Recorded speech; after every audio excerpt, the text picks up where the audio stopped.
How's it going? How's it kicking? How is it going?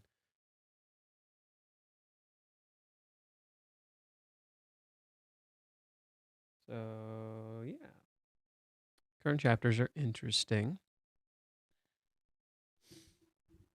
Oh yeah, I don't have the green screen today. Didn't feel like it. I feel like I'm not gonna. I'm gonna try not to use the green screen until I get like a proper one that I don't have to like go all the way back like this. Because that's irritating as hell, and I can't stand it. So I'm gonna try not to use the green screen until like I have a more comfortable green screen, so I don't have to feel like I'm constantly just because that shit's annoying. That shit's actually really fucking annoying. So let's talk about the chapter really quick. So there's a few things we can analyze about it. We can start simple. So I'll just do my quick analysis. I wrote a few things. I wrote a few stuff. I feel like personally for me, like the whole commitment thing is definitely like starting to come true. I'm definitely starting to kind of believe that whole, yep, this is about consistency and commitment. And I think like the biggest thing is like Minnie is their fucking interpreter, and that can't last. That literally can't last. That's never gonna fucking work. Minnie can't be their interpreter forever. That's literally never gonna fucking work. And I think Chizuru is intentionally giving Minnie the wrong interpretations because of that exact reason. And the fact that the next chapter is called Distrust of Men might be actually about Chizuru. So my initial conclusion is that it could be Minnie, and it could still very well be Minnie. But I think if you think about it for a second, Chizuru told Kazuya all this stuff in confidence, and then he goes and like fucking blabs it all to Minnie, and then Minnie shows up and accosts Chizuru at school, expecting her to do something. So I could totally see Chizuru having some sort of distrust with Kazuya, be like, "You piece of shit, what the hell?" But I don't think Chizuru actually distrusts Kazuya. I think she's just pissed. I think if anything, I think she's just pissed, and I think she intentionally gave him false information through Minnie because literally she knows he's using Minnie as an interpreter, and that's never gonna work. He needs to talk to her. So Chizuru sees that, and she's just like, you know what? Fucking fine. I'll use Minnie, and I'll give you the wrong information. Like I'll make you think you understand when you don't know jack shit. And it's literally just calling Kazuya the fuck out, and he's probably gonna reach out to her, and they're probably gonna talk, and she's gonna be like, okay, so are you done fucking running? Are you done pretending like you're okay? And then we'll go from there, right? So that's my initial guess. I don't know if distrust of men is Minnie's interpretation. I don't know if it's Chizuru. I think it's Minnie, to be honest. I can see it being Chizuru to some degree, but I think it's Minnie, to be honest. Just because it doesn't sound like Chizuru, like it doesn't really sound like her, but I could see Chizuru being pissed at Kazuya, like blabbing all this shit that she shared with him in confidence to Minnie. Like Kazuya shared everything with Minnie. That's not okay. That's not a healthy relationship. You can't just go and fucking do that, dude. That's really fucked up. Like and that is on Kazuya. That's not on Minnie. Minnie may have gotten him to say it, but Kazuya, yes, I'll cover Reddit. I'll go to Reddit a little bit. First, we just got to get through the chapter, and I just got to add some analysis that I noticed. Why? Yeah, meme. Why are you running? Why are you running? Why are you running? Pretty much. This is about, to me, commitment and consistency. This to me is about commitment and consistency. And the more you go through it, the more it becomes clear it's about that. And I was talking to someone this morning, and like it just adds up. It just makes too much sense. Like here, I'll just read back to you like what I wrote to someone. To me this makes me think of commitment. Um, and the fact that Minnie keeps saying this stuff and that it's a certain victory and all that stuff, that's not actually what's happening. We have a lot of evidence to back up this idea that it's about commitment and consistency. Kazuya looks at the ring after the kiss and doubts his feelings. So this is from chapter 386. Right after Chizuru kisses him, and he's certain he got an answer, he looks at the ring and he doubts his feelings. Okay, so that's already sign one. The ring literally represents commitment. Chizuru was struggling to put the ring on because she didn't feel like she was worthy of it. Now Chizuru kisses him, so that means she feels worthy of it. And then now Kazuya is the one looking at the ring. Now Kazuya is the one with the ring, right? So the expectations and the commitment is not on Chizuru anymore. It's actually on Kazuya. And he's the one who looks at the ring and panics and doesn't do anything. And looks up wondering what Chizuru is thinking without asking her, right? He never goes and asks her. So then you have more evidence of this. Kazuya hangs out with me. Where was I? Kazuya wants to text Chizuru, right? So Kazuya wants to take action. He wants to text Chizuru, and he doesn't, right? Like you literally see it here. Kazuya wants to text. Kazuya's ready to talk to Chizuru, and then Minnie shows up. He listens to her. He's convinced Minnie is right, even though he should know otherwise, right? And then in chapter 389, he wants to text Chizuru, and he chickens out, right? He literally right here, Minnie tells him to text Chizuru. He chickens out. You see it at the beginning of this chapter too, right? Kazuya hangs out with Minnie because with Minnie, there's no commitment, right? He doesn't need to worry about commitment with Minnie. That's the fundamental thing that's just never present with Minnie. There's no element of commitment whatsoever, right? So Kazuya being with Minnie doesn't have to worry about commitment, doesn't have to worry about responsibilities, doesn't have to worry about any of that stuff, because when you're with your friends, you don't have to worry about that shit. That's something a lot of guys do. Where a lot of guys, like, they have an easier time forming friendships than they do actual romantic relationships, because with friendships, you don't have to like worry about any of this other stuff, right? You don't have to worry about expectations, and expectations are, I think, a big thing for a lot of men, because we're constantly put under certain kinds of expectations, and we're kind of not equipped to deal with it in a lot of ways, and I don't think that applies to every single man. Just understand, but I think a lot of men struggle with relationships because they require consistency, commitment, and deeper commitment. And for Kazuya, this is definitely like what's happening right now. It's like he literally all he needs to do is just commit again. And Kazuya can commit when it comes to the film. Kazuya has committed in the past, but he felt so powerless in Hawaiians that he's afraid to commit now. And because he's so afraid to commit, he refuses to acknowledge that he can, like, he's so focused on being powerless that he refuses to acknowledge he has any power in the situation at all. So when he doesn't want to commit because he thinks he'll just get rejected again. And he goes to Minnie, who reinforces this to him.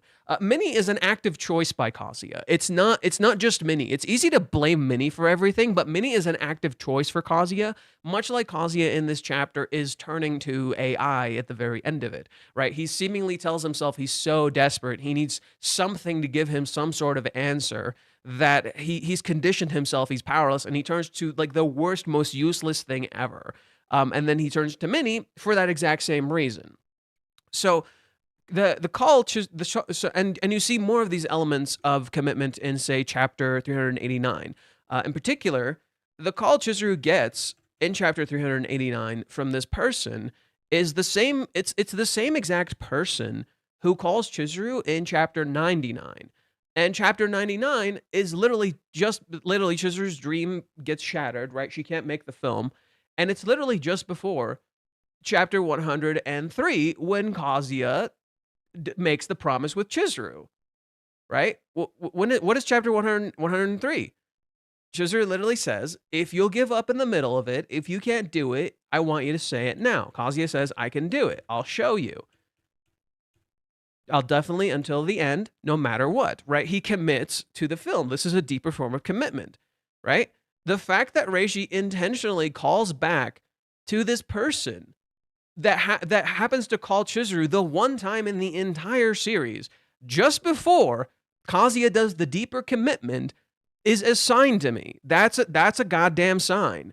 There's no, literally, like, he's letting you, hey, remember what Kazuya did before, right? Remember that. And then you have other evidence of this. For instance, if we go to chapter 383, what happens in chapter 383? Kazuya tells Chizuru he believes in her. I've been thinking you believed in me back then, Mizuhara, so maybe it's my turn this time. What scene is this? What scene is this?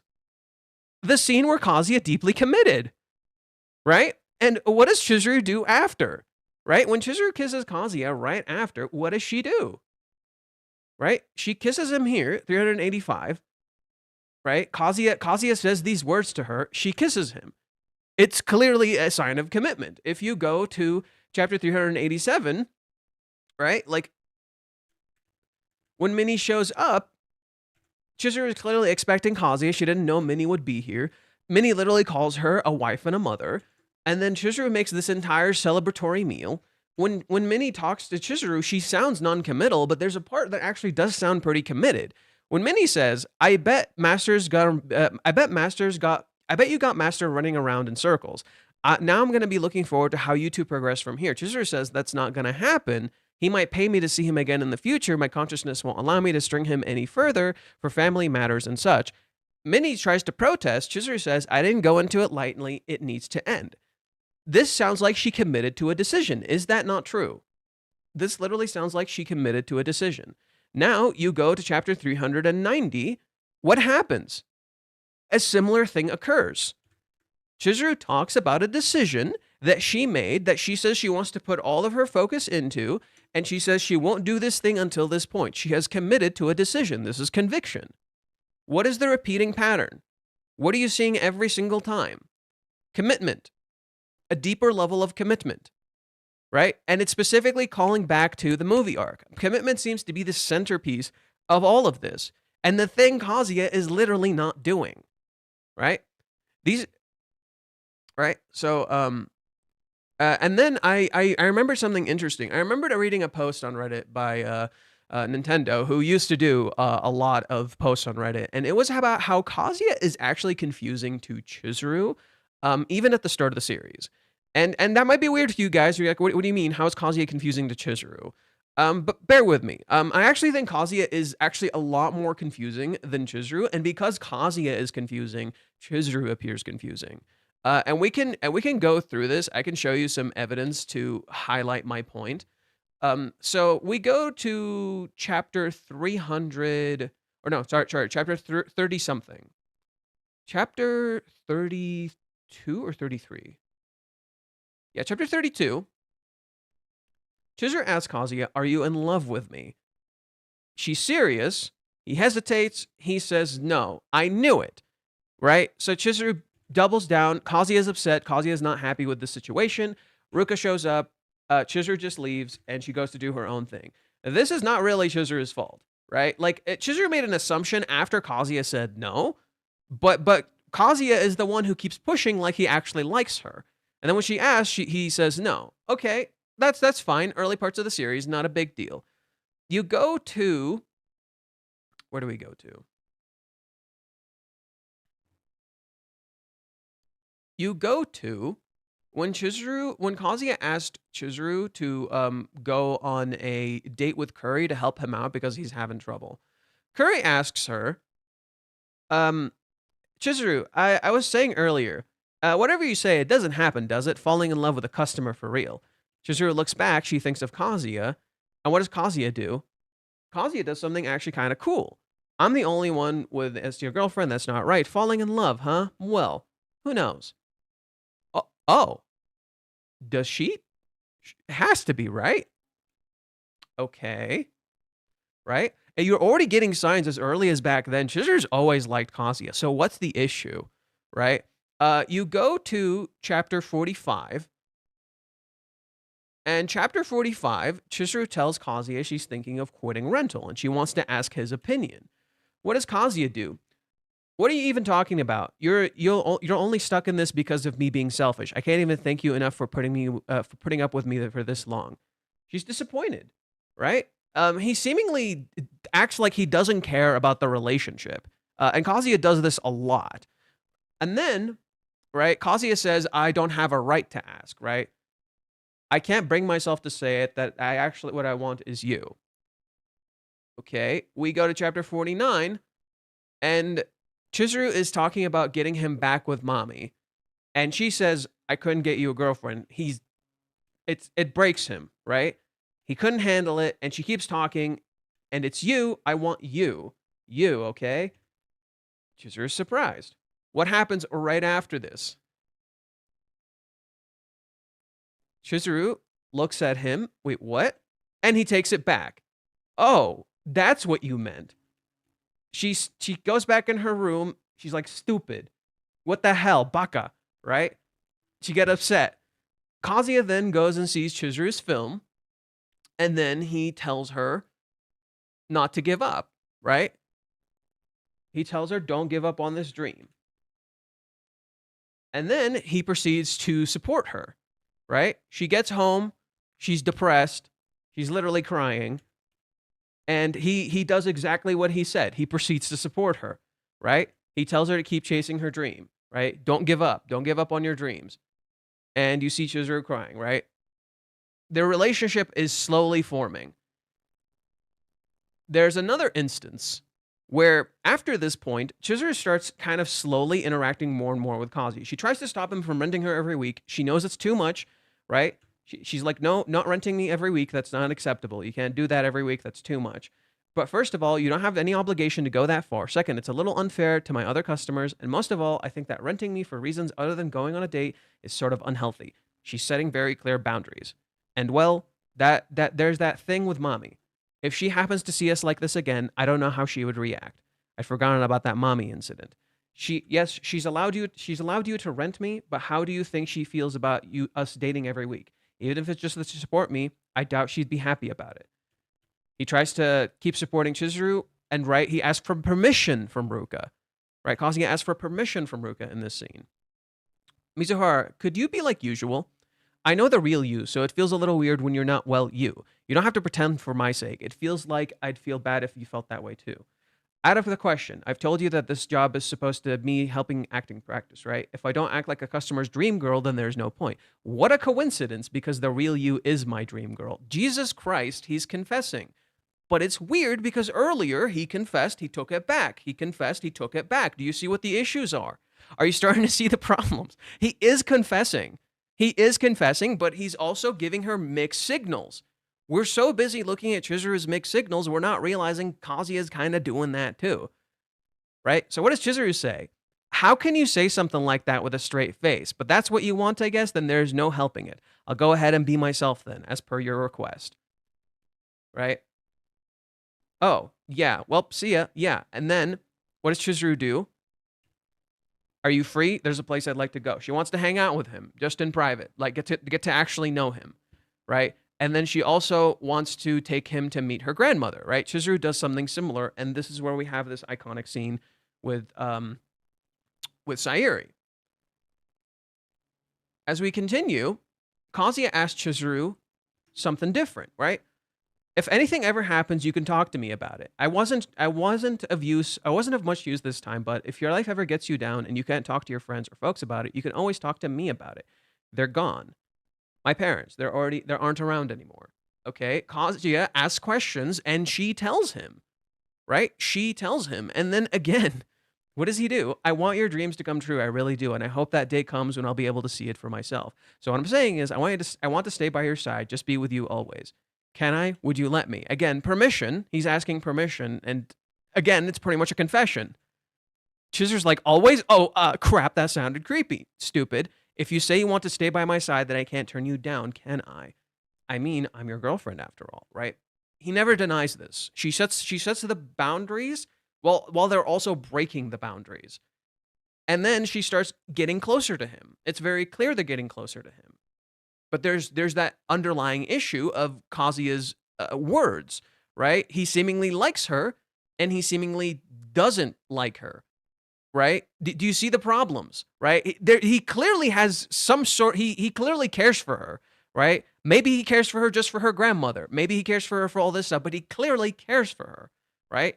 You could say it's something akin to family, maybe. Then the whole Ruka thing happens, and Chizuru says, you're lying, right? He tells her, oh, definitely nothing happened that night. You're lying. It's fine. You don't need to lie. What? Right. He leaves and she gets distracted by the whole thing. She's trying to focus on her play and she keeps getting distracted and she can't focus, right? Because Chizuru does actually like him. Kazuya wants to do something for Chizuru's birthday. He reaches out to Sumi and then eventually Sumi gives him an idea. And what does Kazuya do? Right when Chizuru needs him, right when Chizuru's feeling depressed, he gives her a gift for her birthday. And he does this, right? So literally Kazuya is taking action, but you can see why Chizuru is confused about her feelings. Because on one hand, he clearly cares for her. She appreciates that. They're clearly forming some sort of bond. On the other, Kazuya is actually not really clearing up his feelings. And then she sees, right? What does she think of? She thinks of the support he's giving her, right? I swear I didn't I didn't have sex with Ruka, right? I feel so much passion from this tiny little note. Okay. We get to episode 70. Kazuya feels the need to explain to Chizuru that nothing happened with Ruka. Chizuru sees this and she's like, "Okay, I get it. You can stop, right? I believe you. Now quiet down." Okay?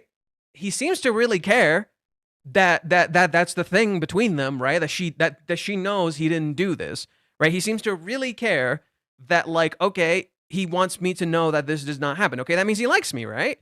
Right? That means he has some sort of feelings for me, but Kazuya never seemingly confesses or anything. They run into each other and they have the whole booze arc. What happens in the booze arc? Kazuya helps Chizuru out. He saves her, right? He does the thing, right? And then Chizuru carries him home. And he says, "I'm totally okay. It's fine. Mizuhara, you can go home and sleep," right? Notice how he takes care of her, but he almost keeps telling her, I don't want you around. It's okay. You don't need to take care of me, right? In some ways, making her feel like she's a problem. She says, "You struck out on purpose, didn't you?" She can tell, right? It's a miracle no one else suspected anything. Say, are you like super tolerant to alcohol? Who knows? I honestly don't know. How are things on your end? Weren't the others around? No, we said goodbye and then went our separate ways. It was pretty far from the restaurant where I met up with you, so it's fine. Well, I'm going home then. He says, "I thought I'm always causing trouble for Mizuhara, so I've got to make sure I'm there for Ichinose." She shows up because she cares for him too, right? No, it's okay. She says, "Quiet, it's fine. Don't mind me, just let it out." And then he falls on top of her, right? She gets worried. "Okay, what's he doing? What are you doing? Hey, what do you think you're doing?" And he's just asleep. Seriously, you're not allowed to drink for a while. Okay, we have the whole Mami incident, and then we have them go on the dream date, right? We have them go on their dream date. On the dream date, what happens, right? Kazuya wants to do stuff. Chizuru looks at him, right? He says he wants to hold her hand, and he's just like, yeah, sure, here, right? They go on the date. She says, "I'll come with you either way. No need to rush. Why am I getting embarrassed? Right? My youth is starting." Want a bite? Right? She knows exactly what he wants. She can tell. Planning a date beforehand isn't bad, right? Don't be getting modest now. I'll be with you the whole day. Mizuhara, I'll have the date of a lifetime. Runs into Sumi. Okay. Then they go into the photo booth. And what's another sign you get here, right? It says to hug. And she hugs him, and he does not hug her. Right? He can barely hug her. And look at her blushing. She's clearly in love. What we're getting here is very clear signs that Chizuru is actually very in love with him. The problem is how Kazuya is conveying his love to her. It's inconsistent. And a lot of it is conveyed through rental. So Chizuru's whole confusion on their rental relationship is actually forged on how Kazuya is acting. The way he's presenting himself confuses her. Because on one hand, she clearly likes him. She likes who he is. She likes when he's straightforward. She loves him. But the way Kazuya is acting appears inconsistent and non-committal. And a lot of it is conveyed through rental dating. So Chizuru ends up feeling confused on her feelings because of his own actions, the way he is presenting it. So when I say Kazuya doesn't take meaningful action, what I'm saying is that he does, but it's inconsistent. It's very inconsistent, and sometimes it's behind walls, and he doesn't realize he's doing this. So for a lot of the early parts of the series, it's usually just kind of practice. But then there are instances where this is where we get a sign of what could be going on right now in the manga. Chizuru says, Right. So they're leaving, and Chizuru says, it's almost time to go. Oh, sure. Come to think of it, there's something I have to tell you. About the time we went to the theater, the truth is that another producer went to watch, and he scouted me. He's currently coaching me. Right. Notice how she's very like, she wants to tell him. It's so clear she wants to tell him. It's very Tsundere-like. And look at Kazuya. He gets excited. Right. He makes a scene. Really? Wait, why are you shouting? This guy's weird. It's true. It's all true. Mizuhara is going back on stage. I'll definitely come and watch. Thanks. What just happened here? What did Chizuru do in front of Minnie just recently? Whenever Chizuru tells Kazuya about a play, he shows up. Whenever she tells him about a play, he shows up. So, like here, she tells him about a play, and he says, I'll definitely come and watch. It's embarrassing, but he says it. The actor stuff hasn't had an effect on your life too, so I thought I should let you know. But it also means that thing has to come up again. That thing, I might still be quitting my rental job. The play is only a small one and doesn't make much marketing power to it, so I wouldn't be quitting immediately, but do you see what's happening here? The play that she's currently doing has a lot of marketing power behind it. It's a big play from a big director. If it's successful, she might have a chance to quit rental. This isn't going to happen right away. But do you see what that stuff is implying to you? That she wants this play to succeed. Kazuya grabs her hand. He says, hey, that kind of hurts. Sorry, you don't need to worry too much. It's not like I'm disappearing right now. Does this sound familiar? That's not it. You're amazing since you've worked so hard. I'm just so happy for some reason. Aren't you happy because you like her? Look at Chizuru. She's confused. Why are you happy for my success?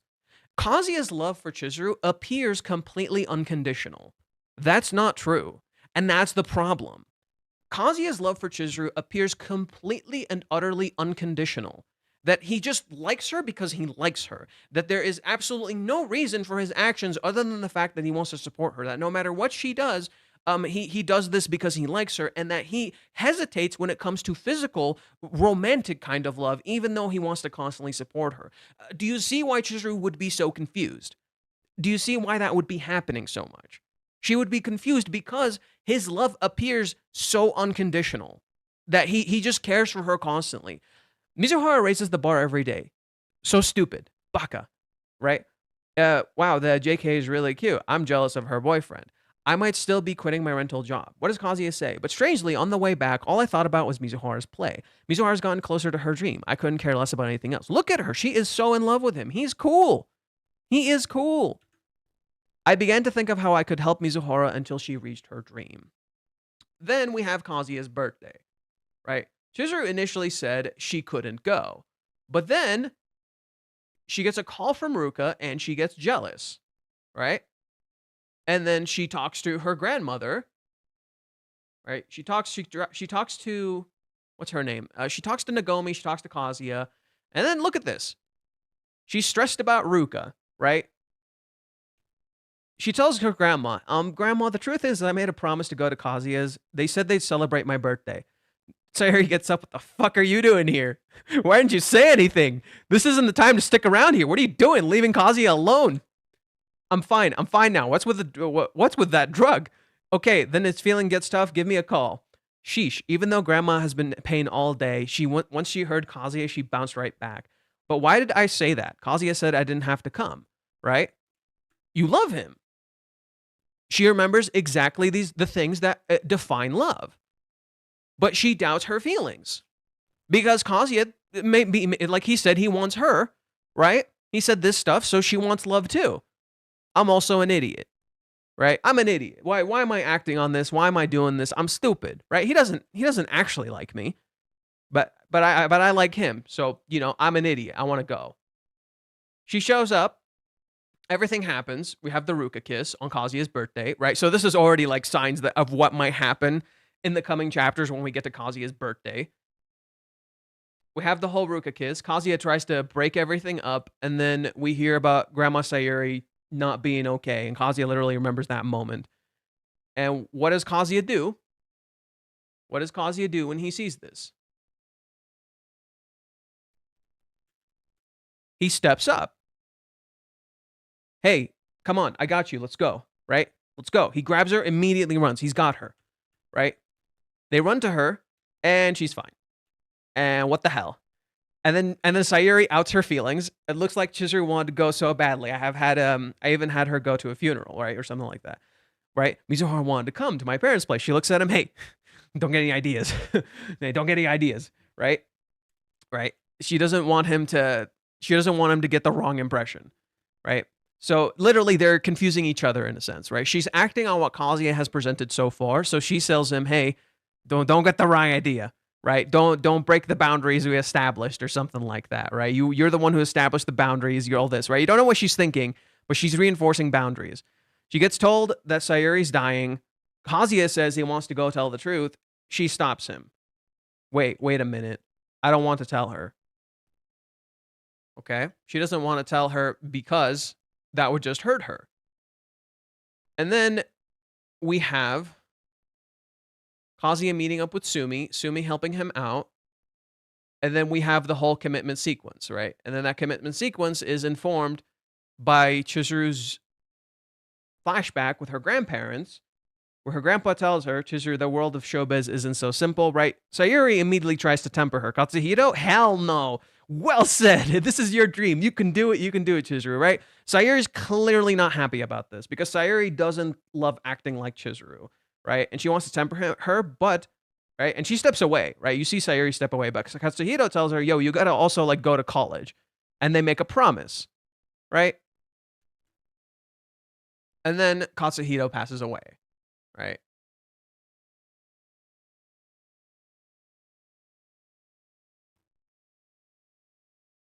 Chizuru remembers everything that's happening.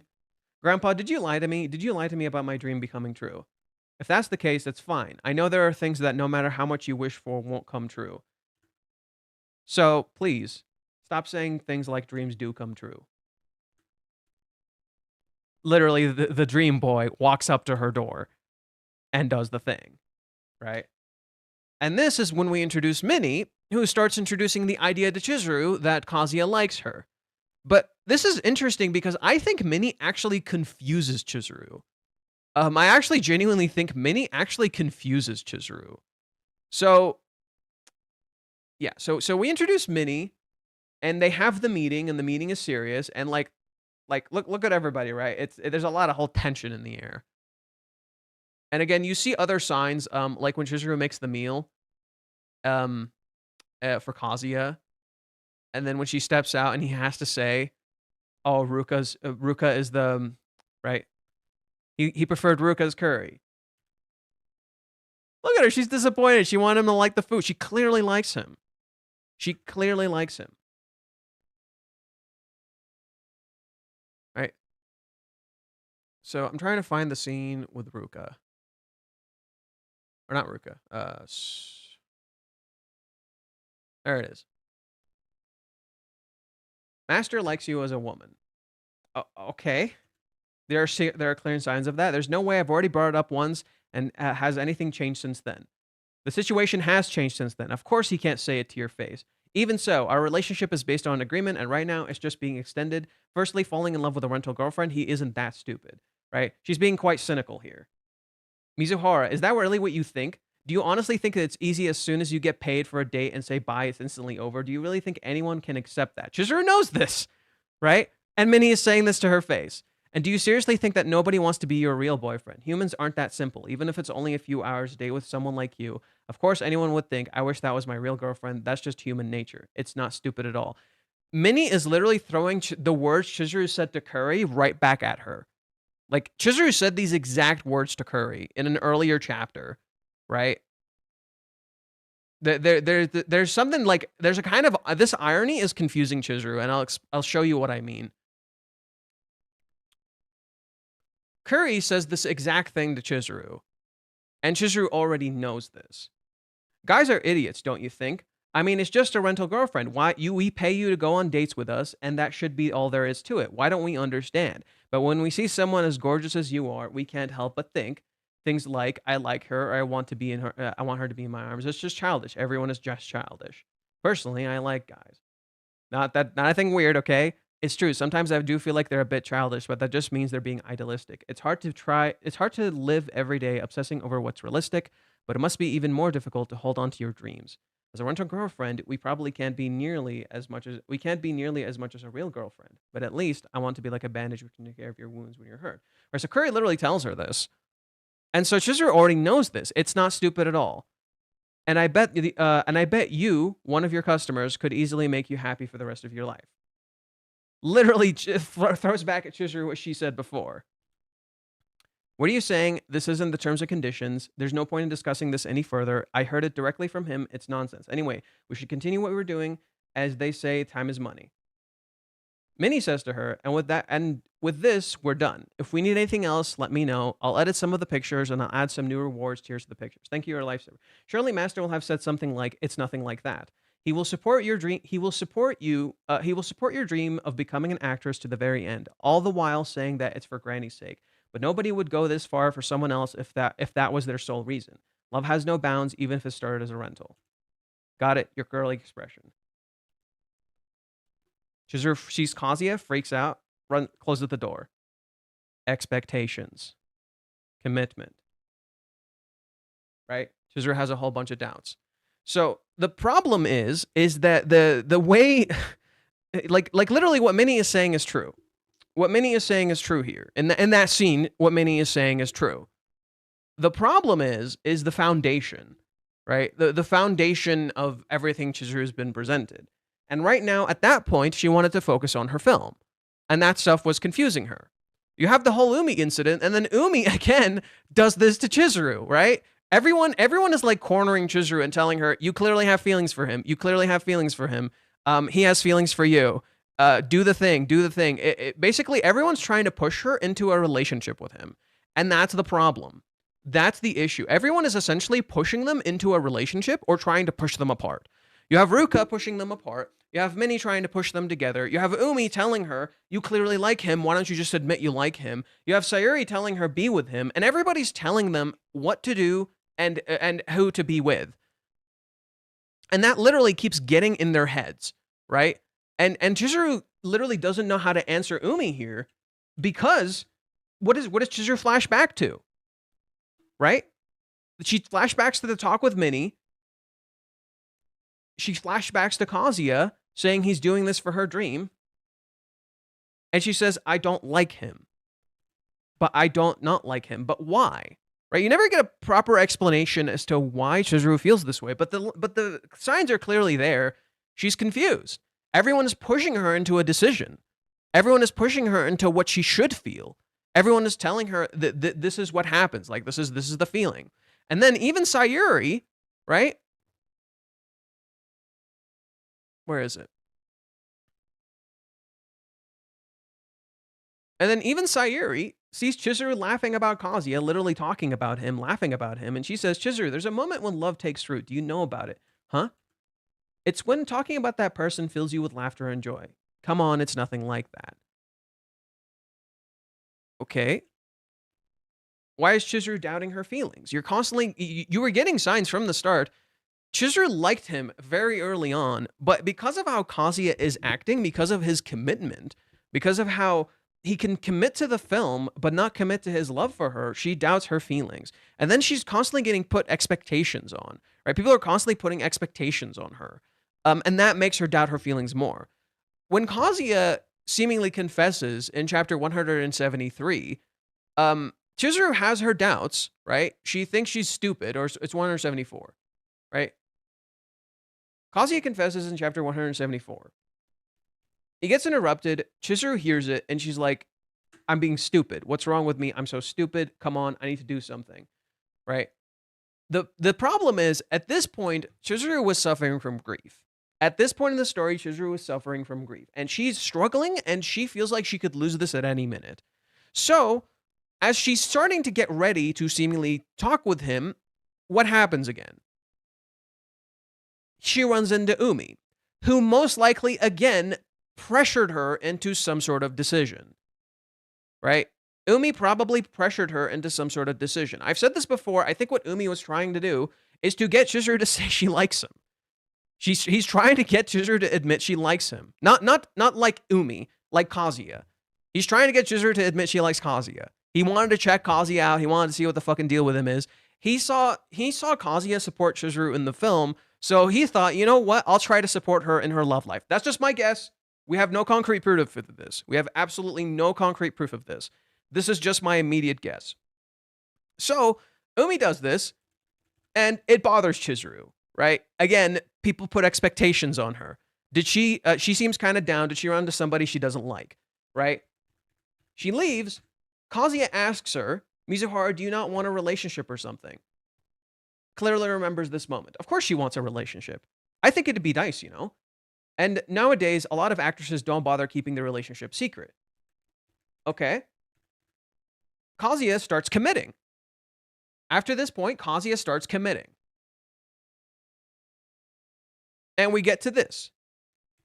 And he kind of scares Chizuru. What the fuck is he doing? Right? He walks up to her. He tells her to wait. He walks up to her. In the dead of night, she just finished work.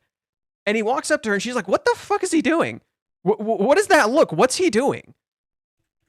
And then he tries to confess and she literally says, what was that look? What is he doing? She gets scared, right? He corners her. She literally feels cornered. He cornered her. So she doesn't know what the deal is. We get to, what is it? We get to chapter 181. Kazuya tries to go and confess again. Boom, gets hit in the face. Chizuru talks to him about Mami. Okay, there's clearly trouble. The whole confession thing can wait for a second. We have some problems, right? Chizuru realizes there's a fucking issue. And she talks to him and she's like, hey, no. This is serious. We're kind of fucked. Like, we got to do something. We have an issue. The immediate, easy solution is to get together. But Chizuru clearly conveyed to Kazuya in chapter 174 that what she's actually afraid of is Nagomi getting pissed at her. Is Nagomi looking at her with contempt because she really loves Nagomi. She's like a second grandma to her. You helped me see that too. I'm grateful to you. But somehow it's still hard for me to talk about because she's not over her grief.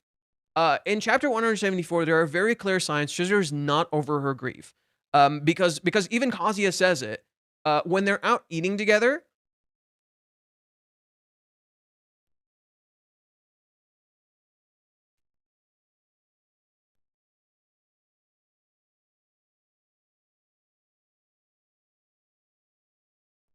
All right, so let's read this part. Inviting you like this, in the past, I wouldn't really have expected. Like I said, it's too late for me to start complaining now, and I was hungry. There's no deeper meaning behind it. Right? She avoids the deeper meaning thing because Chizuru likes to do that. Like, she sets boundaries. Chizuru's whole thing is setting boundaries, right? So she sets boundaries because she wants to ask the question, but she's not ready for it yet. She does ask him in a little bit, right? She gets enough drinks that she can ask him.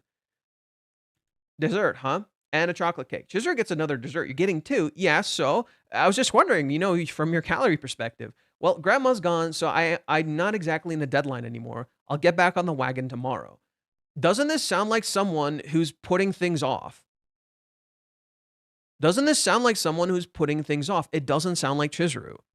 It's because she's going through grief. She's not okay. And this, I remember when I first read this, I'm like, this is a fucking sign. Like, she's not okay. You're already getting signs she's not okay. Mizuhara, that's kind of out of character for her.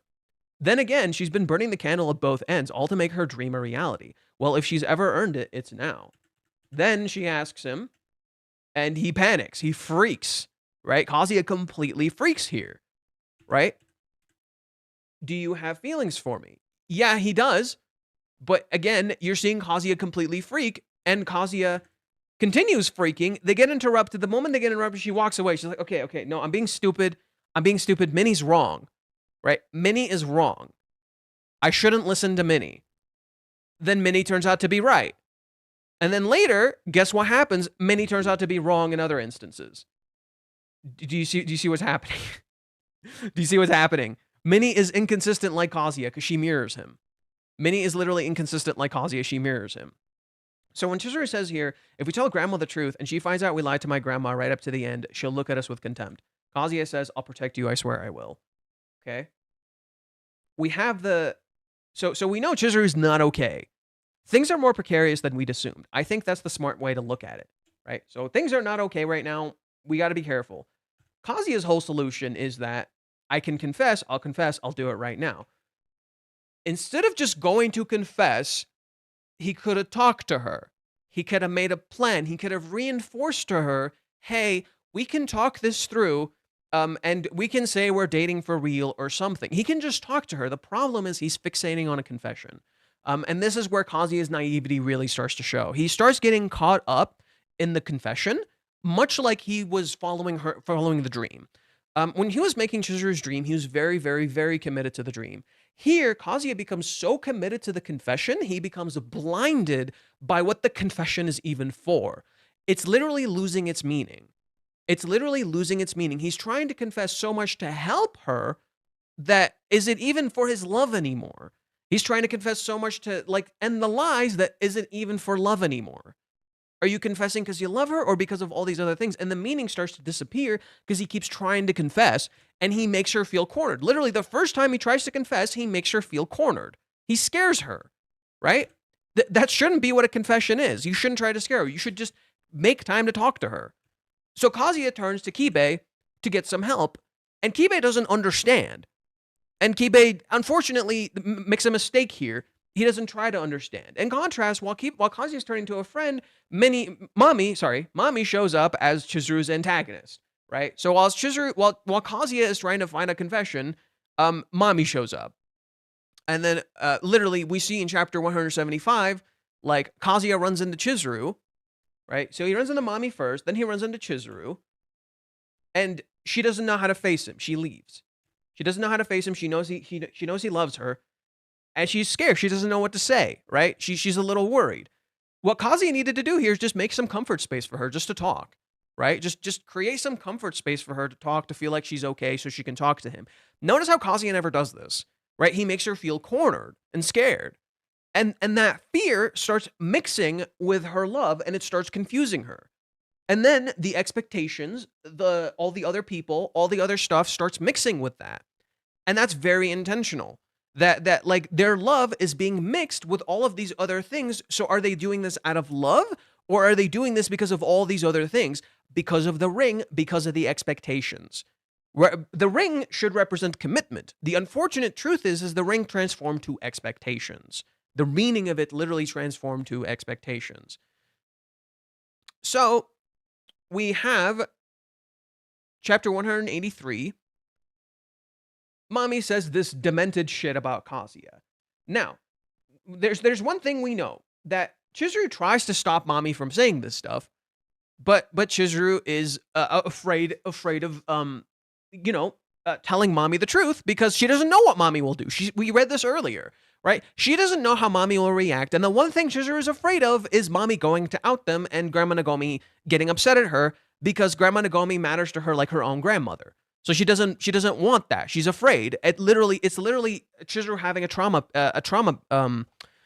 response. She's literally having a trauma response because she just lost her grandmother, and suddenly her new grandmother that she really cares for and wants to who she really deeply loves is someone she's afraid to interact with because she's afraid that if she tells her this, she'll hate her. And that's not and Nagomi has told her she wouldn't hate her, but she's afraid and she needs support. And this is where Kazuya needed to step up again, but Kazuya gets caught up in the confession. Kazuya gets caught up in confessing because that feeling matters to him so much. And in so doing, he starts having his own trauma responses to the confession because of how the confessions turned out for him in the past, because of how their relationship has been up until this point as a byproduct of both of their choices, right? As a byproduct of how everything has been, he starts having his own trauma response where he feels like the confession needs to work. So we get here, and then we have Chizuru run into Kazuya, right? Kazuya wants to confess, he's gonna do it, and then Chizuru just leaves. She says, "I'm off." Something did happen then, right? If you know something happened, right? If you know something happened, why are you focusing on confessing? The mood's all wrong. How can I confess like this, bro? This isn't the time for a confession. But Kazuya is lost in the need to confess, because he's feeling cornered from every angle. The way he's cornering Chizuru is literally the way the people around him corner him. That's the problem. He goes to people for support, and he goes to the wrong people. And it's very intentional he goes to the wrong people for support. Before, he would turn to Sumi. Before, he would turn to Minnie. He doesn't turn to either of these people. He turns to Kibe, who is his best friend. And Kibe essentially tells him, yo, I understand, but you shouldn't lie to this person. In so doing, making Kazuya feel cornered. In so doing, reinforcing to Kazuya he only has this one decision, which in turn reinforces to Chizuru he's cornering her and she has to make some sort of choice. And that matches up with Mami, with Ruka, and with Umi, who's also probably pushing her into a choice. Do you see what's happening? Right? Everybody's trying to force Chizuru to make some sort of fucking decision. Everyone's trying to push her into a decision. And Kazuya isn't comforting her and telling her, it's okay, I'm here for you, you don't have to feel like you're being cornered. But she is tough and she'll try to go through this alone, right? She doesn't want to trouble other people, she'll go through this alone, right? Because unfortunately, the truth is Kazuya is the source of that, and the one person she can turn to, she literally can't, right? Everyone's reinforcing to her, the one person you can turn to, you literally can't anymore, and your grandma's dead, so you have to go through this alone, right? So Ruka shows up. Kazuya can't handle her. We go see Chizuru go to the baseball field. When she goes to the baseball field, she's stressed. She literally tells us this earlier. I go to the baseball field when I'm stressed. She's planning on outing me. I'm sure of it. I just don't know how exactly. If that's what she's planning, what can we really do? Still, the way she was talking, she definitely doesn't seem like she wants to get back together with him. I can't. It's just too hard to tell him. If she tells Kazuya, it would break his heart. Because he wants her to be happy, and here is Mami saying this awful shit about him. It shows how much Chizuru deeply cares. But why isn't Mami-san said anything yet? Why was she holding back talking? Why was she holding back to talk to me today? Is she playing and wait and see? Or is she just waiting for her chance to strike? But I'm sure of it. She's going to out me. Or maybe it's already too late. Grandma Nagomi, she's going to find out. Everyone's going to find out. They're going to find out. Right? Everything, look at how it's layering. Grandma Nagomi, Kibe, Chizuru acting as her rental girlfriend, her being called Princess Chizuru, the ring, the expectations, Kazuya's feelings, and when the time comes, she doesn't know. She hits the ball out of the park, right? It looks like Chizuru knows what to do, and she does, but she doesn't say it. And so you see a contradiction. Then Chizuru's feelings are put in doubt, because what happens? She shows up, and Kazuya is with Ruka, and Ruka is acting like something happened with her. Does Kazuya actually love her, right? But Kazuya never realizes, oh, this could be a fucking problem, right? He's so busy trying to confess, he never realizes this could be a fucking problem. He's so busy reacting to the scenario around him, and then Chizuru does this. And again, she remembers, it's clear she's in love. No, it's nothing. Ruka shows up. Ruka does her usual bullshit. And what happens to Chizuru here?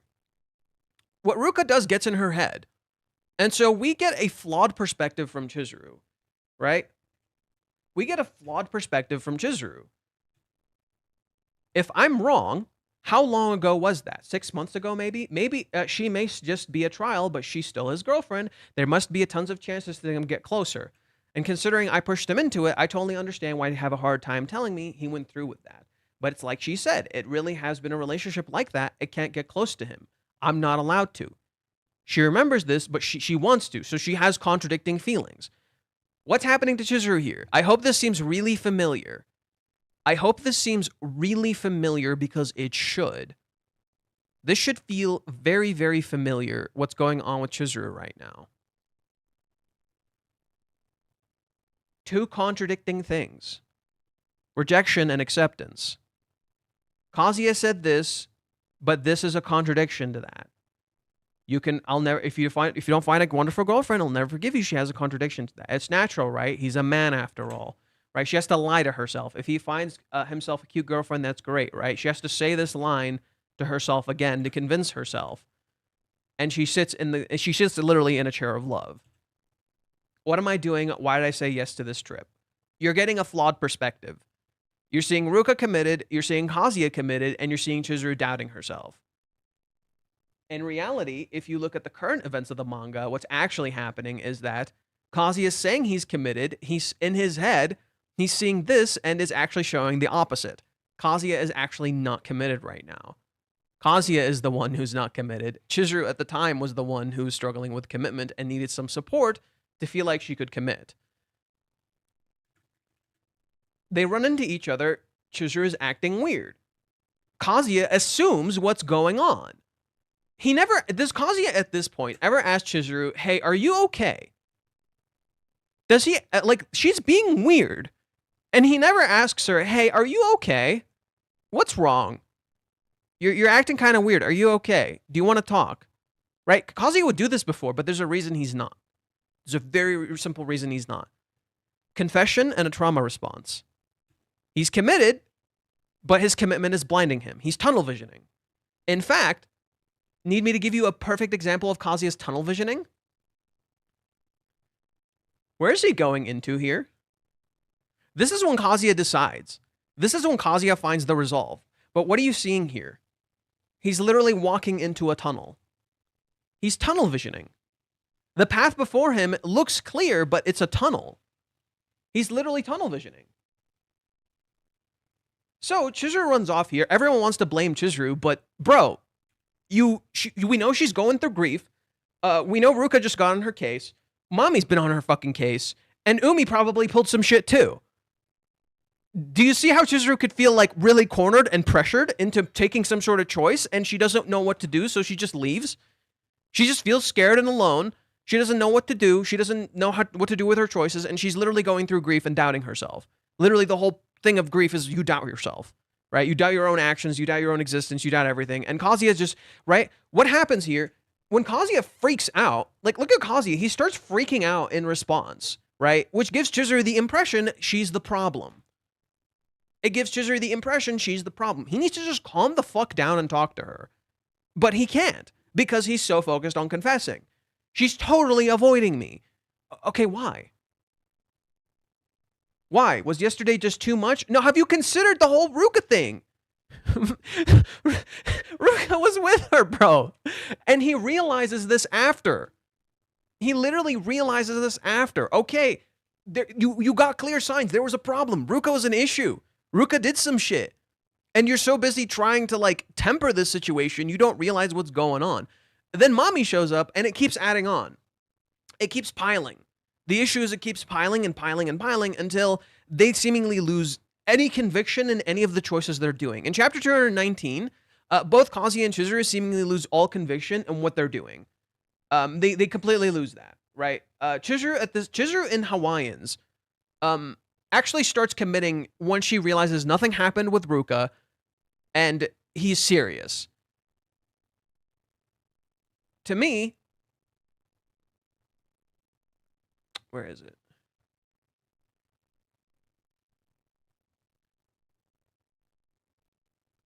This is step one to Chizuru finding comfort. What happens here? What has Chizuru been lacking the entire time? What has Chizuru felt like she didn't have? Support. People. She felt alone, right? I've established to you, Chizuru felt very, very alone. So she had doubts about her choices. Okay? When they get to Hawaiians, Kazuya does one thing to show commitment, right? Right here. He tells her to keep the ring. Could you hold on to it for a little longer? Chizuru's surprised. Oh, this is, whoa, okay, right? But she's also worried. She's a little scared. You get to chapter 192, he tries to confess, and she freaks out and runs away because she wasn't expecting it, right? She didn't know that's what he was going to do, right? She says, read the room.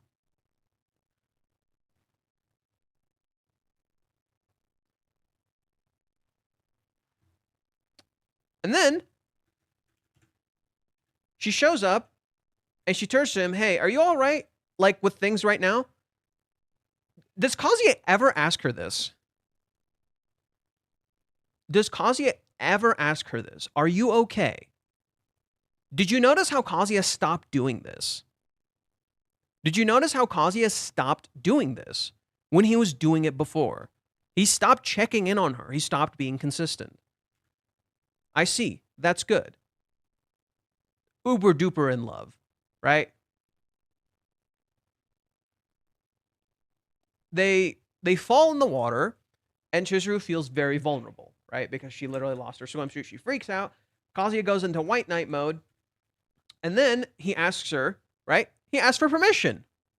I could do it. I could help you out. She turns. She's doubtful, but she says, okay. He ties the swimsuit, and she feels comfortable being vulnerable around him. Are you seeing the issue?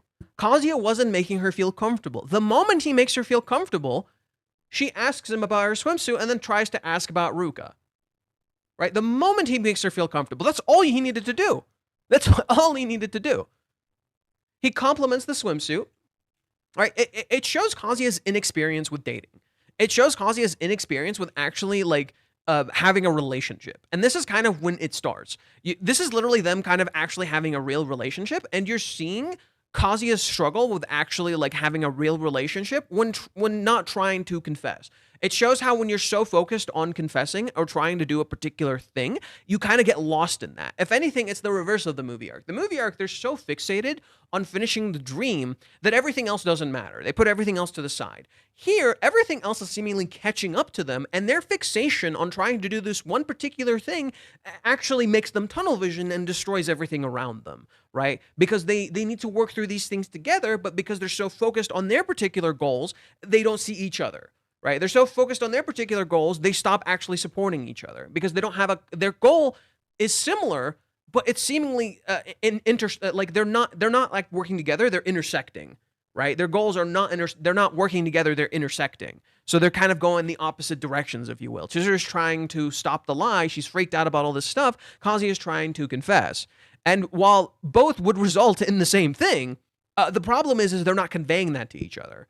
And so literally this entire arc is about tunnel visioning, right? You start tunnel visioning into the goal you want to do, and you get trapped in that.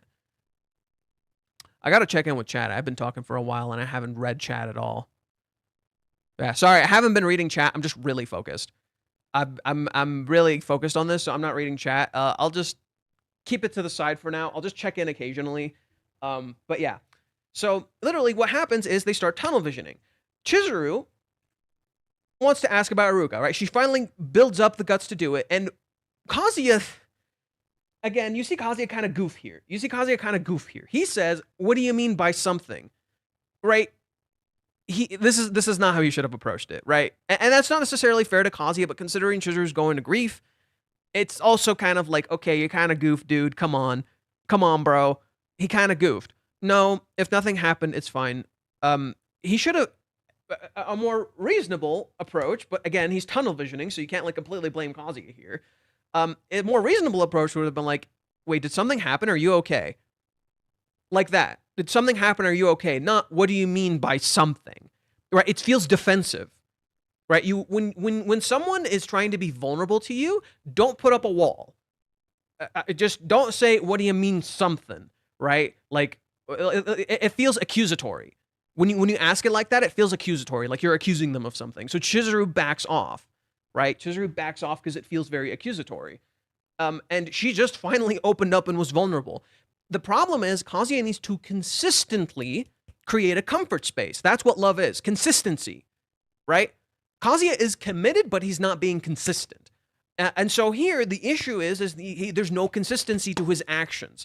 On one second, he's supportive of her.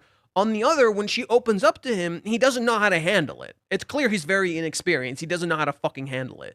So she turtles back up, right? Kazuya clearly doesn't know how to handle grief. And what's happening here is Kazuya's essentially been put in Chizuru's position. Kazuya's literally been put in Chizuru's position at the start of the story. And he can't fucking handle it. And it shows how he doesn't really know how to handle this stuff. That Chizuru has a lot more experience helping people than he does. Because Kazuya doesn't know how to help people. For most of it, he's been the one who's been helped. And he can help in like crucial moments when it counts. But like literally these smaller instances, they add up. And literally Kazuya being put in Chizuru's position doesn't know how to handle it. And Chizuru being put in Kazuya's position doesn't know what to do either, right? She doesn't know how to be so vulnerable like him. Like Kazuya's vulnerability is insane to her. She doesn't know how to be vulnerable like him, and she is in a position of grief, much like he was in a position of grief, but her grief is arguably worse because she feels super alone, and she actually has nobody. And her tentative family is seemingly being threatened as she speaks, so she freaks, right? So literally, Hawaiians is literally the characters already being in the other person's position, and they're fucking up. They don't know how. They're not trained in this shit. They haven't had proper practice in this shit. And like supporting someone while also chasing what they want to do. And they don't know like how to handle it, right? Chizuru has never had proper family, so she doesn't know how to handle family shit. Kazuya, in contrast, has never chased something of his own in a really meaningful way, without like while also taking care of all this other shit. Right? He in the movie arc, he tunnel vision, doesn't he? He focuses completely on the film. Everything else doesn't matter. He tosses literally everything else to the side. Movie, that's it. That's what we're gonna fucking do. That's what I'm gonna finish. The movie constantly motivates him, and he constantly gets little pieces of success to reinforce motivation. This is actually how you deal with trauma and grief, right? This is how you reinforce your own mental scape, is by constantly reinforcing little wins over and over and over. And that's the movie. Constant reinforcers of wins. They help each other through the movie because they have an identical goal. Here, they're contrasting. So it doesn't work. And right, they both want to stop the lies, but they freak. And Kazuya, right, Chizuru runs and freaks out. And even he realizes she's seriously more desperate than I am. Okay, if you realize that, you need to fucking talk to her. Right? He constantly notices she's not okay. Throughout entirety of Cohabitation, he notices she's not okay, right? And she feels the need to constantly reinforce boundaries because she's not okay. And she thinks she might lose this, so she constantly has to like set these boundaries. And what he actually needed to do is just tell her, hey, don't feel like you have to do this. Just don't feel like you have to go through this alone. And so what this does is it uses Mami's narrative to intentionally reinforce to you, Chizuru is a bad person. Chizuru is a bad person. Chizuru is a bad person. And then when Mami has that moment where she sees Chizuru talk to Harumi in chapter 206, something really interesting happens. And this is the moment that like reinforced to a lot of people, oh my God, Mami is right, and people will listen to Mami in this instance, right? So let me pull it up. In the very end of the chapter, she saw that she accepted the ring. And look at the instances where Mami validates her beliefs, right? The chapter 49, when Chizuru is confronting Mami about actually having feelings for Kazuya, and Mami asks her, "Oh, don't you have feelings for him?" Well, okay, let's look at that scene. Why would Chizuru say he's just her boyfriend? Why would Chizuru say this to Mami here? Why would Chizuru not admit her feelings? Well, what did Mami do when she found out they were renting? She faked the name, rented her, cornered her, threatened her, tried to force money on her, made her sing, and then proceeded to accost her and tell her, "Oh, I'm not judging your job, but I fucking hate what you're doing." And then she proceeds to, and then she tells Chizuru, "Oh, how do you feel about him?" Right? Well, what would happen if Chizuru told her? What the fuck would happen? What would Mami do? Right? Mami might try to go after her job. Mami has seemingly threatened Kazuya constantly and said terrible shit about him. What if this would hurt Kazuya's feelings? Right? What if what Mami says hurts Kazuya's feelings? Right? Chizuru's thinking about all of that. So Chizuru just says he's my boyfriend. She misdirects away. Oh, you lied to me, right? You expect me to tell the truth, but you lied to me, all right? But in reality, Mami's the one who's deceived her. The entire premise of what Mami did in that sequence is deception. Every single thing she did was deception. Every single thing she did was a lie. So what right does she have to the truth? What right does she have to Chizuru's feelings? Why should Chizuru tell her the truth? Literally, she doesn't see how she's literally a walking bomb. So why does Chizuru say that, right? And I can see why Chizuru would say that. Then what happens here? This sequence, it's when they run into each other in the train, and Mami again asks Chizuru, "Are you seeing him?" What are you expecting her to say? Right? What are you expecting her to say? Chizuru literally said, "We don't know what Mami's gonna do, dude. Like, that's dangerous." And Chizuru doesn't need Mami's shit right now. So she says, "No, I'm not." And then Mami finds out, "Oh, you are seeing him then. So you lied to me." Again, not realizing she created the scenario for Chizuru to lie to her. I understand why Mami would be upset to be lied to, but she's literally a liar herself, right? She doesn't tell Chizuru, "Hey, so I found your bag in his place, and you said you said you're, what was it? No. She found her bag in his place. She didn't tell Chizuru she couldn't see him, but like literally, she doesn't just tell Chizuru, I found your bag in his place, right? I saw this bag in Kazuya's place." She's literally using deception to get an answer out of Chizuru, and then when Chizuru lies to her, inevitably realizing Mami is up to something, Mami's feelings are now validated, even though the entire premise of what Mami did was a lie. She literally lied to Chizuru, expecting her to tell her the truth. And then one more time, in this sequence, right, she tells Chizuru a whole bunch of lies. She seemingly shows Kazuya is terrible and all that stuff, and Kazuya is manipulating her, and Kazuya is doing all this shit, and she's trying to save her, and she's clearly lying and making up shit and literally like trying to gaslight Chizuru. And then when she corners Chizuru, and Chizuru ultimately says, "No, I don't have feelings for him. The whole idea is just what happens." Mami is like, "Oh, my feelings are validated again." She keeps doing this, right? So what happens is your own bias of how Chizuru appears is blinding you. And Mami perfectly represents that. Your own bias of how Chizuru appears to you blinds you because every single premise Mami presented to Chizuru is a lie. So naturally, she will only receive a lie. Why should Chizuru tell her the truth? Right? Chizuru has no reason to tell her the truth because Chizuru has her own feelings about the situation that Mami is never considering. Mami's just considering Chizuru is a liar. But this chapter contradicts this, right? You see how much Chizuru cares. You see how much this matters to her. You see that this matters to Chizuru so goddamn much, she wants to buy a little ring for Nagomi or Harumi because she can't even give her the ring back because Kazuya told her not to give the ring back, right? And she feels unworthy of the ring. But no, Chizuru is the villain of this arc. No, Chizuru is the fucking bad person in this arc. When we don't see how Kazuya is not helping her when she's struggling, right? He's literally behind, right? He's determined, but he's behind. He's not catching up. He needs to speed up a little bit. He sees this, he freaks, and he doesn't really like temper the situation well at all. Then, right? Chizuru has doubts about herself. I feel awful. I can't just go around doubting people. What would grandma think? Literally, this is her grief speaking, right? Mommy said this stuff, but maybe she's not out to destroy everything, right? It's literally her grief speaking, and she's being gaslit into thinking she's a bad person. And Mami reinforces that constantly. You see Kazuya determined. Okay, he's going to do something, but what does Kazuya do? He makes his usual mistake. He apologizes to Mami. He says sorry to Mami. He doesn't actually call Mami out and he's too nice to Mami. That's the issue. He's too nice to Mami. He doesn't set proper boundaries with Mami. Whereas Chizuru would have, right?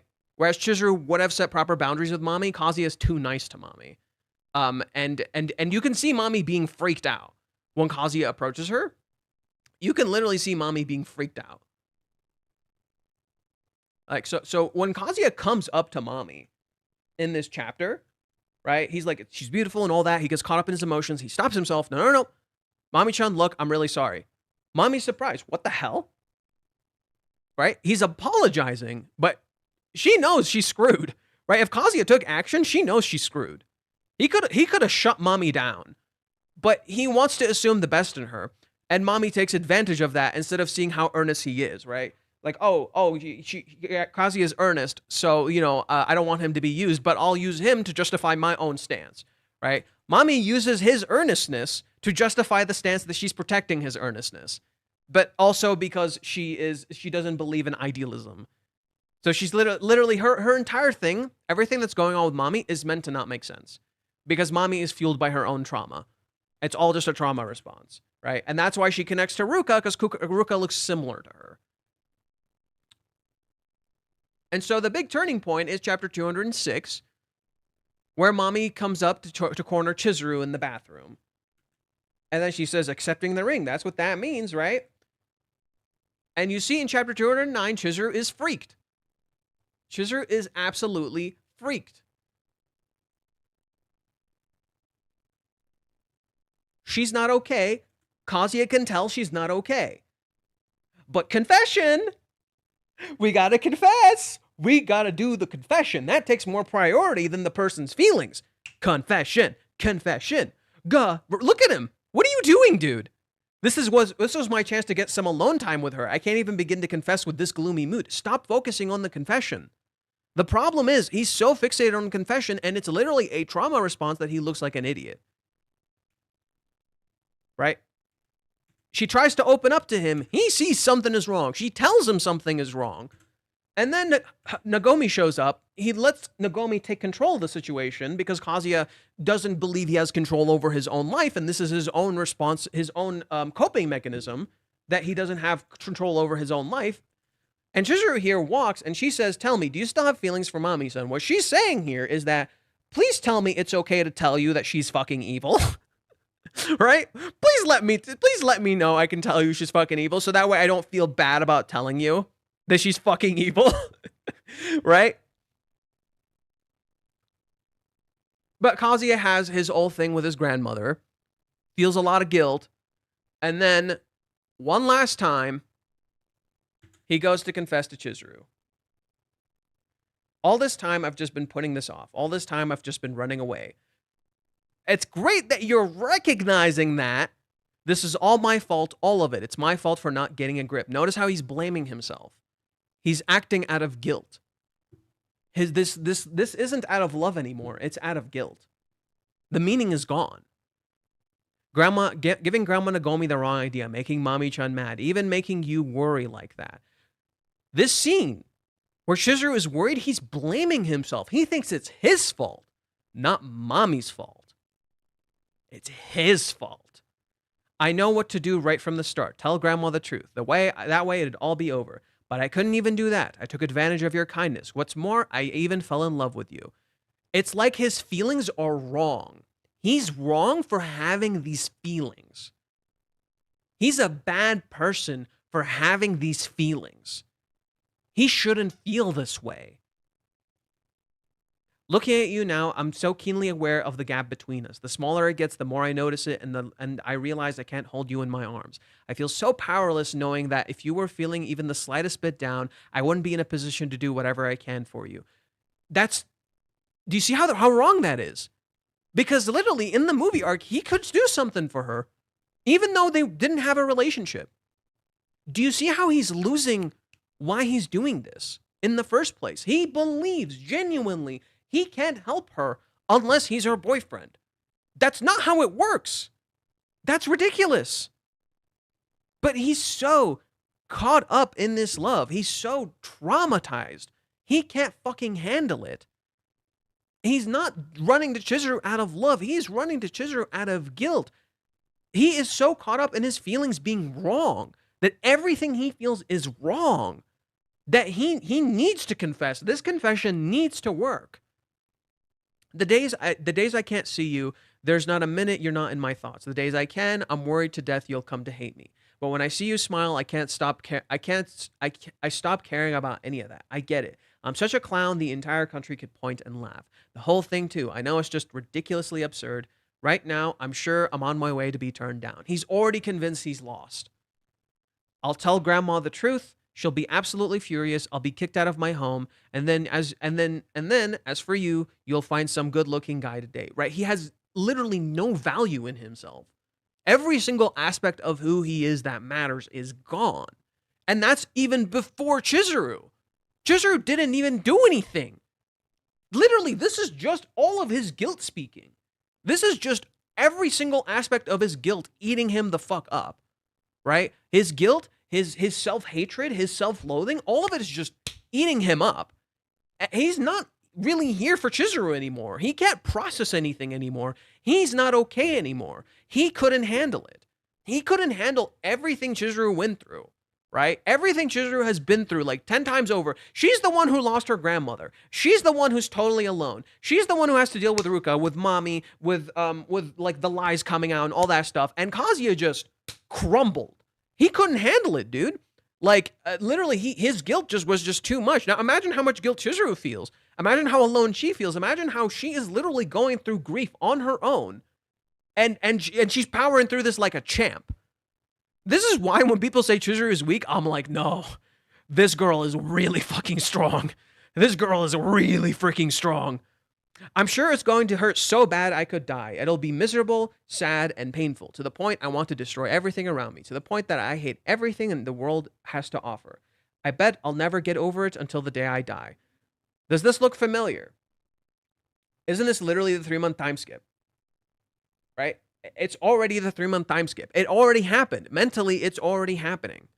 But lately, I've been thinking to myself, If that's all it takes to make me give up, then it really isn't love, is it? That's all I need. I'm ready to throw everything else away. As he runs through a tunnel. He's tunnel visioning. If I can make my dream come true, that's all I need. I'm ready for everyone to hate me. I want you so much. I can't stand it. I can't run from these feelings anymore. It's going to hurt this badly. If I'm going to suffer this much, then it'd almost make me wish I'd never rented you that day. The pain hurt you this much, you would never want to meet her? Isn't she the reason you got over your pain in the first place? Isn't Chizuru the reason he was able to move on from his pain in the first place? Now he's saying, I wish I'd never met her. If it's going to hurt this much, I wish I'd never met her. It's almost like this pain has nothing to do with Chizuru.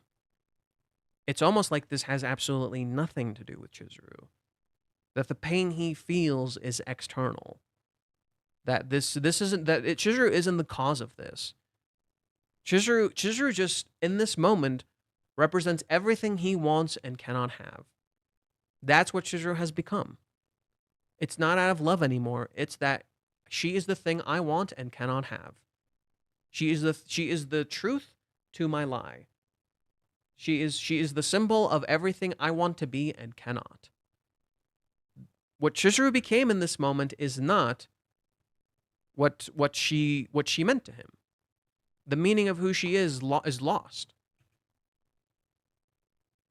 And again, when he meets her, it's confrontational. When Kazuya comes up to her, it's confrontational.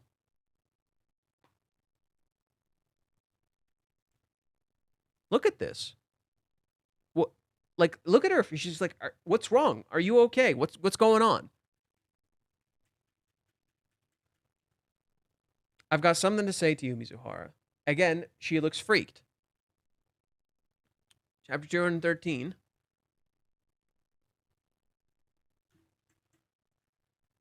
First, let me apologize. I think saying this will make you. I don't think saying this will make you forgive me. But please, can I talk to you for a moment, Mizuhara? Wait a second. Hey! Just stop for a sec.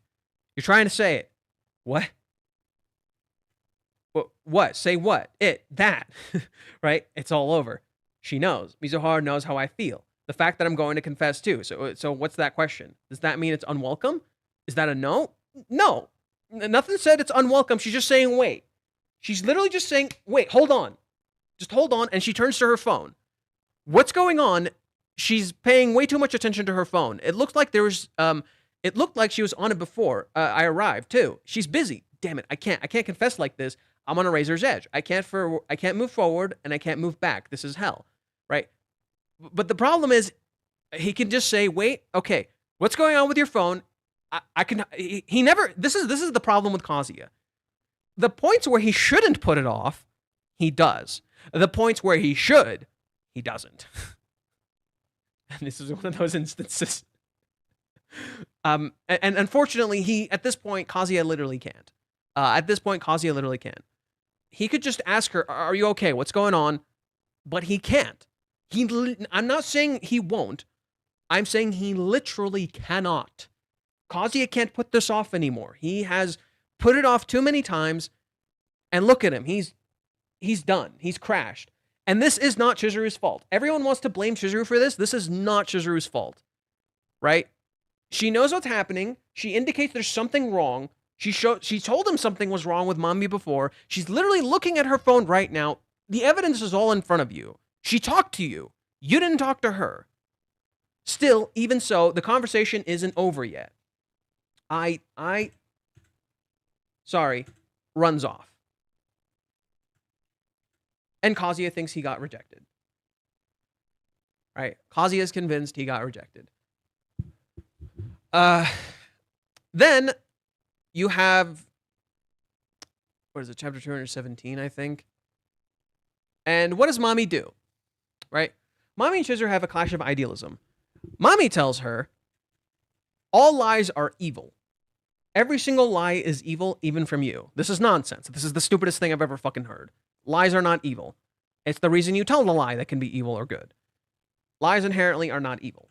Chizuru says, but the way it's all put a smile on Nagomi-san's face, am I the only one who thinks that's real? There is a truth to it. There's the reason that she lied that made Nagomi happy is true.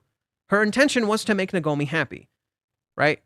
You're not wrong for lying like that. But what is look at what Mami tells her. So this is done what it's done to you. Day after day of constant lying. You and I seem to have very different views on the value of lies, right? Saying things like that's not that now is just going to end up breaking her heart in the future. How did that turn out for your grandmother? How do you know how it turned out for her grandmother? Right? She's assuming right here that Chizuru's grandmother died sad and miserable. When Sayuri died happy, she was proud of Chizuru. She's like, you're an amazing person. But what does this do? It fucks with Chizuru's grief.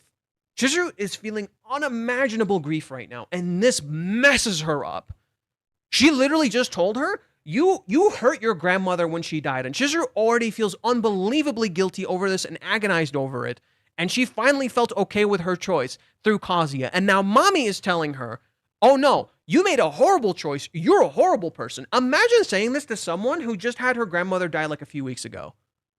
Her grandmother just died like a few weeks ago, and Mami's saying this shit to her. Are you shitting me? This is when Mami genuinely became the villain. Like, Mami in Hawaiians became the villain. Like, this is unforgivable. Imagine saying this to a girl who lost her only family member, and she was agonizing over it nonstop. She even tells her, I'm lying about something. I'm sorry. And she's literally tells her, no, don't worry. I don't care. And Mami has the audacity to say this shit to her. And have you ever thought for a moment that your client might have an actual girlfriend waiting for him to come home? Oh no, we didn't see Chizuru agonizing over this at all. And Kazuya constantly conveying to her he wants to be with her and not with Ruka. No. You're right, Mami. That's right. You're correct, Mami. Even if your lies seem to make people happy at that moment, when it all comes back around, you just make people miserable.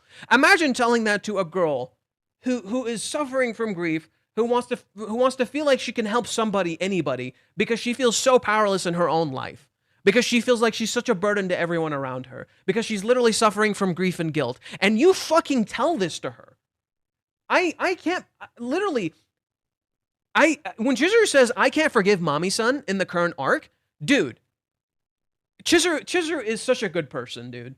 The fact that she still beats herself up for not being able to forgive Mami, in of itself, is actually impressive, considering the shit Mami just told her. Like, seriously, when Kazuya finds out about what Mami did, he's gonna be fucking furious. Are you shitting me? This genuinely awful person behavior. Mami actually became a terrible person here. She's not beyond redemption, but she genuinely became a fucking terrible person here. You're a rental girlfriend, so maybe you can't help any of it, but right? You can't help lying. You're just a terrible fucking person, right? Mami needs her to be a bad person. In of itself, a lie is evil, even from you. Enough of that. We're going. No, I'm sorry, but I just can't go. Just give me one more chance. Let's talk it out, Mami-san. Notice how Chizuru just feels the need to ask Mami for permission now. Mami's manipulated her so much that Chizuru literally feels powerless. She literally feels so powerless because of her own grief, because she's a bad person. And what does Mami do? The moment Chizuru pulls back, that hurt. I'm sorry. Why does Chizuru apologize so much in the current arc? Right? Why does Chizuru apologize so much in the current arc? Why does she constantly feel like she's a terrible person? This shit. Every time she makes a mistake, that hurt. You hurt me. You're a bad person. You're such a bad person. Oh God, you're so fucking terrible. This is how people treat a girl who's going through grief, who just lost her grandmother, and who's literally just trying to find love. Who's literally just trying to believe in love. And this is the person they fucking side with. This little shitter. This little piece of crap who finds joy in tormenting a girl who just lost her grandmother. Are you shitting me? This is your goat? This is your goat? This girl? Like, yeah, Jaws, I'm sorry, dude. Mami's a piece of shit. I just can't go with you right now. Please don't tell the agency, or please don't tell his grandma. That's all I could say to plead with you. I know this all seems self-serving to you, and I doubt you'd ever sympathize, but this is all I can do at this point. Please, I'm begging you. Please, Mami-san. She's begging. She doesn't feel like she has any permission, any right to counter Mami. She's begging. And then when Chizuru comes back and she meets Kazuya after the whole thing that happened, what gets reinforced to Kazuya? Or what gets reinforced to Chizuru? Hey, about earlier, right? She's not okay, right? This is awkward. How am I supposed to act after what happened? She's not going to want anything to do with me now. He's already assumed he's rejected. He rejected himself. Chizuru didn't reject him. He rejected himself.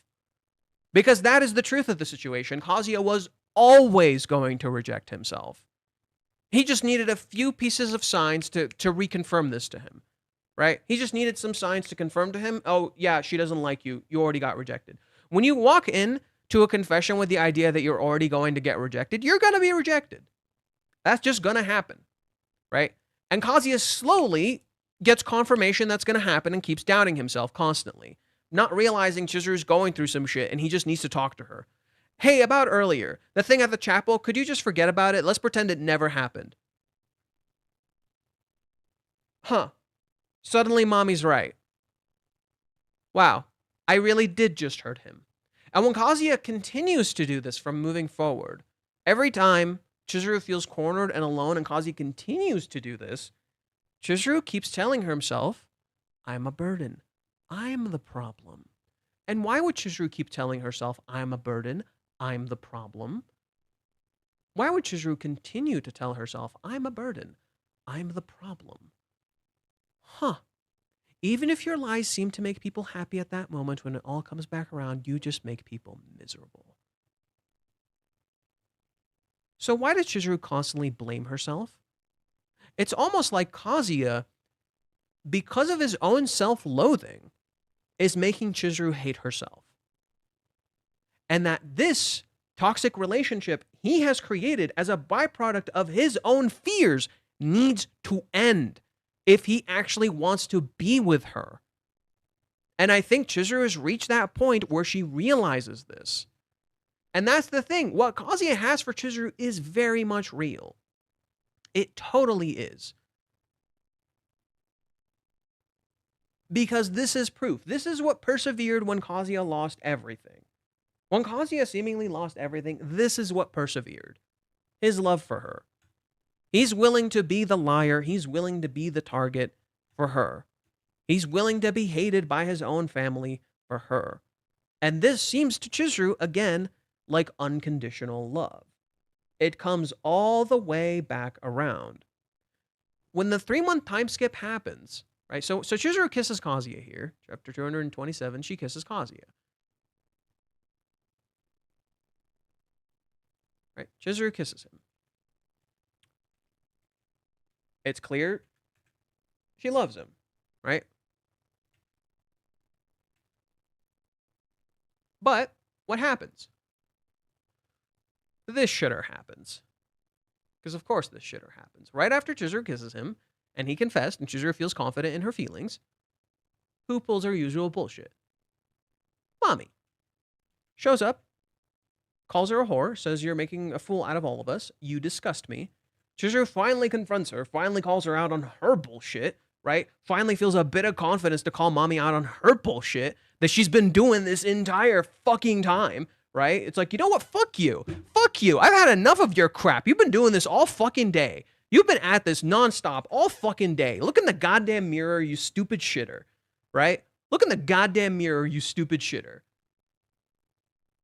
But what does this do? It makes Chizuru doubt her own feelings.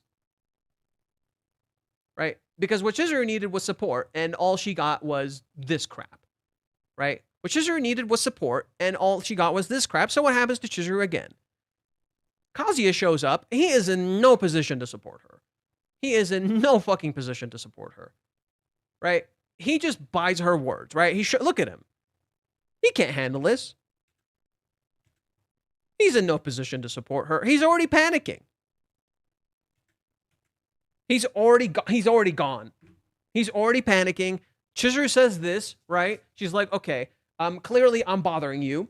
Clearly you're not happy about this. Everybody gets upset at Chizuru for this, even though, you know, Kazuya never says anything. Does Kazuya say a damn word here? When Chizuru explains all this, does Kazuya say a single word? No. He never even responds. Sorry about this. This is my problem. I'll handle it. I can't help but think it's ridiculous to say that it's all your fault. Hey, dude, have you considered every time you keep telling her it's all your fault, you're actually making her feel like it's her fault? It's almost like this needs to end. Not that they can't date. No. Kazuya needs to stop fucking blaming himself for everything. Because when you keep doing that, you start making the person you love blame themselves for everything. Because eventually they're going to start thinking, I'm the problem for this. I'm causing this. And you want to know what reinforces this more than anything. You want to know what reinforces this more than anything.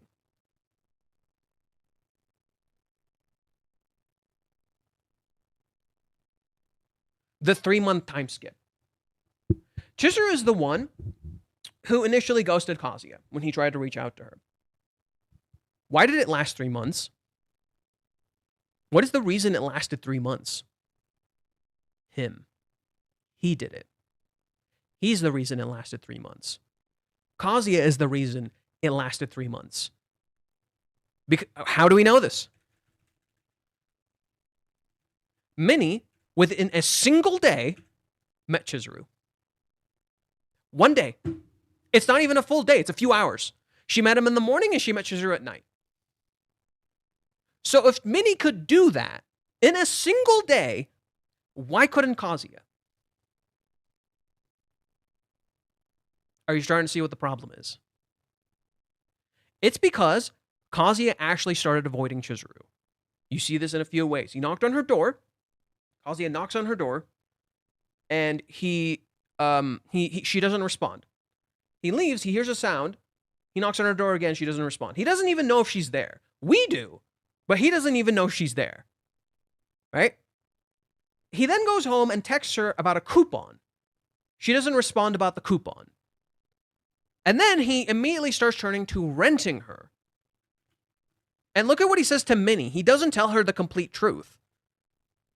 I even tried a few times, but a prior engagement would always come up. I can only conclude that she's avoiding me, right? He says he tried renting her after this. What he doesn't tell you is he texted her once, he knocked on her door twice, in the same moment, and she may not have been there. So all Kazuya got was one text and her avoiding him on renting. Okay, what was the entire conflict of Hawaiians? Renting.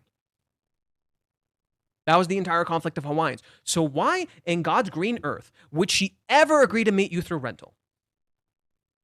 And did Kazuya ever use any of his other options? No. What do we see Kazuya doing? He's turtling in his home. He's like a goddamn hermit in his home. Right? He's running away in his home. Minnie tells him, hey, you should go to talk to her. He says, no, even now, I can't deal with this. I'm going to sleep. I want to run away. But Chizuru keeps thinking about him. So when they meet up, what does Chizuru do? It's all my fault. Why is it all Chizuru's fault? Because Kazuya pushed a few times. He went through rental, and Chizuru didn't respond through rental, and didn't meet him when he tried to meet her, right? But the way Kazuya approached it was all wrong. And the reason it lasted 3 months was his own goddamn fault. He never met her in person. So what happens in that situation? Chizuru starts believing she's a bad person. Because what happened? She ghosted him for 3 months, and it's all her fault. Huh. And it's almost like that's now coming all the way around full circle to be like, hey, whose fault was it actually that happened? Whose fault was it actually that all of this happened? It's almost like it was actually always Kazuya's fault. In trying so hard to say, it's my fault, it's my fault, it's my fault, he made it come true. And apologizing and saying sorry so goddamn much, he made it come true. And now, it's not his fault anymore. The one time it's his fault, it's not his fault anymore. It's Chizuru's fault. Huh. Now, Kazuya does apologize one more time, and we see it, right? In chapter 238. What does Kazuya do? He apologizes one more time, because of course he fucking needs to.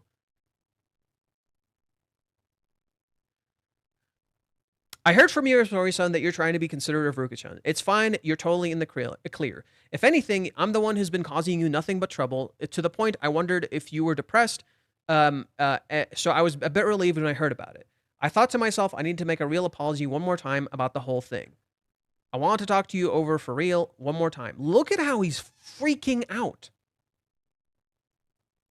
Dude, why are you so scared? Why is he so scared? I know there was this thing at the beach and that you did that to cover for me. And I get that I'm in no position to say something like this to you. I know it's hard for you to give me an answer from where you stand or you sit, but you know, I can't help but think that maybe the kiss was more than just professional. I want to ask you straight up, did it mean nothing more than that? Yomori-san tells me you've got a lot on your mind and it's not like I need to hear your answer right away. But back then, I wasn't lying about my feelings. Oh, well, look at the time. Thank you for the date. I'm looking forward to the chocolate. He just leaves. Notice how he's running away. You idiot, deal with it. What is this? I can't take it. My hands are shaking. My legs are wobbling. It's taking everything it's got just to stay upright. Why am I about to cry? I can't hear Mizuharu's answer at such a state. I'm barely able to keep up appearances as it is. This is enough for today. I was able to tell her what I needed to. No! Dude! I get you're scared, but you gotta fucking stand still, right? And this is literally a trauma response. Like, Kazuya is actually not okay. People are constantly saying, like, Chizuru is the one who, like, needs therapy. Kazuya needs fucking therapy, dude. Kazuya is the one who needs to actually address his fucking problems, right? Kazuya is the one who's, like, really not okay. Because look at Chizuru, she's actually fine. Even though she blames herself for everything. Kazuya is the one who needs to kind of get his fucking shit together. He's the one who's not okay. He's the one who actually needs fucking help. And he's not okay. And that's literally what the cohabitation becomes. The cohabitation is literally Kazuya's comfort space. Chizuru creates every possible comfort for Kazuya so he can feel okay. And he has this entire month to recuperate. And he still does this. Right? An entire month to recoup. And he still fucking does this shit. Right? So literally, the arc right now feels like about addressing Kazuya's fucking problems. Right? It's like, yo, Kazuya, you gotta face up to some of your issues, dude. You're not okay, man. You gotta, like, start addressing some of your fucking problems and what's going on with you. Because you can't have a relationship like this. You can't have a relationship where you have a fucking interpreter via Minnie. You can't have a relationship where you can't fucking talk to your partner, right? You can't have a relationship where you're constantly blaming yourself for everything or getting scared of committing or getting scared of being consistent about your feelings every single time the girl tries to fucking talk to you. You can't have a relationship like this, right? And that's the issue. That's why the arc deals so much with trauma. That's why Chizuru starts loving herself again, because literally she has Sumi.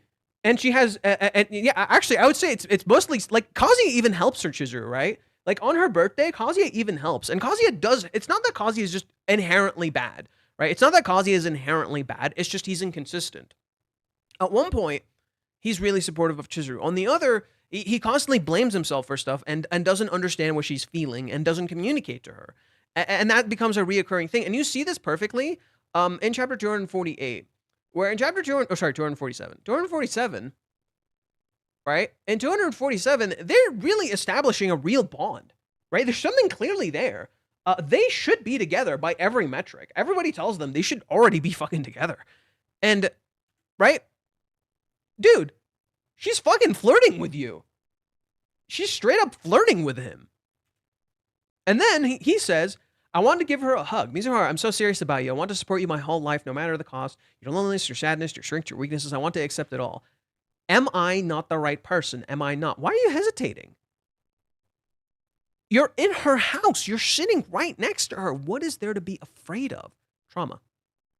This is trauma. He's not facing himself. He's not facing his fears, and he's not accepting himself. This entire arc is about acceptance. This entire arc post what is it? post-Hawaiians, after the 3-month time skip, is about acceptance. Every single facet of this arc is about acceptance. Down to its fundamental core, it is about acceptance. And acceptance takes time. And Reiji does this very beautiful thing where over time, you really start to like Kazuya. He's made you really, really like Kazuya and start cheering for him. Some people still don't. That other way. Some people still don't. Some people still don't fucking like Kazuya. No matter what Kazuya will do, you'll never fucking like him. But he's made you really like Kazuya. Like, really want to fucking cheer for him. And he's intentionally started to paint Chizuru kind of like a bad person. This is intentionally being reinforced to you over and over and over. Only to eventually for you to, like, him call Kazuya out. You're going to get mad. You're going to be like, why the fuck is he calling Kazuya out? And then you're going to see, oh, you're going to do what I just did, where we go through the manga. I'm going to show you what the fuck's been happening. And then you're going to be like, Chizuru has not actually been a bad person. She's done some bad shit, but she's not a bad person. In fact, all of this has been Kazuya and his unhealthy relationship with himself bleeding into his relationship with Chizuru. And that's actually what's been happening the whole time. And so that's actually what's going on with Minnie too. The reason Kazuya has an unhealthy relationship with Minnie that's almost codependent, because he has an unhealthy relationship with Chizuru that also borders on codependent because of his own actions. In a sense, Kazuya is the people pleaser in the relationship. Minnie is the enabler. Chizuru, it gets stuck as either the martyr or the controller. And Chizuru has broken out of this role. Chizuru has broken out of the codependent role of their relationship. They reached a point where they're okay. They're pretty much, they literally, through living together, through using Minnie as a buffer, through having this time to kind of go through this shit, they're kind of okay right now. But Kazuya, the moment he gets met with rejection again, even though he built this entire persona around his trauma, right? So the entire date is Kazuya building a persona around his trauma. The Kazuya you're seeing on the date, you're only getting glimpses of the real Kazuya. You're not seeing the full him. And I think Chizuru realized by chapter 385 what's going on. I think Chizuru realized by chapter 385 what the fuck is going on. And she realized like that she does love him, but the reason she's confused is because he's inconsistent and non-committal. And because he is not actually being honest with himself. And he is not facing his traumas, he's not facing his problems. And that Kazuya needs to confront himself and actually start to care for himself. And actually start to appreciate himself and start to actually communicate and interact with Chizuru. Kazuya, like I said this before, Kazuya can guide Chizuru through love, maybe, or maybe Chizuru doesn't need guidance through love, but Kazuya needs guidance through life. We've had a lot of setup for this. We had setup for Kazuya working towards his future, right? Kazuya graduating, Kazuya job hunting, Kazuya's future with Chizuru. He's literally constantly talking about his future with Chizuru, but he never like focuses on his actual future. We never see Kazuya talk about a dream, a goal, anything like that. He never focuses on any of that stuff. And it's literally because he's stuck in his trauma. And basically what this is all setting up for, to me, is to have like a rude awakening where he needs to start facing his fucking traumas, or he's never going to have a relationship with Chizuru. It's literally never going to work if he does not start facing his fucking traumas. If he doesn't actually make meaningful change to his traumas and his struggle. Because if he doesn't, he really will not move forward. His relationship, he was not ready to date Chizuru in chapter 380. I kind of feel stupid for not noticing it sooner. Because he really was not. He was not ready to have a relationship with Chizuru by chapter 380. He wasn't. And when Chizuru's ready to have a relationship with him, what does he do? He runs away, right? Chizuru's literally ready to have a relationship with him right after. He runs away. He goes and tells Minnie everything. He goes and tells Minnie everything. He hangs out with her and starts drinking because he can avoid commitment. He has this unhealthy relationship with Minnie that's constantly being reinforced. And Chizuru's having none of this shit. Chizuru's literally is having none of this shit. She's like, no. Like, you're either gonna commit or you're not. You need to get help, dude. And I don't think Chizuru like thinks at the moment Kazuya needs help, because she doesn't know what the fuck is going on with Kazuya, like, completely. I don't think she fucking knows what the fuck is going on with him. But the dude is not okay. And he needs to start really facing himself. And that's why I'm very certain. I kind of really feel like the next arc is really gonna focus on Kazuya. It's literally his month. It's literally about to be June 1st. It's literally feels like Kazuya needs to start like confronting himself, moving forward, making some changes in his life so he can actually have a proper relationship with Chizuru. So that like when shit actually goes wrong, he doesn't just crash out, right? He doesn't have a proper healthy foundation. The movie arc was not a proper foundation for him. It just made him feel better about himself, right? But it crumbled just as quickly because Kazuya has no self-respect. Right, Kazuya doesn't respect and care about himself. He has so much self-loathing. He has so much doubt about his worth as a person, and it's just being redirected at Chizuru now. And Chizuru feels like the bad person now. In reality, this is about Kazuya when he needs to face. And again, I think Kazuya, like Chizuru sees the real Kazuya. She sees how amazing he actually is. She sees that. He's an awesome dude. But he needs to face some of these problems before he can ever start a proper relationship with her. And this feels like right now, this arc feels like about, okay, yo, Kazuya, you gotta start facing some of this shit, dude. You gotta actually step up and face some of this shit. And I think that's where we are. That's my big crazy badonka theory, having gone through everything with you guys. Okay, I'm gonna read the chat now. I'm gonna read the chat now. I hope so, because you saw in season 1 how down he's been. You should understand his flaws better than.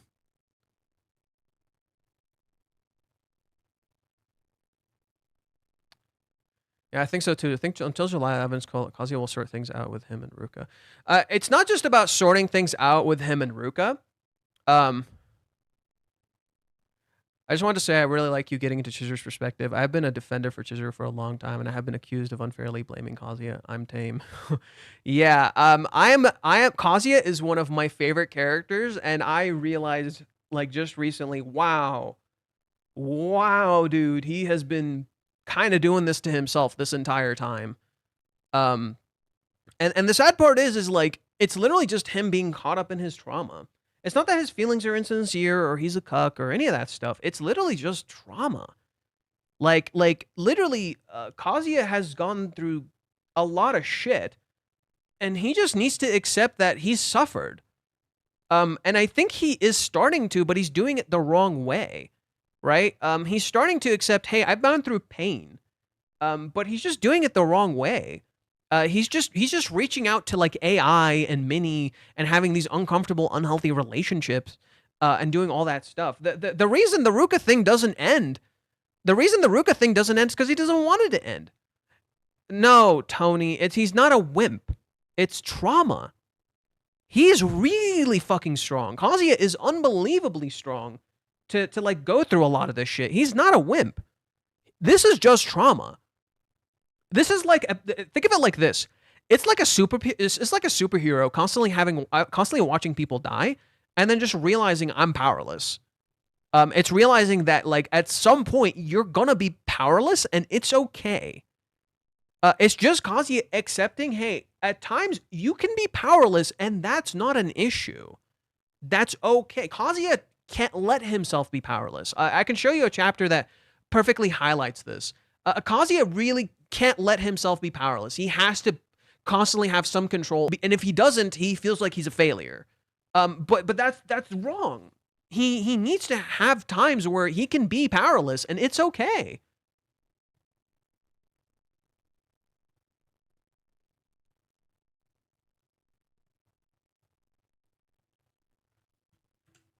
When Kazuya makes food for Chizuru, and he's worried something is wrong, I can't sit still anymore. While I'm just lying in bed, Mizuhara could be going through all kinds of pain. I don't hear her making any noise either.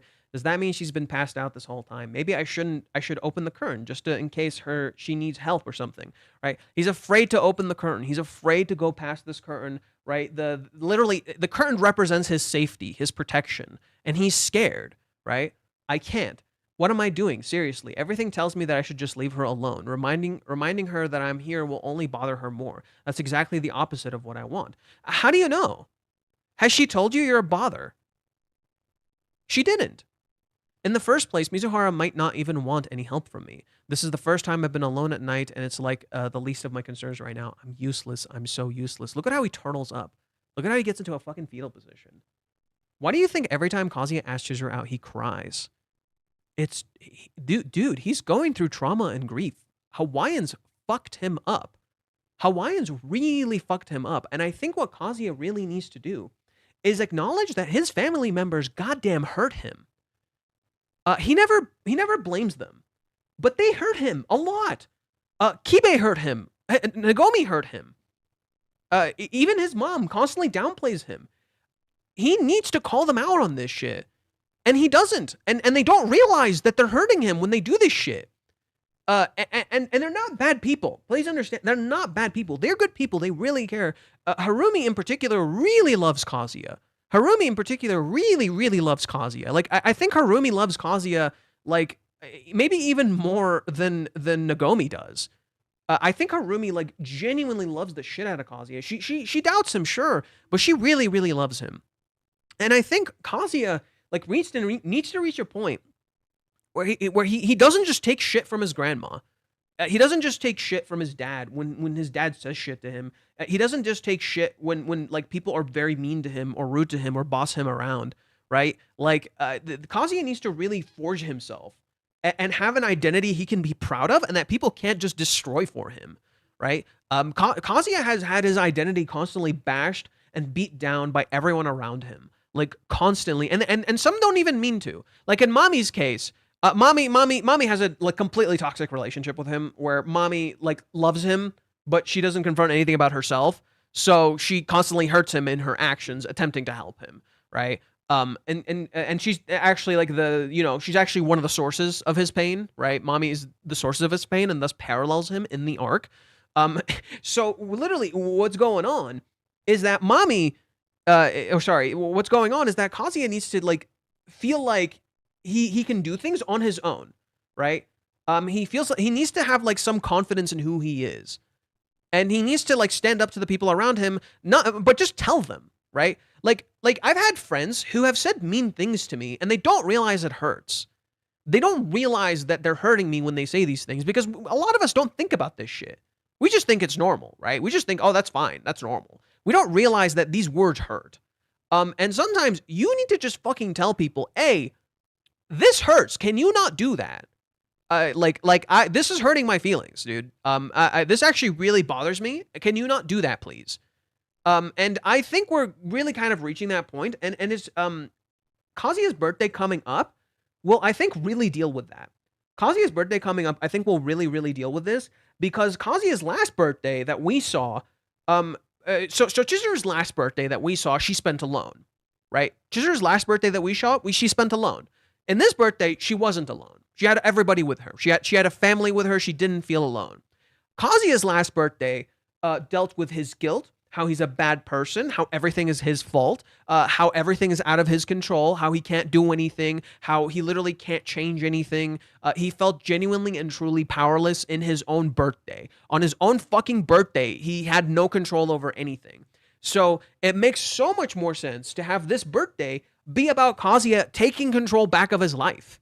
Like, literally feeling like he's not powerless. Feeling like he's actually being celebrated, that he fucking matters, that his choices matter, that, like, he can do and change something in his life, that he's not fucking powerless, that he like, literally Kazuya can start loving himself on his own birthday. I think that's what it's setting up for. Kazuya really starting to love himself on his own birthday. And I think that is going to be, like, a really awesome part of the story. Like, Kazuya actually starting to value and love himself again. And we're already getting signs of that. I explained when we were going through chapter 300, and when we got to chapter 382, like, Kazuya actually started somewhat valuing himself. And it really all kind of started here, right? Like, it really kind of started here, where Kazuya really kind of started valuing himself again. And you see that in chapter 383, where he kept telling Chizuru, no, I'm not going to change my feelings just because you told me no, right? He asked for permission. He asked for permission, as he usually does, right? So this is the usual pattern. Kazuya asks for permission, as he usually does, right? He needs permission to feel what he does, and she tells him no. And what does he do? You know what? No, I'm going to keep having these feelings. He took his first step into valuing himself. You know what? No. I get to have these feelings. You don't get to tell me what to feel. He took his first step into saying fucking no. And guess what? The moment Kazuya starts taking a step into valuing himself, Chizuru starts falling in love with him. Or not falling in love, she starts accepting her love for him, right? Because Kazuya started accepting himself, she started accepting her love for him. So to me, chapter 300, and that's why chapter 300 and that's why chapter 384 is a direct callback, in my opinion, to chapter 218. This is a direct reversal of chapter 218, where 218 is all about self-rejection. 218 is all about self-rejection. So this chapter is about self-acceptance. He just accepted what he felt. He's not magically better. But he took his first real step into self-acceptance. It's starting. He's starting to value himself, because what did he need ultimately?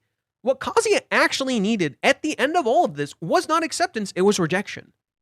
And he needed to say no to rejection. That's what needed to happen. He needed to get fucking rejected one more time, like a real fucking rejection, like straight up, not Chizuru walking away, not Chizuru doing any of that stuff, just a straight up rejection, because he never got that. Kazuya never got just a straight up rejection. He rejected himself. Hawaiians is Kazuya rejecting himself. So Kazuya needed to get a straight up rejection because he forged an identity around trauma. What Chizuru did without realizing it was fundamentally denying his trauma. She's fundamentally denying the new personality he forged as a byproduct of his trauma. That's a better way of putting it. When she did this, it told Kazuya, just accept yourself and what you feel. And this is when Kazuya started to accept his feelings, because he needed a true rejection to let go of all these other feelings, of all this stuff. But he's not magically better, and you see that in this scene, right? He immediately reverts to his usual pattern. He reverts to running away. He reverts to not being committed. He reverts to not doing any of this stuff. And to me, I think what Chizuru is doing here, I could be completely wrong. I think Chizuru is challenging Kazuya here because she noticed, in my opinion, Kazuya is his realest self when he's challenged. And I think what Chizuru realized is that, and she can't coddle him forever. She gave him enough time to recover, to be okay, right? They needed, in a sense, they needed the illusion of living together to feel better, right? To kind of get used to using the crutch, and then to realize you don't need it anymore, right? So like, when someone is, for instance, in denial, of their feelings, a part of that is a good thing, because you kind of let yourself become comfortable, right? You don't want to just break the thing immediately and tell them they're in denial. That's not good. That's not healthy. That's actually quite dangerous if you just break the fucking dam. It doesn't work. When you try to do that, it actually makes everything fall apart. And I can show you this perfectly in why this even started. Why Kazuya started reverting like he did.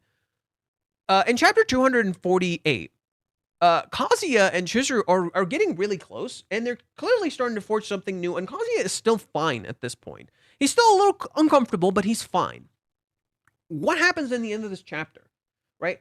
He's still recovering, but what happens in the end of this chapter? They lose their homes. He's met with more death. He's met with the death of his relationship with Chizuru, which does what exactly? It reminds him of the rejection. Yet again, he's reminded of grief. Yet again, he's reminded of what he's going to lose. Yet again, it all popped like a bubble. That's why, after this point, Kazuya has a relapse. They were doing good. They were doing okay. And Kazuya has a relapse. Because what happens?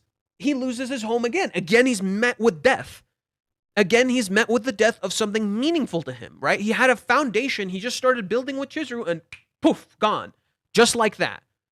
So, what does Kazuya freak out about when he's in Chizuru's house? Right? What does Kazuya start saying when he's in Chizuru's home before she tells him to stay with her?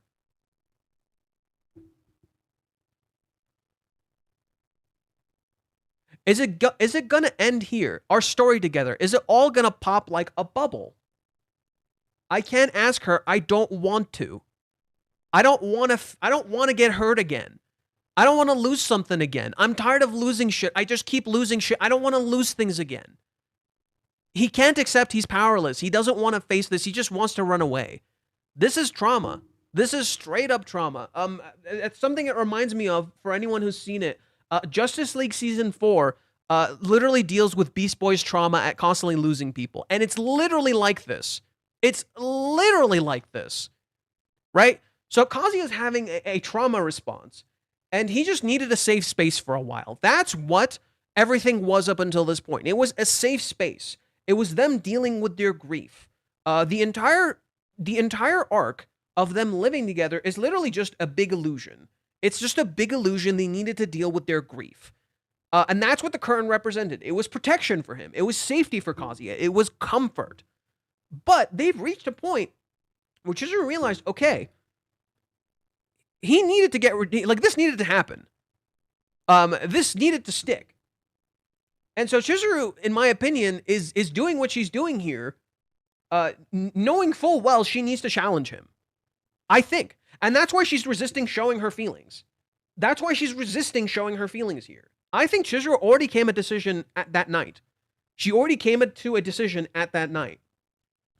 And she's resisting her feelings here because she knows she needs to challenge him. She's not going to react. She's not going to play this game. She needs to fucking challenge him, right? He needs to step up, right? He needs to remember and step up. And when he does, she kisses him. When he does, she's like, okay, this is the you I love. This is who I love. This is the man I love. I don't love the Kazuya who's just a trauma walker, right? I don't love that. I love the real you. I love this. This is who I love. And that's why chapter 386 is first contrasted by what this person is saying, which sounds really scary, right? Oh my God, cheating and all that stuff. And it's contrasted by a car moving forward. It's contrasted by a car moving forward. And the title in the bottom reads, Moving Forward. This is an arc about truly moving forward for Kazuya, right? The movie arc is about Chizuru moving forward. The movie arc is about her finding a path forward.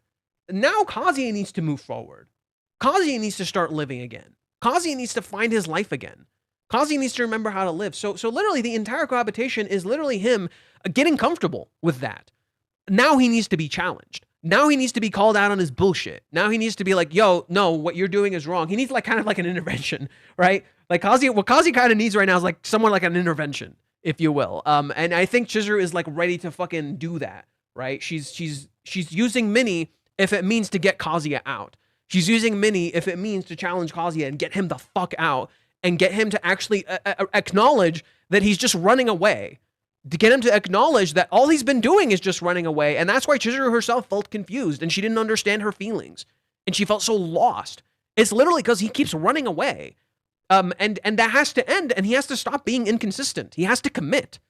He has to find himself again. He has to remember himself again. Remember who you are, dude. And then literally start loving that person.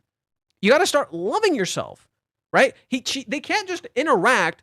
Chizuru smiles at him, and then he gets fucking freaked out. Oh, what does it mean? What does it mean? Right? What isn't that the pattern of the entire cohabitation? Like, literally, here's Chizuru getting a gift from Kazuya, right? And she says good night, and it's great for her. What the fuck? What am I, a fucking elementary schooler? She seems happy about it, but was she? The repeating gag. And I think it's really sad. I think it's really sad when people look at this for Kazuya's character and they say, wow, what a loser. Not realizing when you say this kind of crap to someone who is depressed, you reinforce this. So not only are people the villains to Chizuru's character, they're the villains to Kazuya's character, right? When you say this crap to him, when you say this crap to someone who's going through trauma, you reinforce it to them. You make them feel like they are a bad person, and they start believing it. So literally, when people are saying this stuff to Kazuya, when people are saying this stuff to Chizuru, we are reinforcing to them the thing they already doubt about themselves. And they start believing it. Aren't we the fucking villains when we do this crap?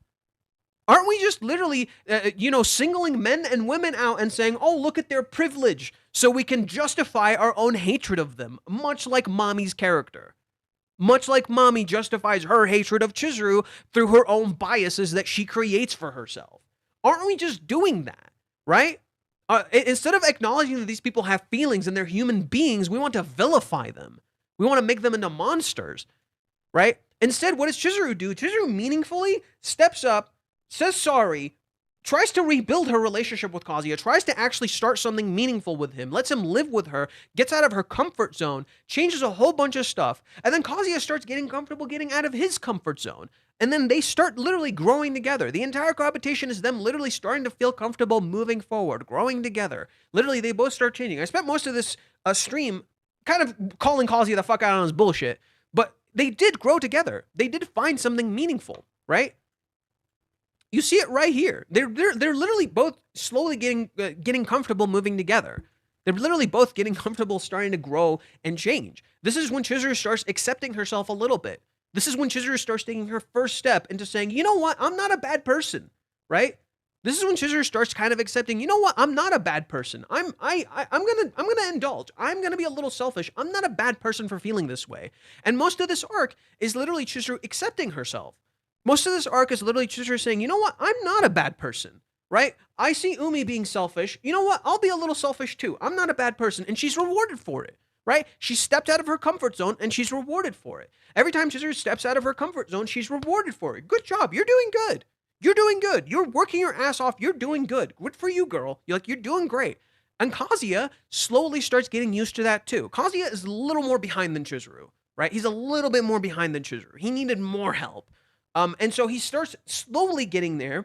And when he asks Chizuru out, that's kind of like his big first step, right? And then literally after that, like during the day, he needs to do all this stuff. He needs to prep. He needs to do all these things, but he's still not quite there yet. So he needs the comfort space of the illusion of himself. And he can't accept like, oh, we're at a point where we can actually have sex. We can't accept that, oh, we're at a point where we can hold hands or we can kiss. He denies that. He denies his answers. He denies who he is. Most of the entire date is literally Kazuya denying parts of himself, literally denying these elements of who he is because he's a bad person or he's not good enough for love. But he doesn't frame it like that, right? He's like, what if she'll hate me, right? He'll frame it like, what if she'll hate me? But all Chizuru has done is show him she doesn't hate him, right? She lives with him. She invites him to hang out with her. She goes and eats lunch with him.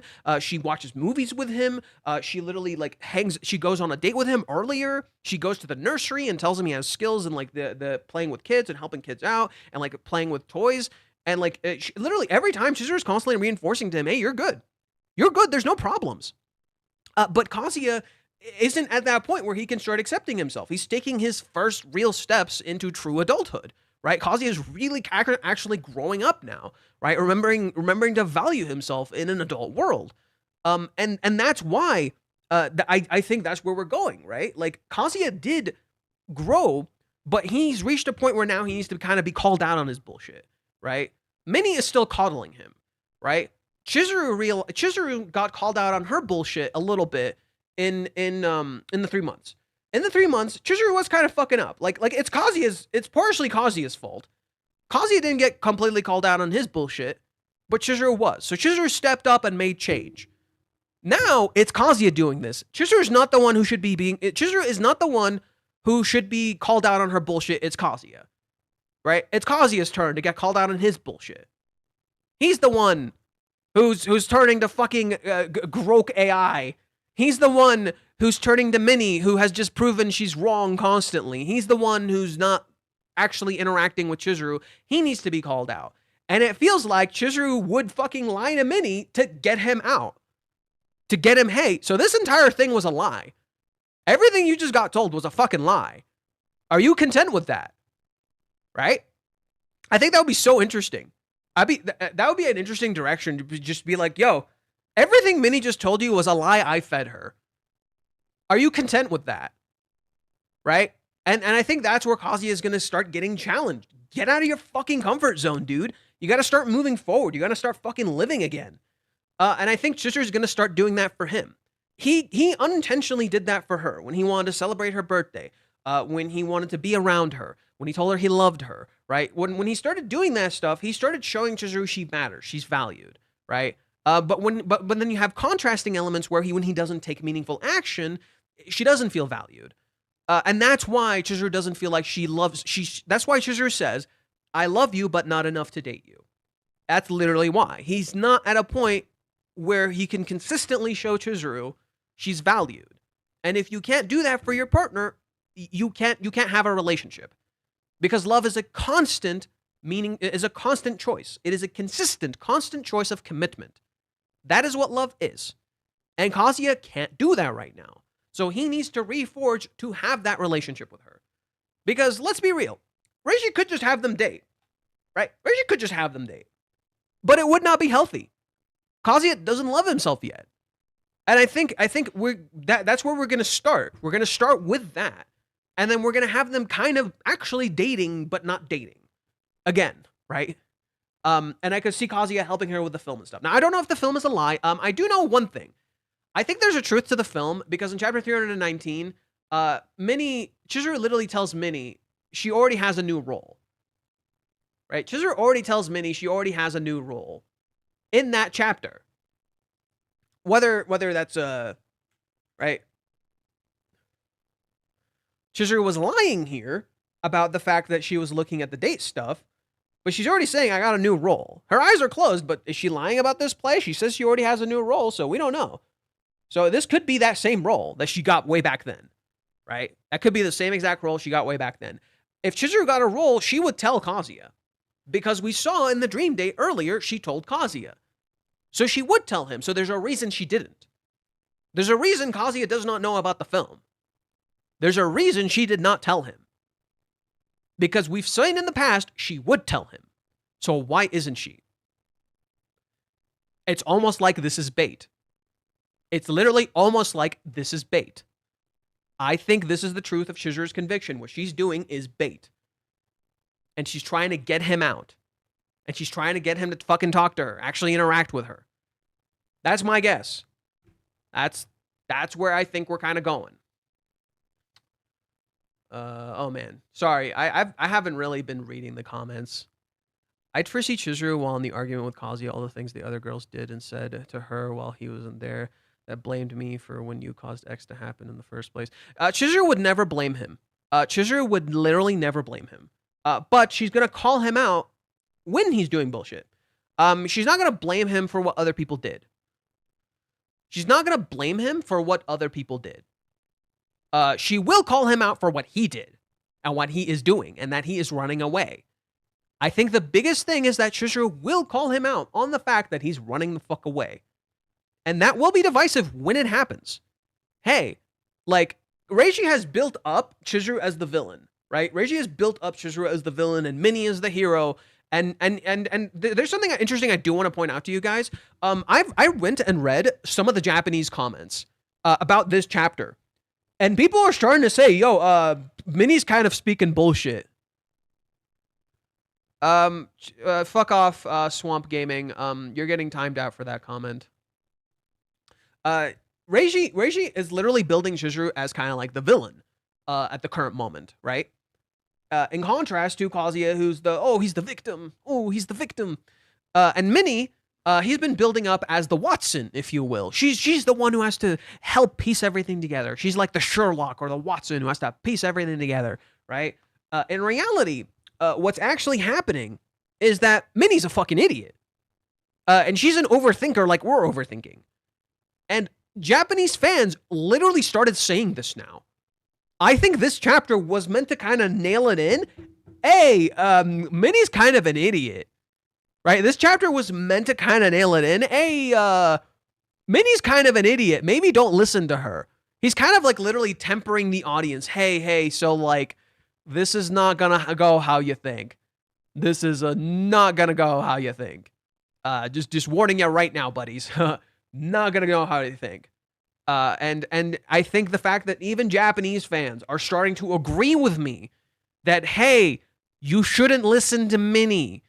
Hey, something is wrong. Hey, Kazuya's kind of being an idiot right now. Like, when the fact that Japanese fans are starting to agree with me, like, bro, like, I'm starting to feel a little more confident about all this stuff. It's starting to kind of click for me, dude.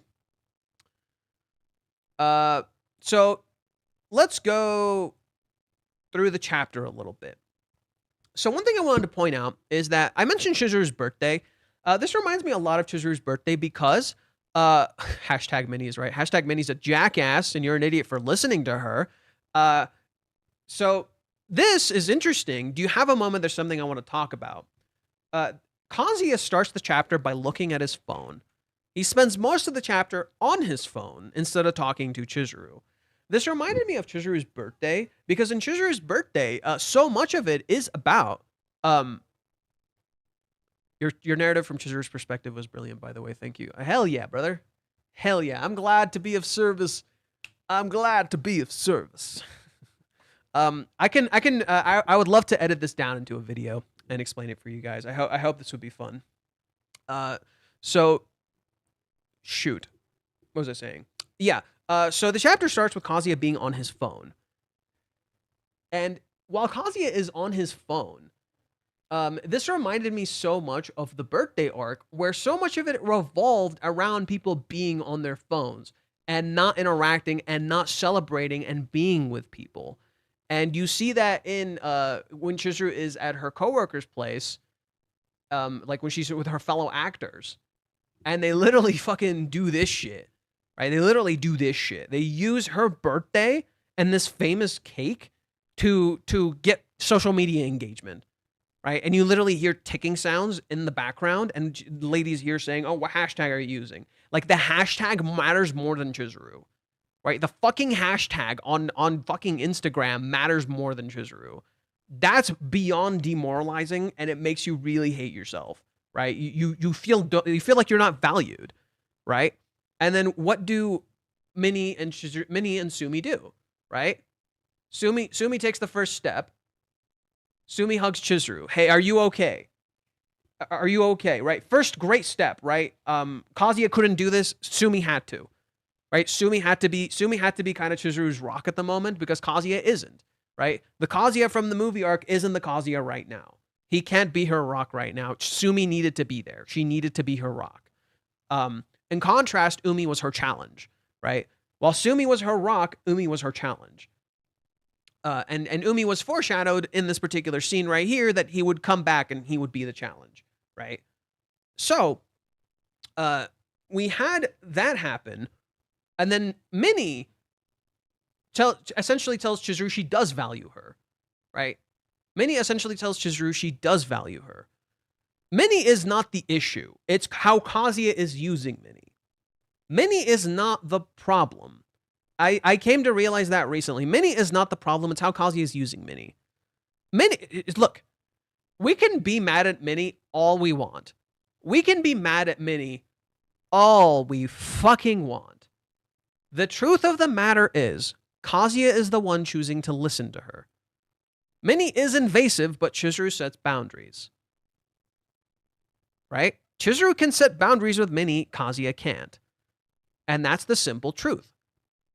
How Kazuya is letting Minnie tell him what to do is the problem, not Minnie herself, right? Minnie herself is not necessarily the issue, not completely. It's not completely on her, right? A huge part of it is Kazuya. He's letting Minnie do this. That's the issue, and this proves it. Even though Minnie doesn't see anything, even though Minnie forges herself around literally what other people say, there is a truth to Minnie's character that is very genuine. A birthday party is not something for someone else to celebrate, but a way to show how grateful you are that someone was born into this world. Even though Minnie says all the stupid crap about Chizuru, even though Minnie does all this stupid shit, she still values Chizuru. Even though she literally does not see Chizuru in this scene, even though she doesn't understand what Chizuru was going through, even though Chizuru doesn't explain, Minnie still values her. And it's stuff like this where I'm like, yeah, Minnie's a good kid. Minnie's an idiot, but she's a good kid. Right? And then Kazuya starts showing her he values her too. Kazuya believes the only way he can show her value in this scene is if he gives her a birthday present, and Minnie unintentionally reinforces that to him. What he doesn't realize is that the gift he ends up giving her matters to her more than the fucking mascara Minnie gave her. This mattered to her more. Literally what he had to say in regards to her play, what he gave her, these little gifts that he gave her, they mattered to her more than what Minnie had to say. Minnie better not be at his birthday party or I'm going to be upset. I kind of hope Minnie is. I kind of hope Minnie is at his birthday party. I hope Minnie stays Kazuya's homie, but she learns. She learns that she can't coddle him. I hope Minnie learns how to be a better friend. I really just hope Minnie learns how to be a better friend. Because she doesn't know how to be a better friend. She's just inexperienced. She's just a young, stupid kid who needs to have her own wake-up call and realize she's doesn't know how to be a better friend to Kazuya. So this element of being on your phone, contrasted by the birthday, where literally the characters put their phones down and interact with each other, right? Literally, this is one of the things I love. You see Minnie's phone right here. You see Sumi's phone right here. You see Kazuya's phone right here, and you see Chizuru's phone right here. Every single phone is down, and they're just interacting with each other and showing Chizuru she's valued and loved. But what are Kazuya and Minnie doing right now? They're on their phones. Minnie is walking D-mail. The first thing we see is Kazuya on his phone. He spends most of the time talking to a fucking AI instead of talking to Chizuru. He's talking to this AI, hoping this AI gives him some sort of solution, when all the AI can ever do is give him what he tells it, right? It can't create for him what he wishes. He can't get an easy way out with this AI. It's not going to help him. The AI is useless. It's not going to tell him what he wants to know. He's never going to find out. In contrast, you have Minnie, who's kind of like an AI, and the AI literally follows her, and she's so hasty in her decision, she yells at a robot for just doing its job. This mirrors Kazuya getting upset at the AI right here. Here, let me change it so you can see what I'm pointing at.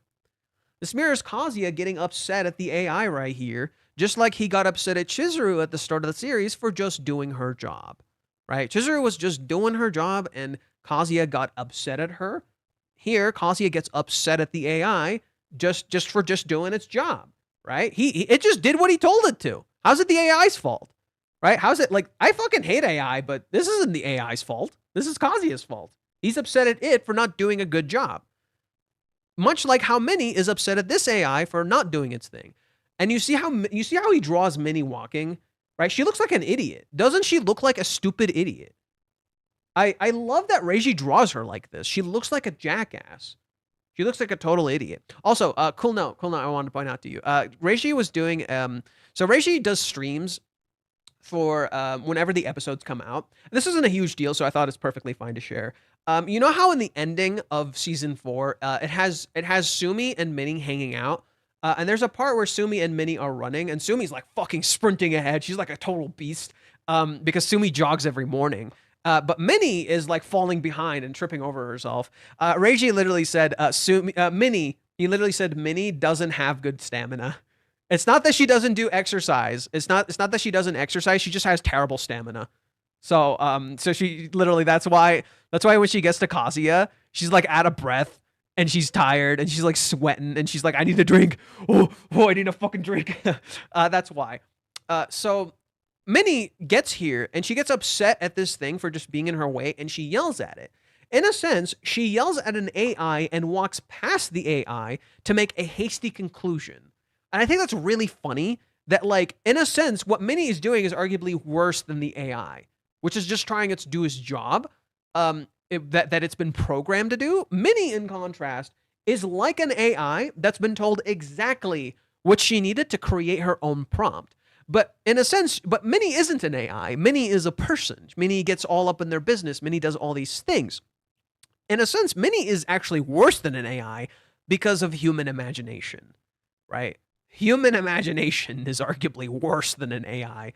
Not like, and that sounds terrible. Like when you put it like that, it sounds terrible. But what I mean is like, not that like if you're an artist, you're worse than an AI. No, what I mean is that human imagination can definitely get out of control. Hasty conclusions can be much worse than an AI spreading misinformation. Because at least with an AI, you know the AI is spreading misinformation, right? At least with an AI, like, you know it's not right. Why the fuck are you listening to it, right? It's just doing its job. Why are you upset at it? You know it's wrong. You know it's stupid. It's literally been programmed by stupid people. Why are you mad at the AI for just being programmed to be what it is? A person, though, a person is more complicated. A person is a lot more convincing than an AI. A person can sound a lot more sound than an AI, right? A person is like, there's a genuinity to them, right? There's an authenticity to a person. So because there's an authenticity to who they are, because of that, they sound a lot more convincing. Their words sound much more convincing, even if their words are total nonsense, right? Because they have charisma, because they maybe understand a situation a little better, because they are, a person with an imagination and a heart and feelings and emotions, they are a lot more convincing than an AI who operates on little pieces of information that you feed it, right? A person can throw back exactly what you feel at you, but you don't even know that they're doing that because they have their own emotions and feelings, right? They're not acting, they're being their real self. But what if you don't know you're acting?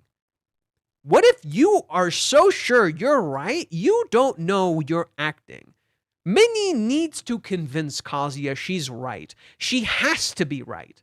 Minnie needs to be convinced. She's convincing herself. She needs to convince herself she's right, desperately so. She must know the meaning to this answer, just like we must understand what Chizuru is thinking. We must know what Chizuru is thinking. We have to know what she's thinking. We have to understand her, right? And so Minnie is that reflection of the readers, right? Like, we must understand her. We must know exactly what she's thinking. We figured it out. We pieced the mystery together. And that's just me. That's just me. Like, I do this stupid crap, right? I do this exact stupid crap where I'll overthink, I'll overanalyze with the little pieces of information that I've been given. And I think this is literally just slapping you across the face with it, right? Like, literally just Reishi's like, hey, this is you, dipshits. This is you, right? This is you, right? You think you fucking understand this story? You think you can understand the characters? You think you can understand what's actually happening in this narrative? No, you're just a fucking idiot, right? You're just a jackass. You don't understand anything. And Minnie representing the readers represents that she doesn't know jack shit. But it is your choice to listen to her. And Reiji makes you want to listen to her. I know there's people in chat who fucking believe her, right? I know there's people in chat who believe her. And that's the best part. That's actually part of it. You're so convinced that she's right because some of the things that she says have truth to them, have basis to them. Ever since she learned how you felt, she contemplated it over and over. Okay, we've seen this. There is a truth to this, right? After living together for a month and going on a date, she couldn't find an answer. She couldn't find her answer. Okay, but they've been on other dates, right? So this is actually not completely correct, right? This isn't actually completely correct. It's partially correct, right? She couldn't find her answer. Okay, this is just objective fact. She rejected you once for your own sake. This is interesting. Minnie before didn't say she rejected him for her. His own sake. I don't remember Minnie saying that. Yeah, so 388, Minnie doesn't say that because she doesn't know, right? So let's see this. Chizuru's son never said anything about it. Now that I think about it, she was acting weird. You moved away yesterday after Odaiba, right? Should be the final result of her research then. She went out of her way not to string you along, but that kiss shows she made up her mind. The fact that she was hiding it is the biggest proof there is. You can date her. Okay. Let's go to chapter 389, which is when we see Minnie again. Okay. The sorry incident happened right after. Chizuru's son basically rejected you on Odaiba. Chizuru's son rejected you on Odaiba. No matter her reasons, she could have ended everything right then and there, but she still kissed you at the very last moment. Until then, she was careful not to string you along. Okay? Judging by her face and tone, she clearly feels guilty about making you wait. Going by what you said. Chizuru's son isn't the type of person to sit back and rest easy while feeling that kind of guilt. She's made up her mind. The fact that she's hid it from me is proof that she feels bad about it. Right? So here she tells him Chizuru did it because she feels bad about it. Chizuru did it here because she feels bad about it. But then here she tells him she rejected you for your own sake. right? She rejected you once for your own sake. But how do you know that? Right? How does Minnie know this? Oh, you guys can't see it. How does Minnie know this? Right? The only basis Minnie has is that, oh, Chizuru rejected him once because she didn't want to string him along. So technically she's right. But she doesn't actually know the full truth of this. Right? She doesn't know why she rejected him in the first place, besides the fact that she felt like she was stringing him along. There's more to it. Okay, let's keep going. But then you told her again that you loved her, making her even more confused. No, that's not. Chizuru wasn't confused. This is assumption. So most of this is fact. Most of this is fact, albeit slightly altered in cases like this, right? Like they didn't go, it's only on a date. It's like one date. No, they've been on other dates. They went on another date Minnie never knew about, right? The date to the nursery, that was a date. Minnie never knew about that. And Kazuya never considered it a date. It was a date, right? But Minnie never knew about this. But then you told her again that you loved her, making her even more confused. No, she wasn't confused, but if you look at it that way, you think to yourself, oh yeah, that makes sense. She was confused. She was just waiting for something for Kazuya to do something. No, I don't think Chizuru was confused in chapter 384 and 385. I don't think she was confused.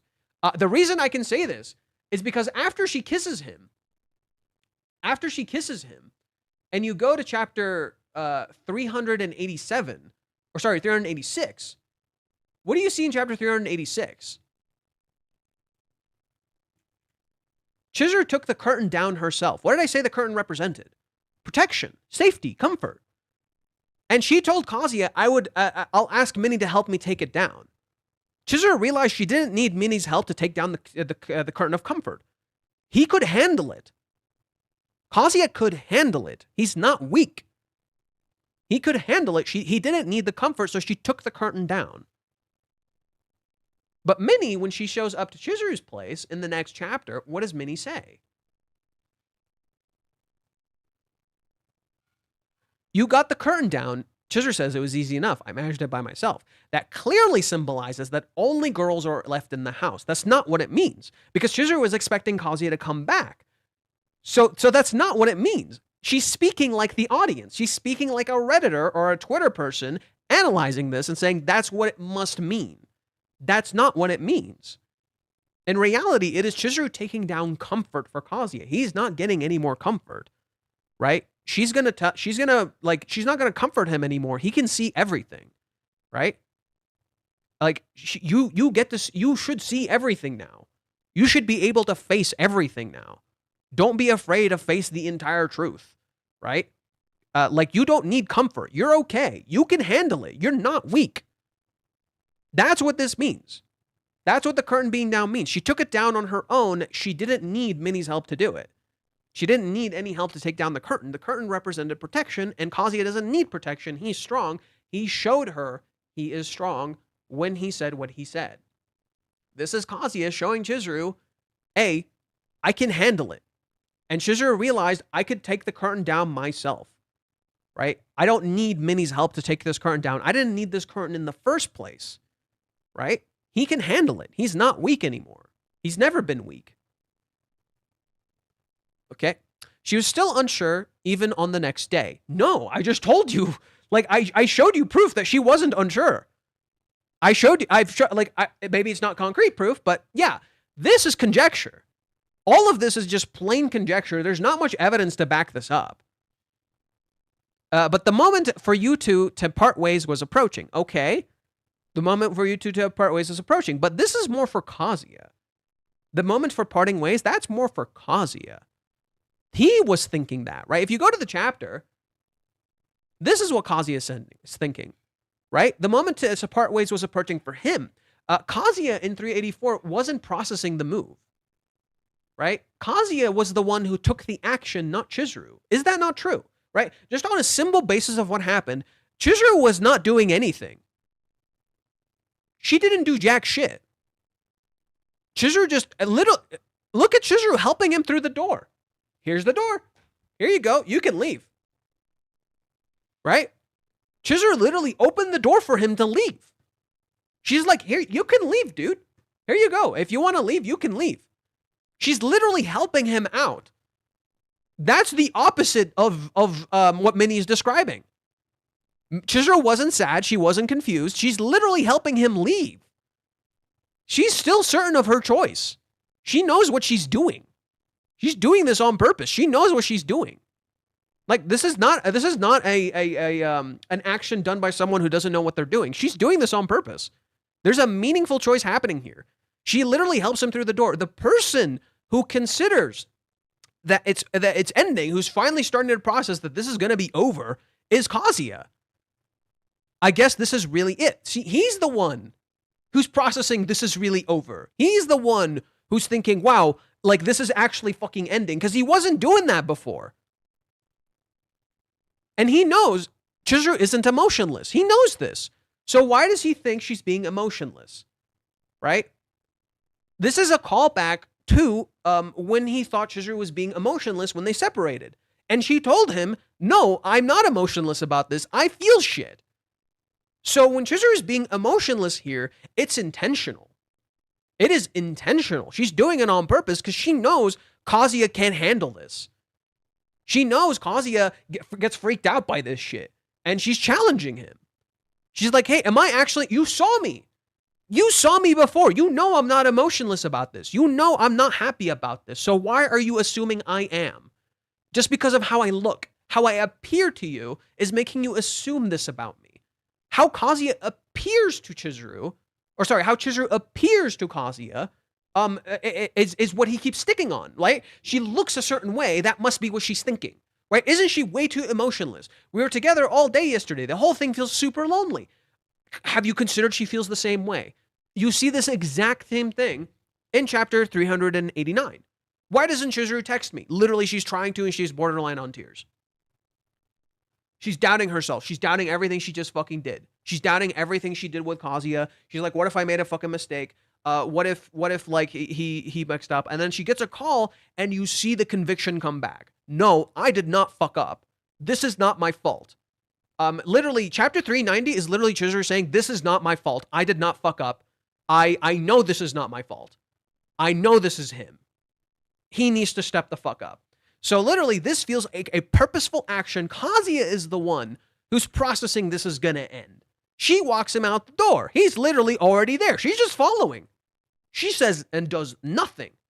And then he takes an action. And that's, right? Chizuru reacts to that. Now, Chizuru takes an action. Right? This to me might have been the extreme measure that Kazuya had and he never even knew, right? This to me might have been the extreme measure Kazuya never even realized about, that Chizuru was fucking pushing him. Hey, I know the real you. I know you're not afraid. I know you're strong.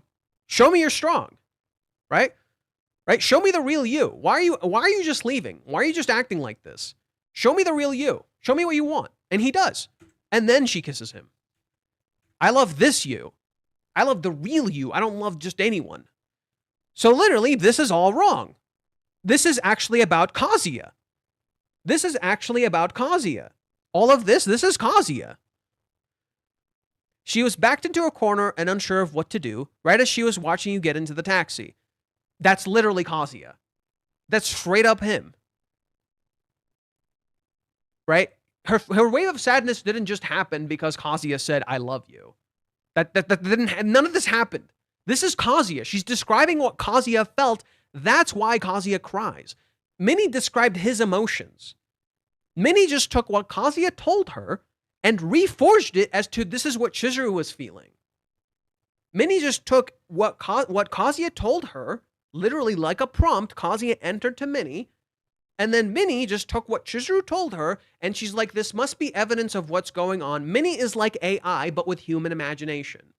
Minnie is literally a walking AI with human imagination. That makes her arguably more dangerous. She felt a wave of sadness overcome her. Those were the feelings of affection that she couldn't put into words. That was the big step that she needed. Every single thing she just described, Kazuya. Every single thing she just described is Kazuya. He felt a big wave of sadness. that he was going to lose her. He couldn't put it into words. He said, I really meant what I said yesterday, right? He couldn't perfectly describe that. All he could tell her was that I'll keep that promise that I made back then. He couldn't describe it super well. Those are the feelings of affection that she couldn't put into words. That's literally him. He felt all these feelings that in his head, and he never described any of them to him. All he said was this.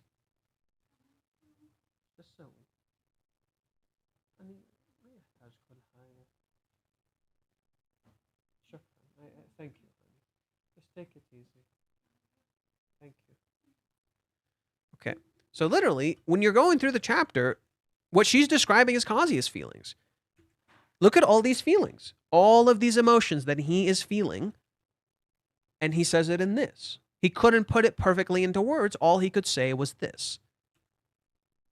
And then he gets into the taxi, and then she takes an action herself. This is the deliberate action. This is not an emotional action. This is intentional. So everything Minnie just described is what Kazuya was feeling, not what Chizuru was feeling. That was the big step he needed. He needed to take that big step, not Chizuru. This was a big step for him to actually face real adversity and challenge and actually step out of it okay. And he did. To me, what this reminds me of is chapter 344.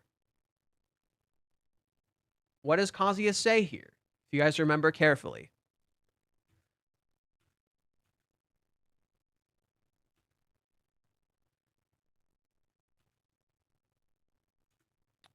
This feeling is the one thing that never changes. A lonely battle, challenge accepted. I can't rely on Yamori-san on the actual date. For starters, I even relied on Mizuhara the whole time to get me through the hardships with Mami-chan. He doesn't even realize he's been relying on Chizuru this entire time, even now. I'll show her that how much I've grown. I have to. I have to learn how to love on my own. Huh.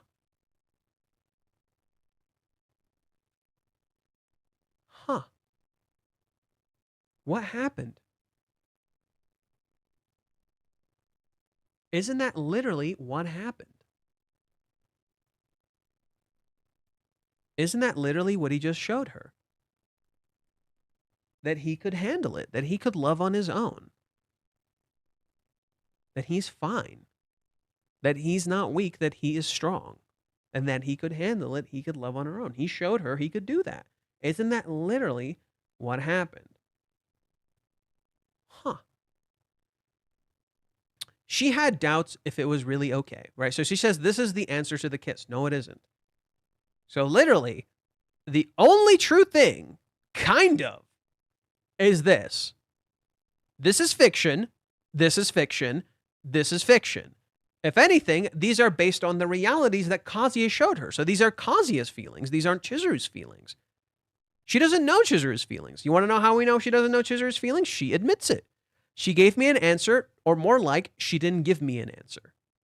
So she didn't give you an answer. You don't know anything. You don't know anything. She gave you pure fiction. She acted. She had doubts if it was really okay for a rental girlfriend and a client to become lovers. Okay, Chizuru kind of said that. And that it would be and that it wouldn't be fair to date someone without understanding her own feelings first. Okay, Chizuru said that. She had the gods of morality and guilt watching over her shoulder. What the fuck are you talking about? Doesn't this sound like what is this, some anime bullshit? This sounds like, okay, this is Chizuru's feelings, right? This is Chizuru's doubts that she's kind of describing that sound realistic. And then she starts talking about gods of morality and guilt. The fuck are you talking about? Right? It sounds like nonsense. But that super earnest and timid angel gave you a silent answer. It's a full-fledged I love you. What the fuck? What the fuck? The earnest and timid angel. Chizuru is not that timid. Chizuru is strong as shit. Chizuru is strong as shit. She's not that timid. So this is just nonsense. This is pure fucking nonsense.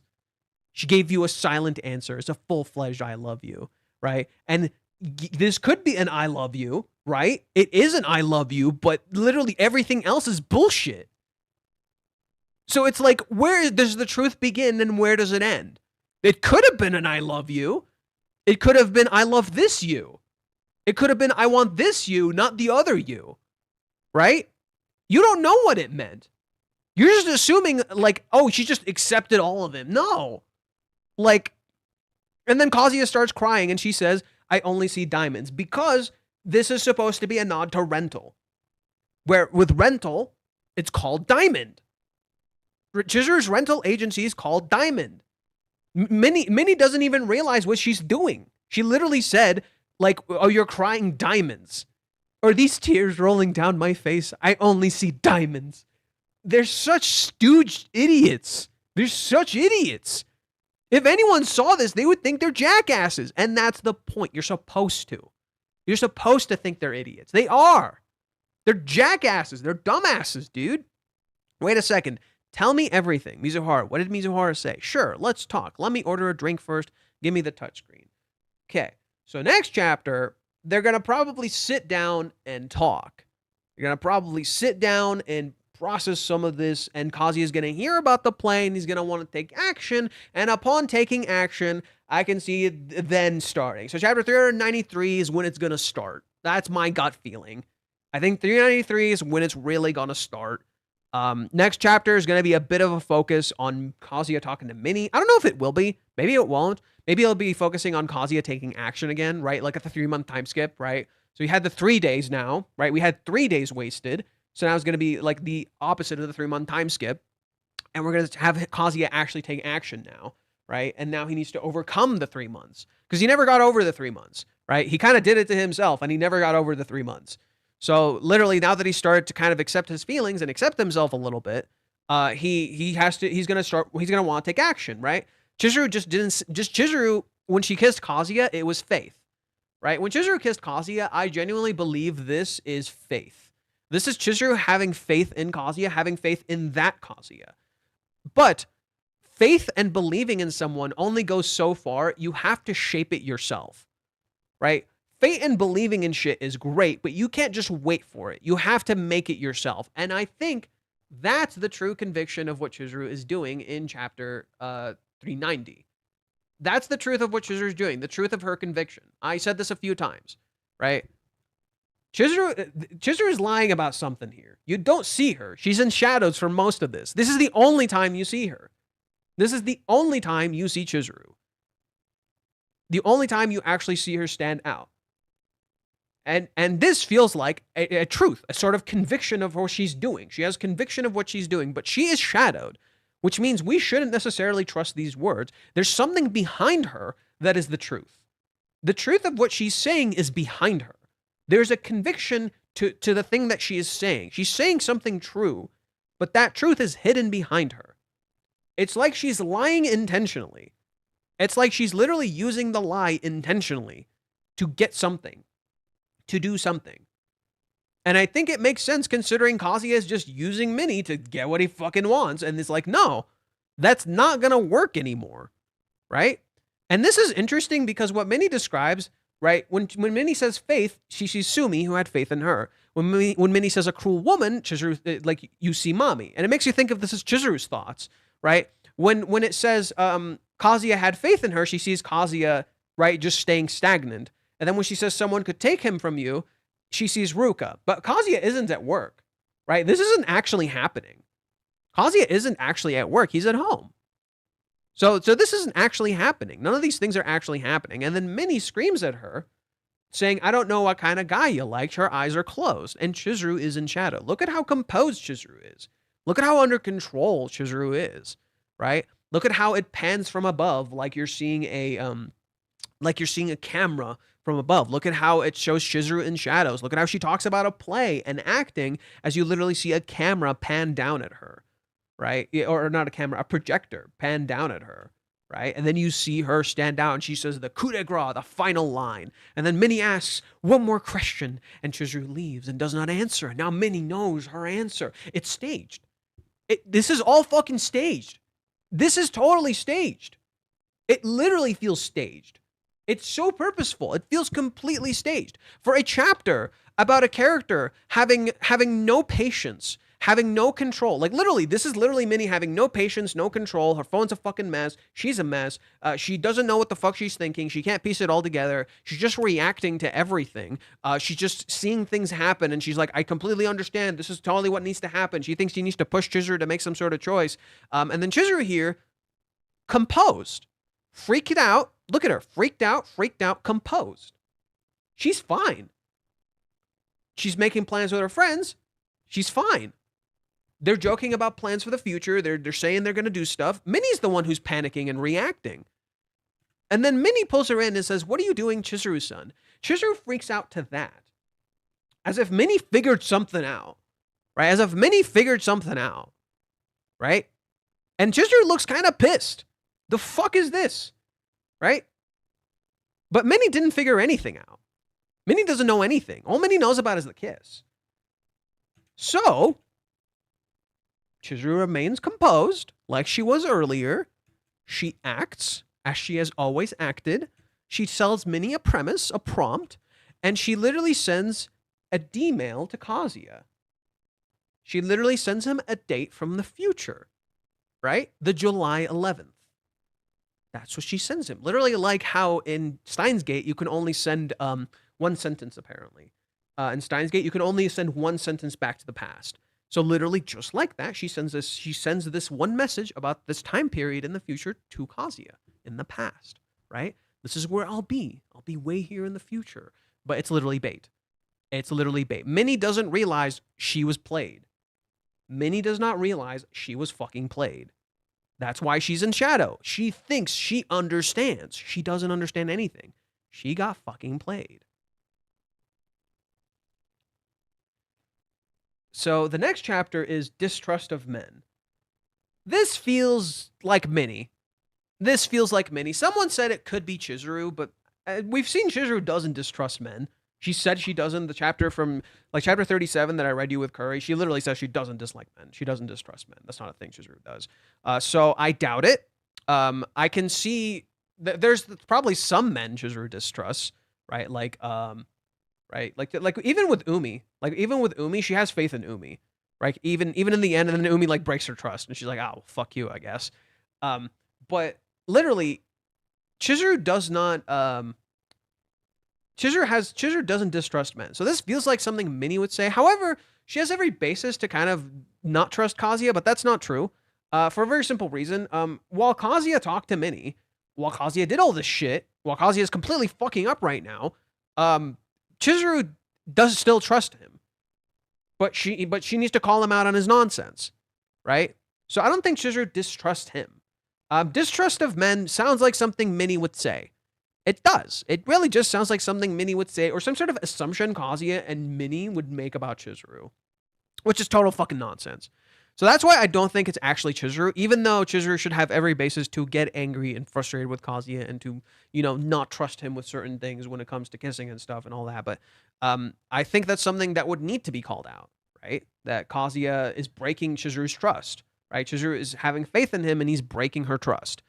So I don't know about that, right? So like it could be Chizuru. I think it's Minnie. Personally, I think it's Minnie. Distrust of men. That sounds like some sort of assumption Minnie would make. Let's see. Kazuya has all the information needed to be able to say that Minnie made stuff up. He could know that Minnie can't possibly know anything. But right now, Kazuya wants the easy answer. Correct. That's why he turns to the fucking Twitter AI. He should not stop thinking. If he is able to relax again, he should start going over everything again calmly. If he notices any inconsistencies or questions, how many could possibly know this? Go ask. No. You're wrong. You're wrong. I can say this for a fact. Kazuya will be stuck in this loop forever. Kazuya is going to be stuck in this loop forever. He's never going to break out, and Chizuru realized. Chizuru saw what is happening. She's literally seeing the 3 months looping. And she knows Kazuya will just sit here forever. And literally just keep doing this forever. So she needed to get him out. She needed to pull him the fuck out. She needed to get him to fucking move. Kazuya will never piece it together. He literally will never, ever piece it together because his own bias stops him from piecing it together. He can't.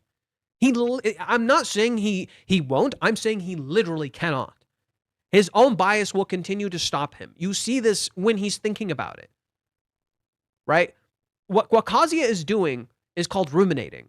It's when you sit down and you keep thinking about something forever and ever and ever, and it progressively gets worse and worse and worse and worse. I know because I do it. I know because I've done this crap. I do this exact crap. I've done this. I know. I've catastrophic thinked a lot, especially with this theories. People will get in your head. People will tell you things, and it'll make you catastrophic think. And that's literally what Kazuya is doing. He will keep doing this. So Chizuru realized, I need to pull him the fuck out. I need to bait him in somehow. I need to get him out. Ruminating is what you're doing right now? Not really. No. I go do other things. Ruminating is when you just sit with your thoughts forever and you don't think of anything else. These are just thoughts I've wanted to express. There's a difference. I've gone, I've eaten, I've spent the last few days hanging out with my mom and hanging out with my cat and going outside and doing things. Yesterday when I finished, instead of sitting down and editing my video, I went and did other things. That's not ruminating. I'm perfectly calm and under control. Kazuya isn't. That's a huge difference between what I'm doing and what he's doing. He's just sitting in his room doing this. I'm not doing that. I'm not ruminating. I used to do that. It sometimes gets in my head when people say stupid shit. But right now, I feel pretty confident in what I'm saying. I'm not ruminating. He is. He's literally just sitting down, overthinking everything. And he's so desperate to find some stupid, easy answer, he turns to fucking Grok of all things. It never leads to anything good. Can be Kazuya doubting of Minnie's conclusion. I think Kazuya may start, but it doesn't feel like it because literally, look at this. Minnie's rousing speech made him fucking cry. Because Minnie just threw his feelings back at him, right? There's a reason Reiji has Kazuya talking to an AI at the very beginning, which throws your own feelings back at you. It throws back at you what you're giving it. So what does Minnie do? Literally, I showed you how Minnie's description is exactly what Kazuya was feeling in the walk out. It's literally his exact feelings as he's walking out of the house. These are literally Kazuya's feelings. Straight up. These are just his feelings. She literally threw back at him what he himself felt. She literally just told him what he himself was thinking. She's literally like an AI. She literally did what the AI did. She thought she was different. She was so sure she's different from the AI when she was doing the same exact thing using human imagination. She thinks she found some magic solution. Chizuru told her 4 fucking sentences, didn't explain anything, and she's convinced she knows all this, and all the basis of what she's saying is based on Kazuya's own feelings. When he told her, what he showed her, his own perspective. She doesn't know shit. And it makes Kazuya cry, not realizing the tears he's shedding are nonsense. Everything about this is fucking bogus. I sincerely hope you're right, and Chizuru's choice, and Chizuru notices what is happening. I would also accept if Minnie notices what is happening. Minnie won't notice. Minnie won't notice. Neither will Kazuya. Chizuru has to be the one in the room to call this the fuck out for what it is. And I think she will. Chizuru has to be the smart one in the room who calls this out for what it is. Kazuya won't notice, and Minnie sure as hell won't notice. I can say Minnie will never notice this for a very simple fact. Minnie is a cosplayer, Minnie is a YouTuber, Minnie is the audience, and the audience will never notice this. The audience does not see this coming. The audience doesn't. The only reason some people do is because I'm saying it. Go to Reddit. None of us see it coming. No, go to Twitter. None of the people see it coming. They think all of this is real. They're convinced everything is happening is real. None of the people see this coming. Like, it's gonna, like, I literally think, like, chapter 393 is gonna be like, what the fuck? It's gonna be a what the fuck chapter. What have I been reading? But it's a problem that needs to be addressed. Kazuya needs to be fucking addressed. Kazuya has been, like, putting this off for a very, very long time. And it needs to be addressed. Okay, Tony, I'm just gonna time you out for now.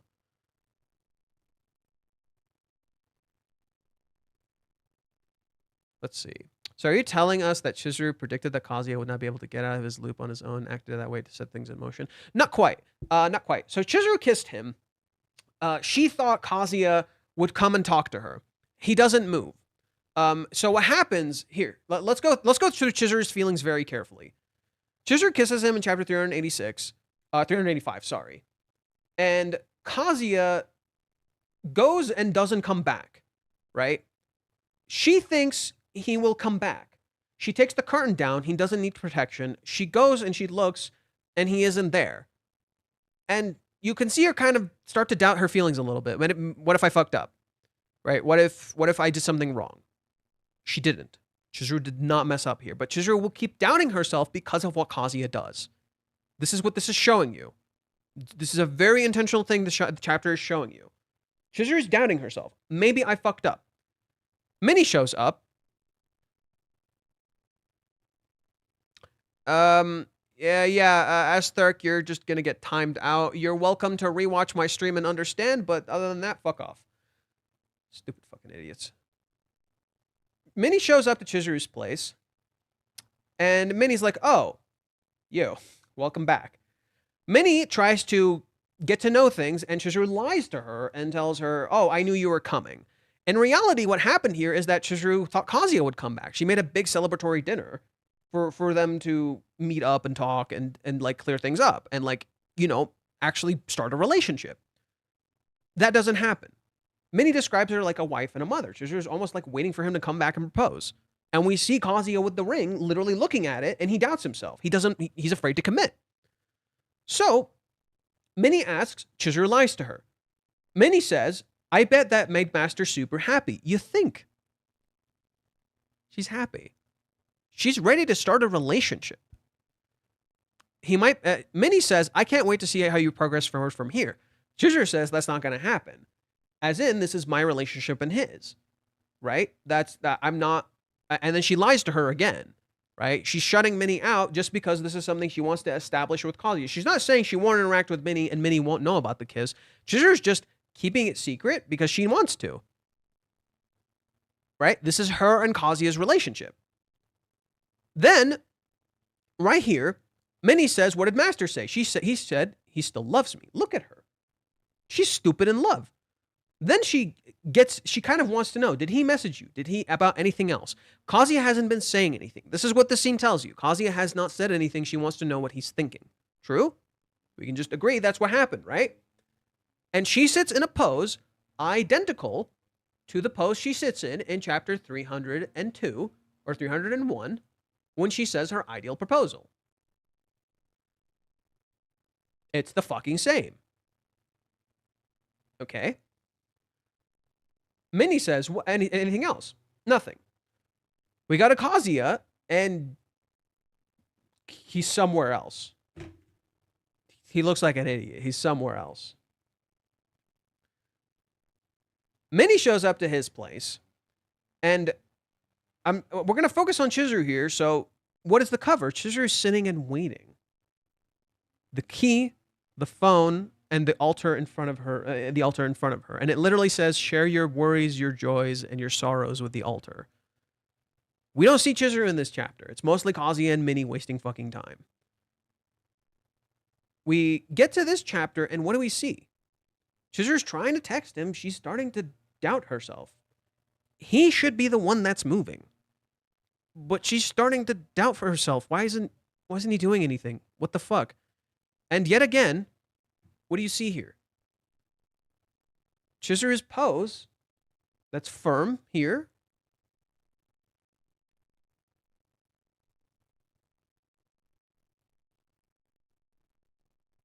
Chizuru's pose here is crumbling. Her hair is down. She's not as organized. She's sitting outside and she's looking at her phone. She's starting to doubt herself. What if I need to move? What if I have to do something? Right? Why isn't he doing anything?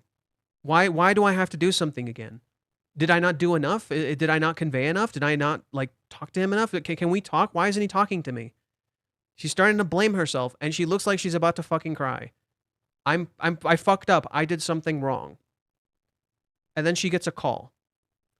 This call to me reminded Chizuru, no, you did not do anything wrong. This is not your fucking fault. You're not doing anything wrong. This call, I don't know what it is. We have not seen this call yet. This call reminded her, you did not do anything wrong. He has to step up. And you should do whatever you need to pull him out. Don't doubt yourself. This call reminded her, do not doubt yourself. And the reason I can say that this is what this call means is specifically because of what it meant before.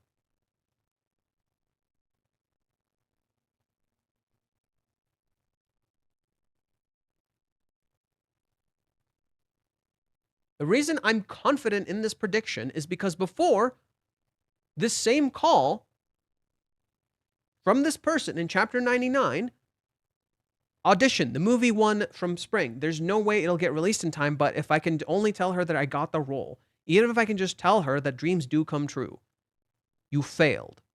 Last time, this is her failing. This time, it's her succeeding. She starts doubting herself. Don't just smile and tell me, Grandpa. Right? What more could I do? What more could I do to tell him? What more can I do?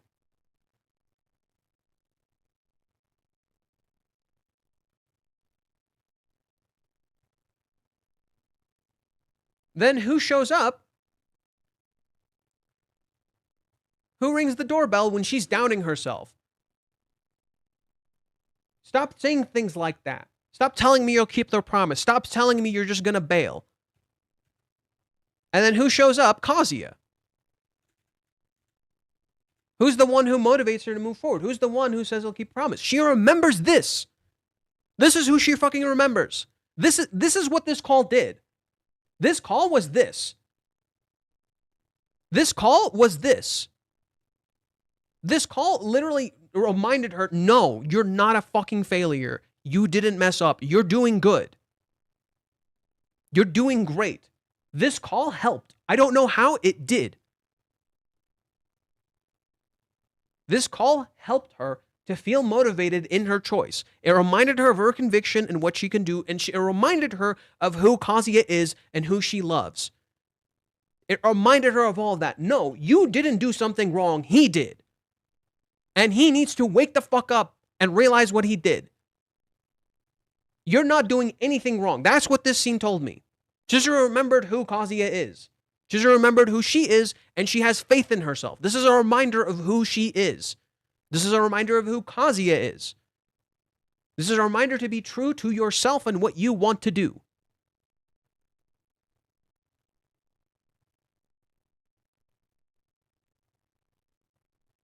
No, do you know why I think she would use Minnie? So, Verka says, I think it's a stretch to assume that Chizuru deliberately used Minnie to her advantage to get Kazuya to move. The logical way to try getting him to move is messaging him via line, not D-mail. This is where I disagree. You want to know why I can disagree with this? She shouldn't have to say a word.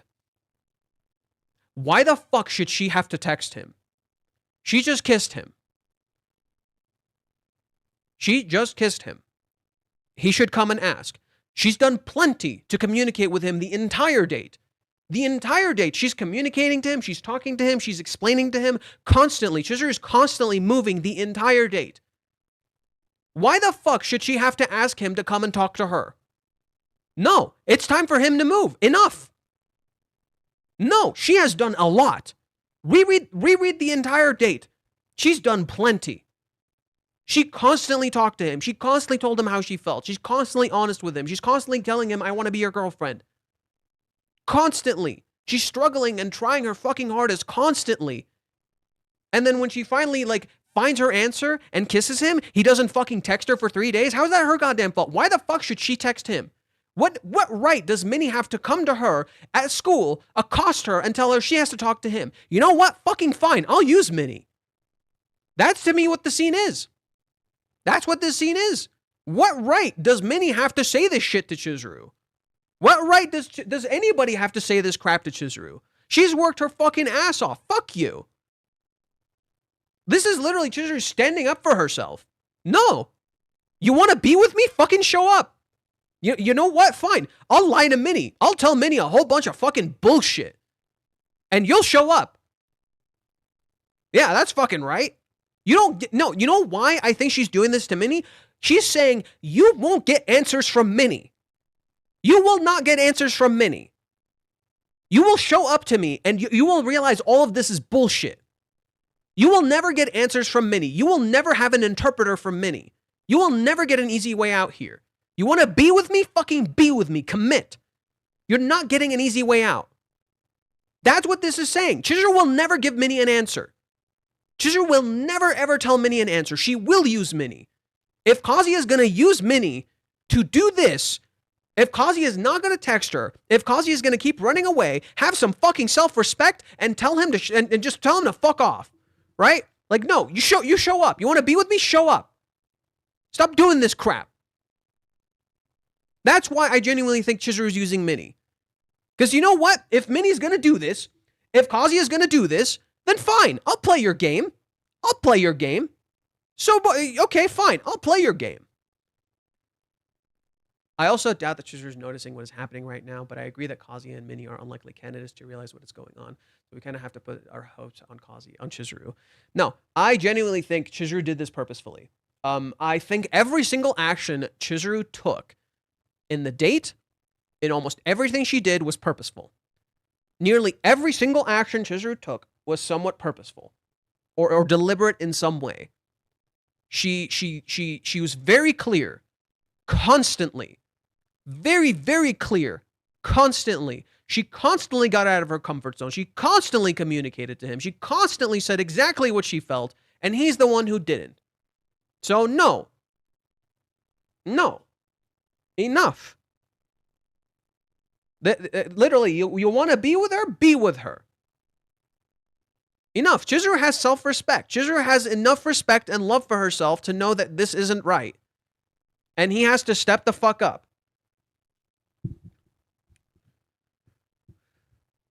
You think it's wishful thinking that the dinner Chizuru prepared for her was for her and Kazuya? Why? It's so clear it is. We literally know for a fact Chizuru did not know Minnie was coming. I can tell here. There's factual evidence. There's literal factual evidence. This cover right here, there's a part in it where Minnie is literally labeled as the unexpected visitor. Minnie is literally labeled as the unexpected visitor in this cover page for chapter 387.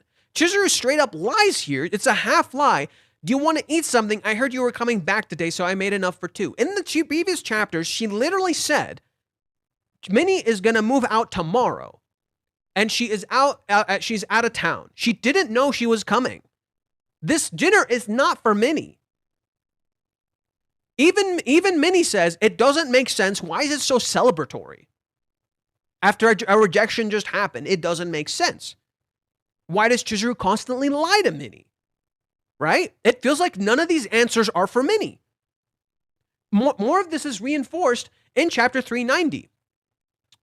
Actually, wait, there we go. In 390, Minnie says a particular line that I found fascinating. Minnie says, right here, seriously, she could have just told me. No, because you would go and tell Kazuya. He wants to know, he has to show up.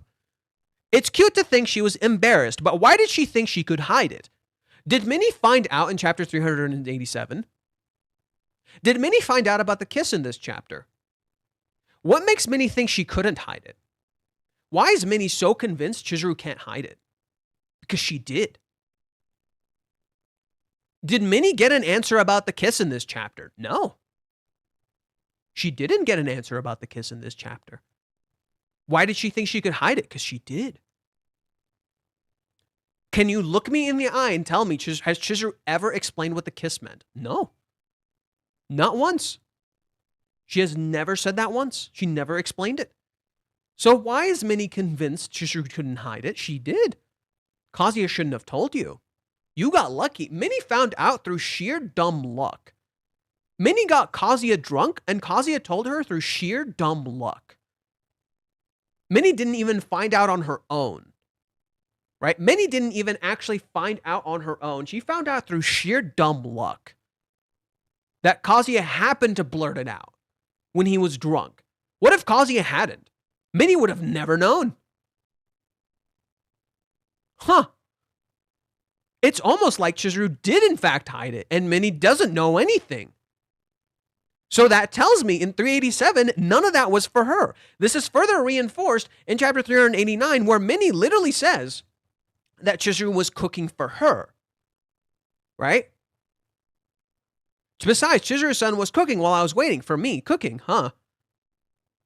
She's prepared, right? So this makes no sense. Why was just... Minnie just says, she was just cooking. What does that have to do with anything? Right? Notice how when Minnie phrases it like that, you think to yourself, wait, why was she just cooking? Why did she just make a meal for two? Why was she just cooking? That's weird. Why is Chizuru just cooking? You assume Minnie's right because it's celebratory, but why was Chizuru just cooking? And Chizuru did not make that for Minnie. The meal is expensive, right? The meal Chizuru made in chapter 387 was expensive. And it's particularly celebratory. Literally every Japanese fan I spoke to said it was a celebratory meal. She got meat and potatoes. Meat is not cheap. She got Pacific Sauri, which is a fish from autumn season, which means it's not cheap to get in that time of year, because you can get it in spring, but it's smaller and more expensive, and it's more sour than it is like light and easy to eat. So everything about the meal is already conveying to you, no, this was not like this meal was for Kazuya. It was celebratory. The meal is also very full of protein, and it had a lot of healthy stuff in it. So literally, Chizuru was trying to help him get some of his stamina back because she knew he would be tired or something, right? She's literally acting like a wife. Minnie literally calls her a wife and a mother. You see how that meal was for Kazuya? It wasn't for Minnie. Let's talk to each other. I know Kazuya is doing the same thing, but someone needs to do the first step. No. The simple truth is, Kazuya should have just come back. That's just the facts.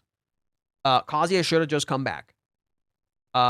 It was an active choice for him, and he chose not to come back. Why didn't she just invite him? No, she kissed him. And like literally every love confession ever, when you fucking kiss someone, it means you like them. Like, I don't know, man. He professed his love to her, and she kissed him. If he wants to come back, he should have. He didn't. And then he didn't again. And then he did it a third time. So how is any of that Chizuru's fault?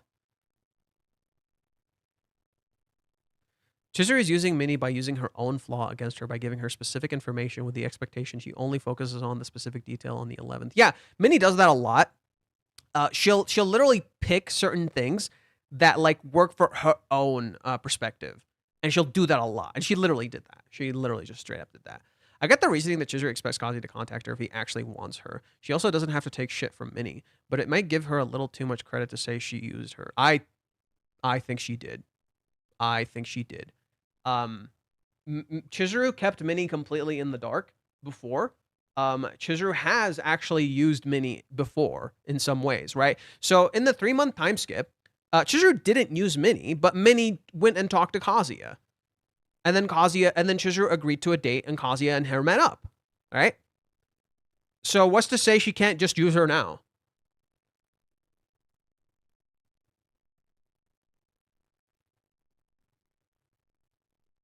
He needs to stop being afraid.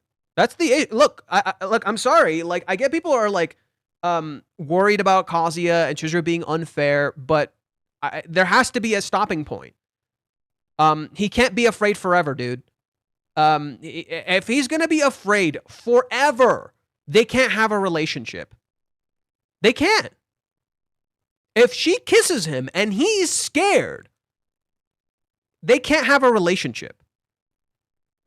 I'm dead serious. If she kisses him and he is scared to talk to her after she fucking kissed him, they can't have a relationship. That will never work. If she kisses him and he needs an interpreter to tell him what it all meant, instead of just going to talk to her, this will never work. If he sends his interpreter to do things for him because he can't, this will never work. These are just facts. You can't have a relationship with someone if you can't talk to them. This is just a fact.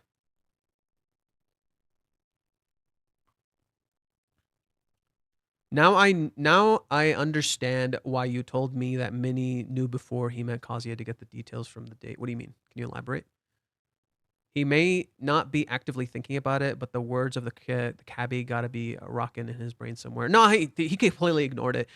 So the whole point of the words from the cab driver were really simple. Kazuya wasn't listening to them at all. And that was the point, because that's the start of the new arc, right? The start of the new arc is meant to parallel the ending of the arc. The start of the arc literally starts and begins with a cab driver talking about something that has absolutely nothing to do with Kazuya, and Kazuya doesn't listen to him. And that's the point. That's where we're going to reach. Kazuya not listening to people. Kazuya not listening to what they say, but when the driver asks him a question, he responds. But is that really Kazuya's response? So you both get an answer, and you get a you get the dilemma. You get the dilemma and the answer. I made up my interpretation of the kiss in the serious discussion. What if the kiss was Chizuru showing Kazuya her physical desire for him? It would have been embarrassing to put that into words. I actually don't think so. I actually don't necessarily think so. I don't think so. I thought that's what it was initially. I don't think so. So Verkez, I made an earlier stream talking about Chizuru's desire, and I realized that we're actually looking at the desire thing in the wrong way. I actually think we're looking at the desire thing in the wrong way, because Chizuru was trying to find... So what Chizuru wanted wasn't just desire, but a meaningful action with sexual intimacy.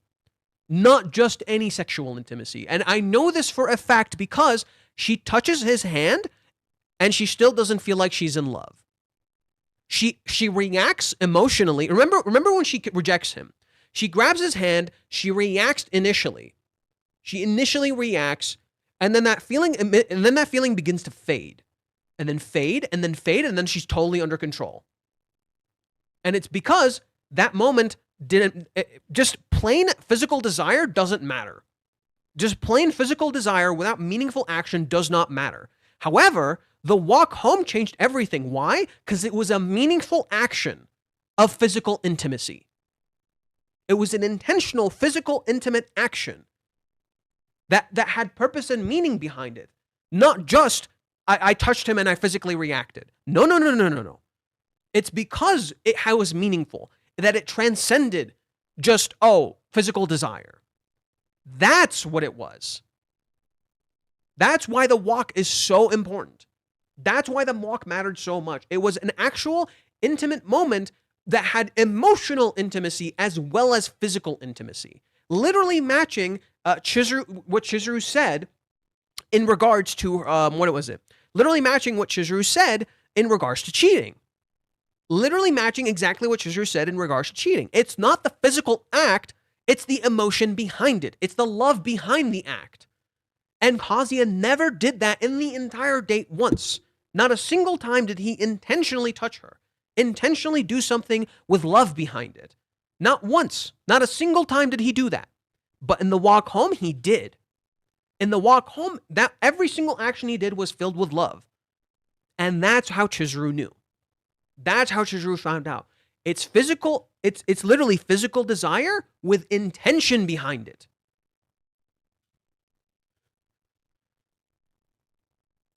The yes, no wasn't really foreplay, no. The yes, no is perseverance. The yes, no is consistency. Chizuru finally got consistency with Kazuya in that moment. Every time she said no, he would respond. Every single time she said no, he would respond. There was consistency. There was commitment. That's what she got there. She got acceptance, consistency, and commitment. Everything she ever wanted. Literally everything she ever wanted, she got it in that walk. That's all she wanted. Acceptancy, consistency, and commitment. And he did all three in that walk. He was consistent in his desires. He turned her down. He persevered regardless of what she said. Literally, do you remember what I was showing you last chapter, or last stream, when we were reading the Sumi chapter? Remember what Chizuru said, right? Remember what Chizuru said to Sumi when Sumi asked her if she likes him.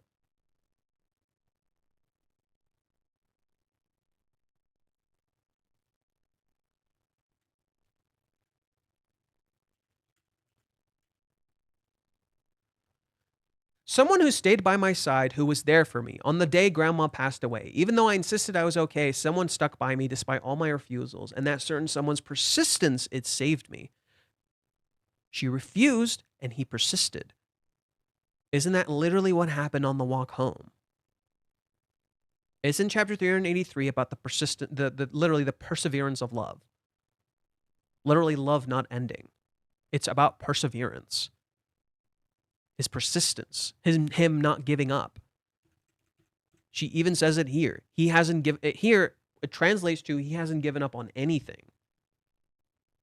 Right? Here, she uses the word koi when it comes to this love, where she wants to be with him. Here, she says the word I when she talks about giving everything to him. And it's because what Chizuru is confused on is literally if her love is just physical desire. That's the issue. And that's why she figures it out when Kazuya does meaningful action with intimacy, with vulnerability. Let's see. That would also explain why Chizuru hid it from Minnie and why she assumed that Minnie won't find out. Kazuya surely won't tell Minnie that Chizuru wanted to get physical with him, right?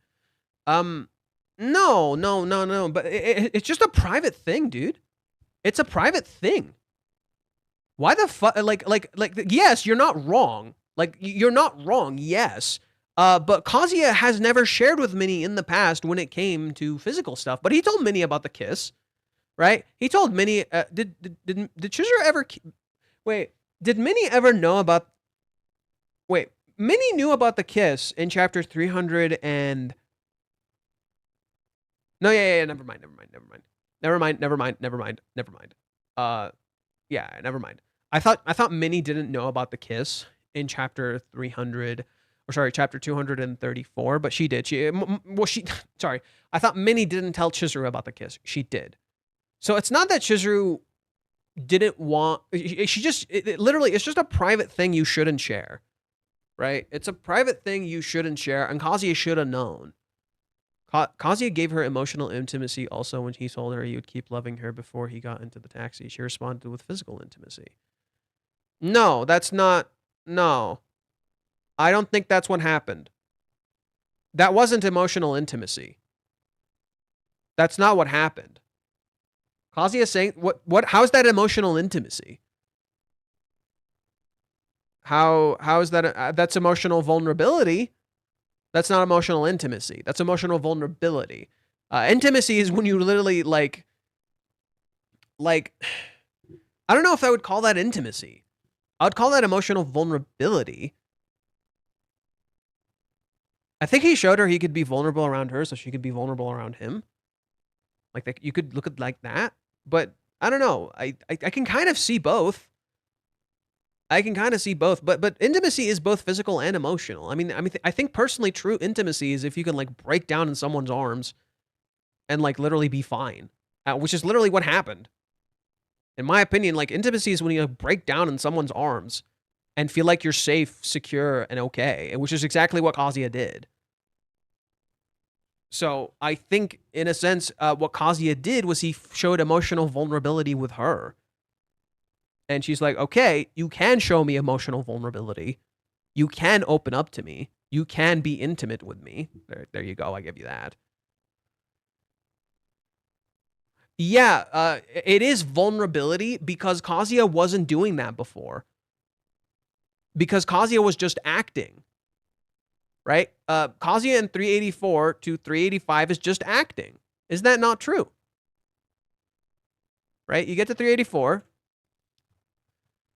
They run into each other, acting. acting. He's pretending like he's fine. Acting. All of it is pretend.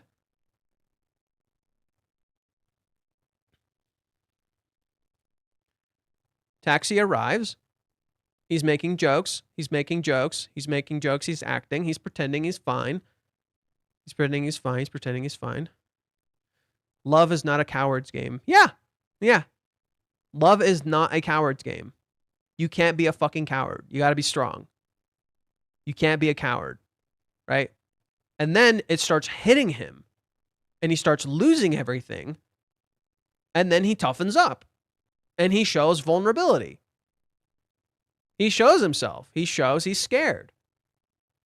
He shows, well, not scared. He shows that he doesn't want to lose this. I really meant what I said yesterday, right? He showed he can love on his own. In a sense, he showed vulnerability. I don't know about, maybe intimacy.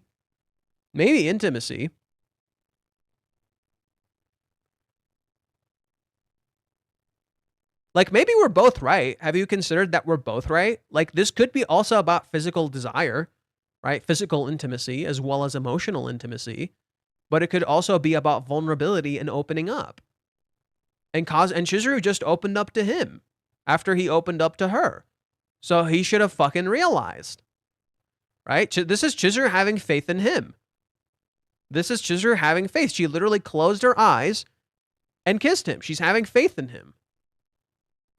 While his eyes are open, waking up to reality. Literally what is going on in the current arc. Kazuya waking up to reality, Chizuru learning to dream and just let go and have faith. And know she'll be okay. Right? Chizuru needs to be able to just be a kid for a bit. Chizuru has been the adult for too long. That's the issue. That's kind of the big issue right now. Chizuru has been the adult for too long. She needs to be able to just be a kid around him. She needs to know she's safe and okay and she can just be a kid around him. She's been an adult way too long. She never got to be just a kid. She never got to just relax. What Kazuya said was true, and the meaning, it was intentional. It was emotional. It touched her. It gave her confidence. It gave her the courage to show herself that part she had hidden. I don't think this was about courage. I don't think this is about courage. I think this is about Kazuya's courage. This is not Chizuru's courage. This is Kazuya's courage. This is not, I don't think Chizuru is literally walking him out. This is not about Chizuru's courage. It's about Kazuya's courage. This is about her. This is about him showing he can handle it so she can be herself. He's showing, I can handle this. You can be a kid around me. You're safe with me. He's showing I got this. That's what that did, in my opinion. Do we give Kazuya a break for getting mixed signals, or is 3 days enough time to process? Kazuya gets no fucking break. I'm sorry. Kazuya did not get mixed signals. The only mixed signal you could argue is that she rejected him, then kissed him. Okay, focus on the kiss. Stop worrying about the rejection. You want to know answers? Get answers. Like Kazuya doesn't get a break here. I'm sorry, he doesn't. I refuse to give Kazuya a break here. He is running away. There is no break. Fuck off with that shit. He is running, period.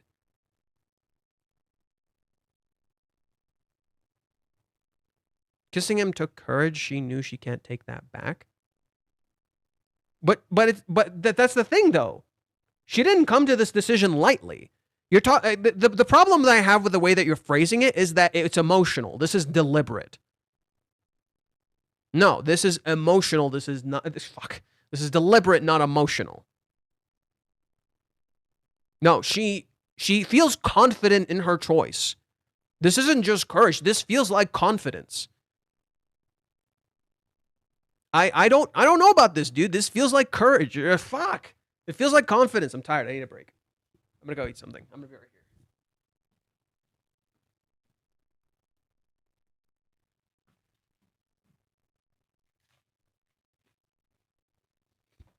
All right, eat something. I've been talking too long, and you guys are exhausting me.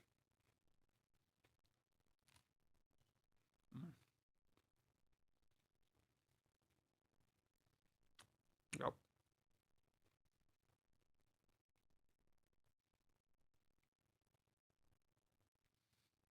What's blocking his thought process is his own fucking traumas, dude. He's just lying to himself. Who are we fucking kidding? Why are we excusing Kazuya, dude? Girl of your dreams just fucking kissed you. Why can't you talk to her?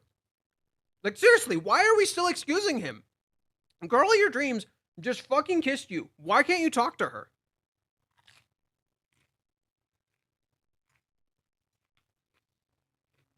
Kazuya can literally just start a relationship with her, bro. Like, he's just afraid of rejection.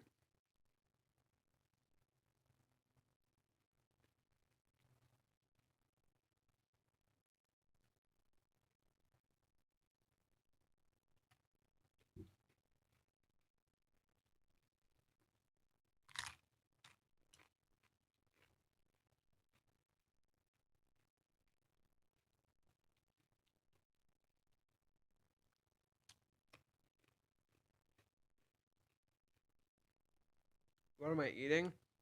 I think it's like a taco.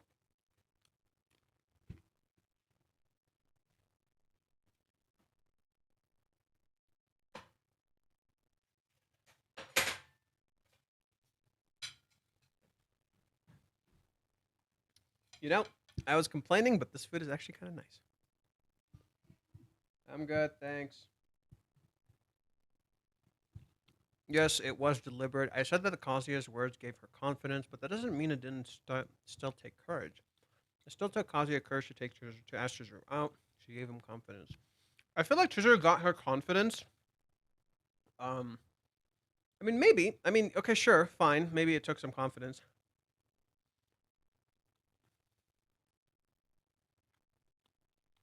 Okay, I can kind of see that, but I don't know. I don't know. I don't know if it's Chizuru needing courage or if Chizuru got what she wanted.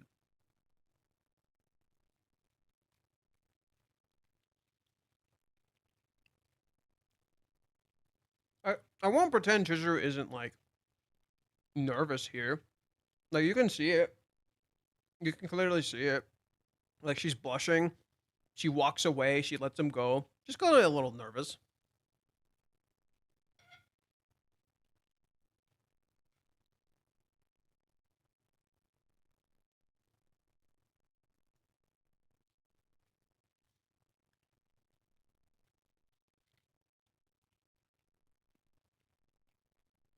Look, I'm sorry. You can only give Kazuya so many fucking breaks, dude. Like at some point, he's gonna have to fucking face this. You can only give him so many breaks.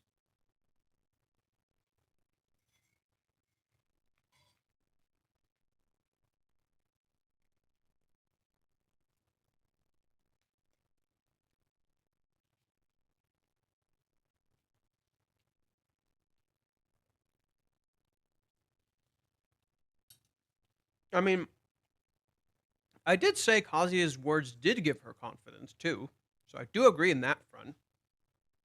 But that doesn't mean it still didn't take courage. Okay, I guess we can kind of agree on that.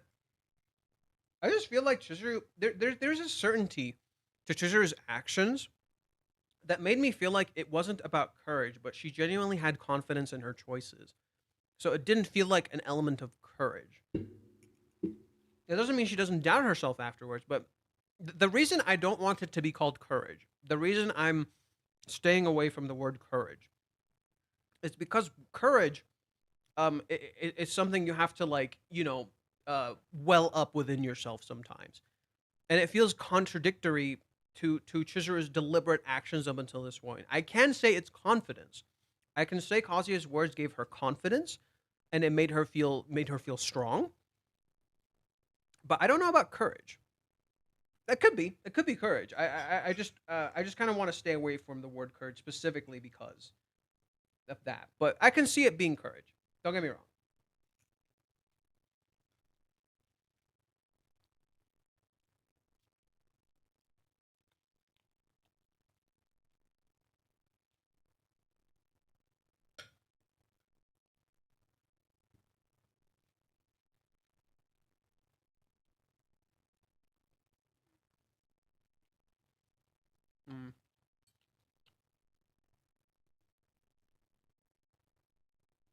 Oh, I wanted to do that. I wanted to be the title. Is any of this for real or not? But it felt long. I wanted to do that. I really did.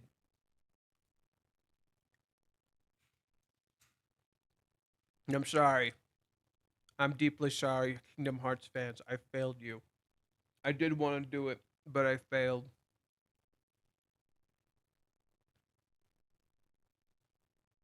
Um, so let's see. There's Reddit. I said Chizuru was probably more than a little nervous. Imagine if Kazuya actually showed Chizuru how horny he was for her. He would have, he would have hoped to be accepted, but it would be anxious. He might discuss her. I don't. That's a weird time to do that. I actually think a lot of this doesn't actually have to do very much with sex at the moment. I do think sex is a big thing, but it's not the immediate focus. Why wouldn't Chizuru be just anxious? I mean, she is anxious, but she's like, cause you see her anxious. You do see her anxious. I do think she's anxious, and you see her anxious afterwards. That's just a fact. I'm just saying, Chizuru was confident in the path. She needed this to work, and when it did, she felt rewarded that it worked. That's why I'm kind of like a little bit straying away from the element of courage. I feel like courage and confidence are a little different. Courage fades. To me, no. Can we stop talking about the sex thing for just a sec? Courage for me fades. That's the issue I have with courage. Courage is not consistent. Confidence is. That's why I'm kind of hesitating with the element of courage. I don't want to call it courage because courage is not consistent. Courage fades away. Confidence does not. Confidence is consistent. And the big thing Chizuru wants is consistency. To me, Chizuru kissing Kazuya was not a risk. It's not taking a risk. It is faith. It is faith in him. It is confidence in him. It is her believing in him as he believed in her. It is not taking a risk. I want the thing I don't want to label this as, and the thing I think Reiji wants us to think it is, intentionally so, is that it's fleeting. It's courage. It's taking a risk. It's a leap. It's not. No, that's why I don't want to call it these things that seemingly fade. It is something consistent. There's a consistency to what Chizuru is doing. It feels like what she's doing, she knows what she's doing. It feels like Chizuru knows what she's doing when she kisses Kazuya. The reason I can say this is because of what Sayuri said in chapter 377, where she literally, or 378, I think, where she literally says, Katsuhito was the only one that made me feel like I wanted to marry him. Marrying someone is a commitment.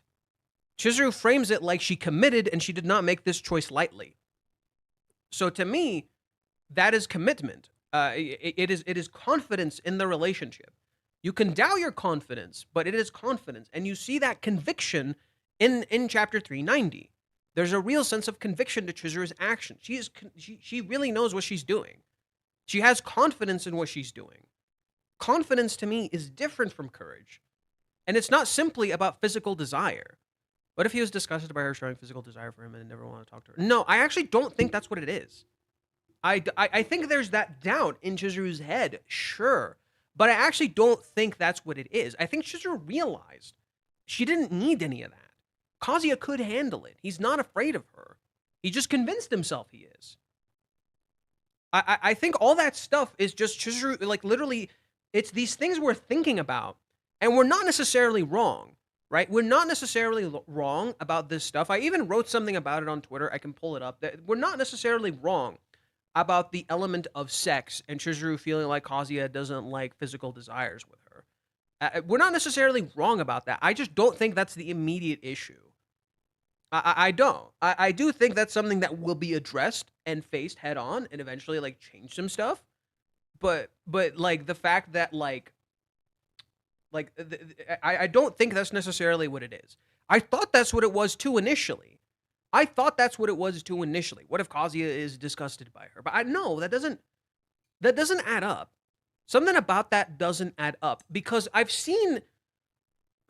I have to read this thing for you guys in a little bit just to like point out, just to highlight my point. I already read it before. I kind of want to read it again just to highlight my point that like what Chizuru is doing is not just, oh, he may not like my physical desire. No, that feels too shallow for Chizuru's character. I feel like there's more to it. Yes, there is a part of it. That is a part of it. Do not get me wrong. That is totally a part of it.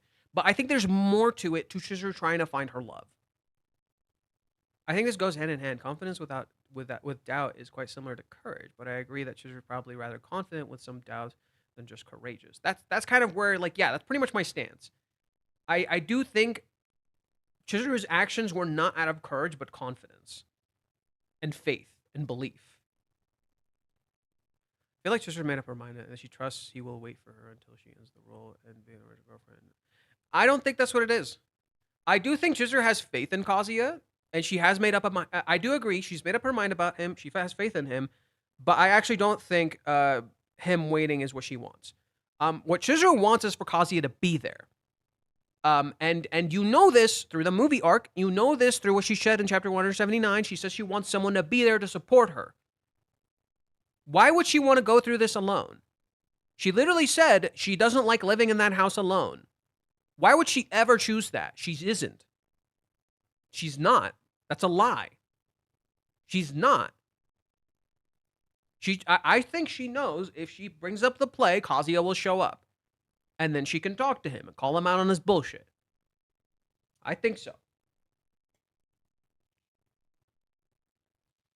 I think what you're describing is too romanticized and too silly for a story this rooted in reality.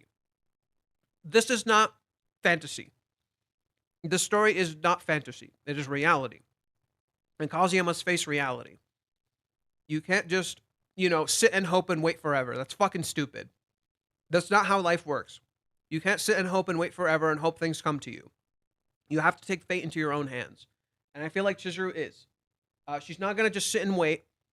And she's challenging Kazuya about his sitting and waiting. Because he said he would be anxious about it. And he said he would freak out about it in his own head. He can't stand waiting. So she's challenging that, I think.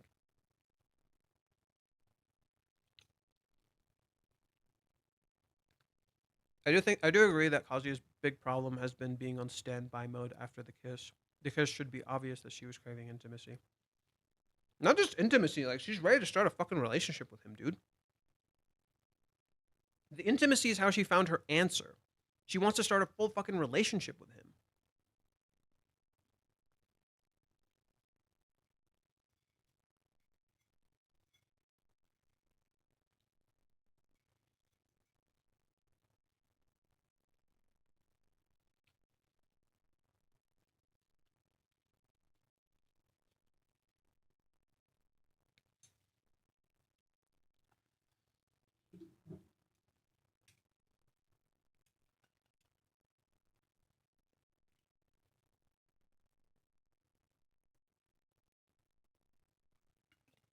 See, that makes no sense. You're saying, but assume there was still some doubt that Kazuya might be disgusted by her kissing him. He might not want to talk to her anymore, and he actually doesn't right now. No. Because she kissed him in Hawaiians, and he still said he loved her. He still wanted to be with her after she kissed him in Hawaiians. See how that doesn't make any sense? Rather, the more clear problem is this. Kazuya, I think you're misinterpreting the sexual desires thing. The sexual desires thing stems from Chizuru thinking she's a bad person for feeling this way because of what Mami said. Kazuya reinforces the bad person thing to Chizuru without meaning to by saying he's the problem. By not bringing her in, by not making her feel accepted. So she struggles to open up to him physically. The physical desire element with Chizuru actually more so stems from Kazuya not making her feel safe.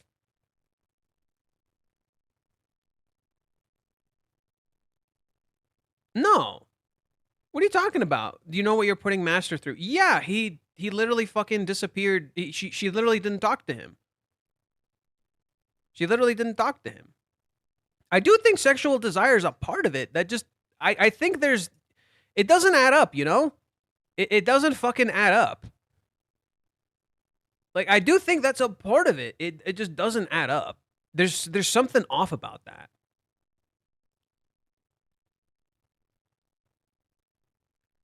I don't know, man. Something about that just does not.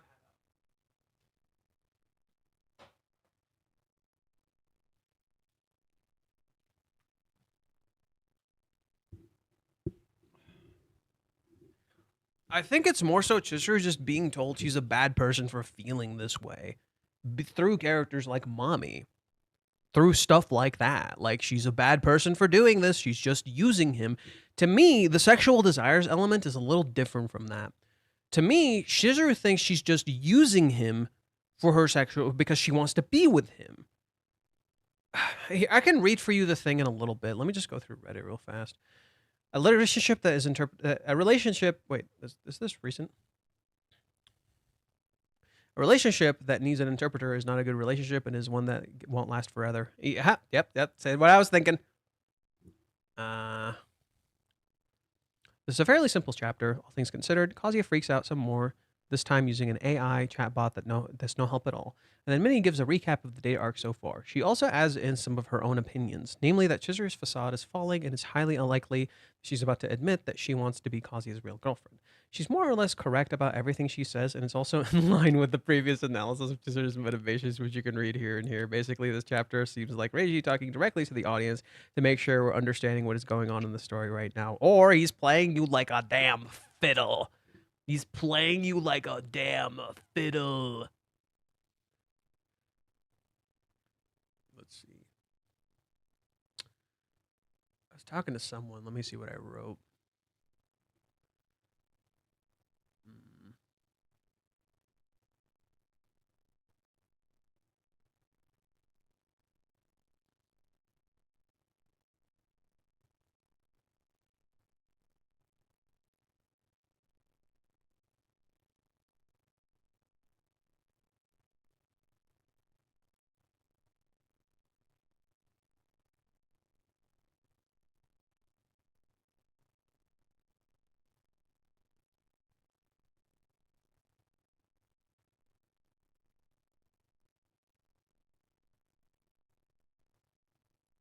Oh, yeah, I did want to mention something I found interesting. So let me pull that up really quick. One thing I found interesting is why chapter 389 and 390 are called the Fateful Day. 390, I can totally understand, right? I think 390, I can totally understand it being called the Fateful Day. 389, though, why is that also called the Fateful Day? And you're led to assume the Fateful Day implies July 11th. You're led to assume July 11th is the Fateful Day. I think that's a misdirect because July 11th is called the Day of Reward, and 389 has nothing to do with that. 389 has absolutely nothing to do with that. So it makes no sense. Why the hell is 389 and 390 both called the Fateful Day? Something is not right. I think this is a misdirect. I for now I'm going to go with the idea that this is a misdirect because these two chapters don't line up except for the idea that there's something happened in that call. And that call introduced the Fateful Day, but no, I feel like this is a misdirect. This is us getting played, and it's literally challenging our element of, the Fateful Day. So I did want to point that out. Let's see what else.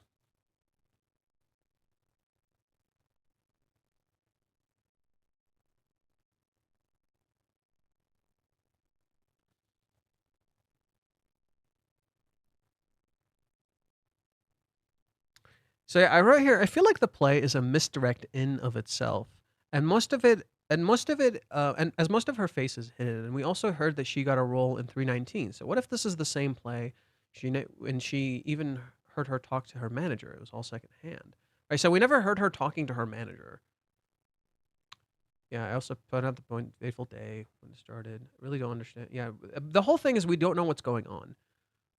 I feel like the talk. Okay, so I feel like I wrote this somewhere else.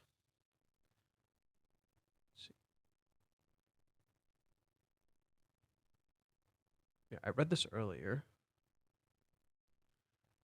We see many contradictions in the current chapters, and it's beyond confusing. It feels like too much is being left to chance, but is that really the case, or is there something more going on that we aren't seeing? And I think Chizuru knows Kazuya can commit now in terms of love, so she's challenging him to do so, trying to get him to show up and be there through any methods needed, because she wants to be with him, but he has to want to be with her.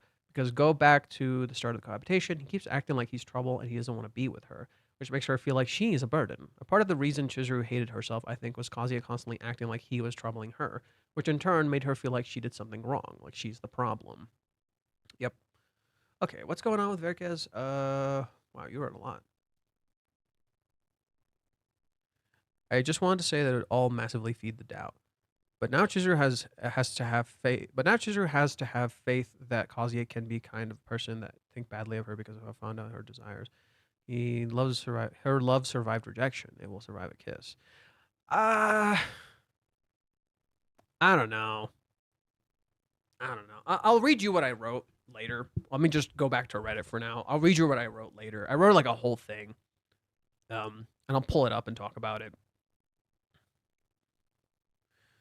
Okay, so why is there so much hate for this chapter in the thread? I see multiple highly upvoted comments saying this is the worst writing of the series so far. It's basically just a recap episode. I don't get it.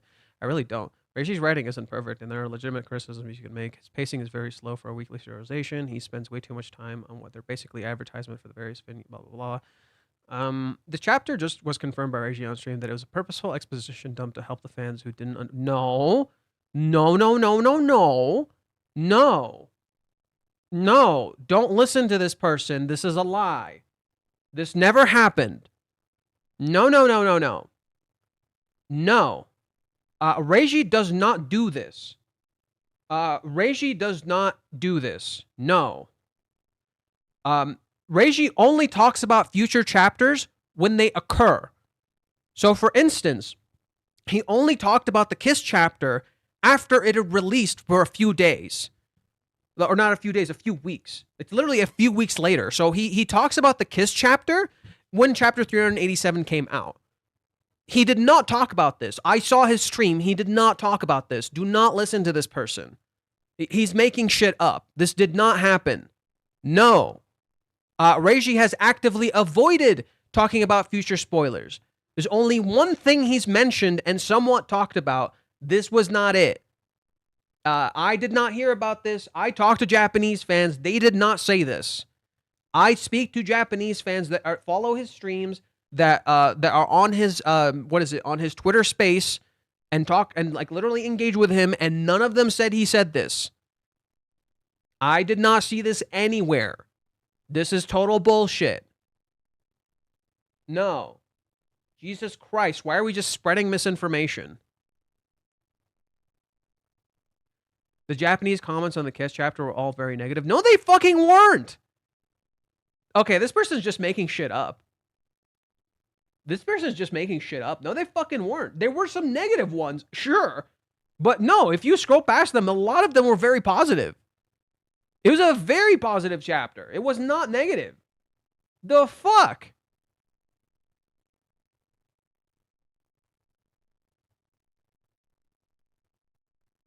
Yeah, he's grasping at straw. See, yeah, this person's a fucking liar. Are you shitting me?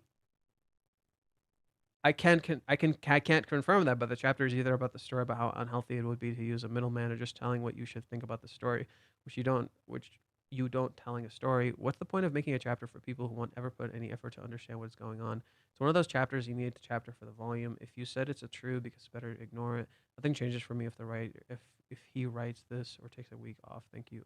Okay. Whatever. Wow.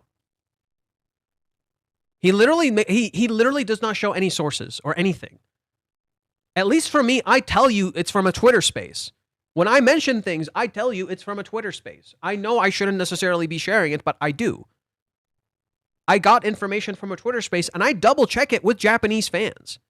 I have evidence. I just don't show it because I shouldn't. I do have evidence. I just don't show it because I shouldn't. I literally have like little texts from Japanese fans. I can show them in the future, but I literally shouldn't. Like here, fuck it, since people won't believe me.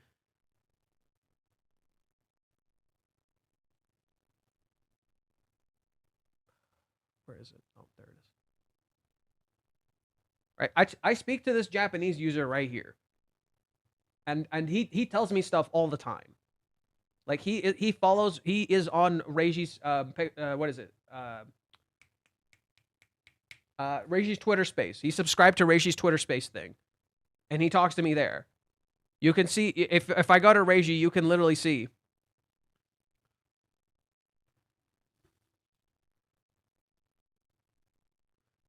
You can literally see I'm subscribed to him.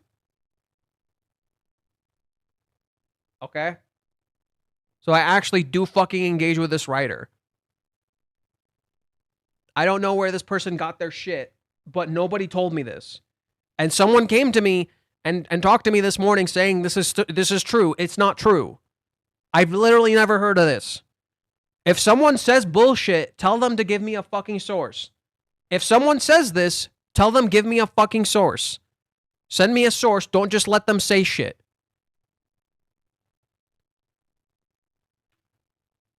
Call him out on his BS. Oh, okay.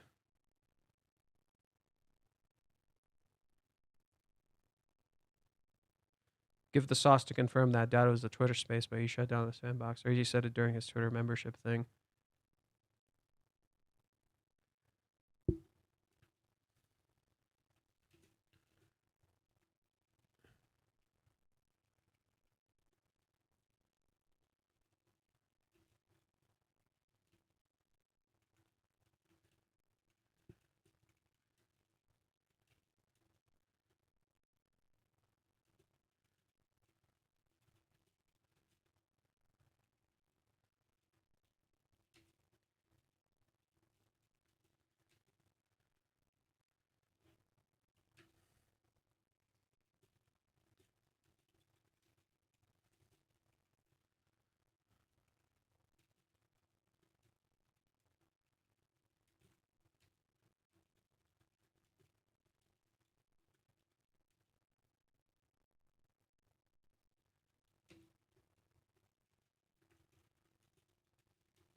I'm subscribed to Reiji's Twitter space and speak to Japanese fans there regularly. He did not say this. He does not speak about the future chapters unless they've already been released. For instance, all he said about chapter 390 was that it would be big. That it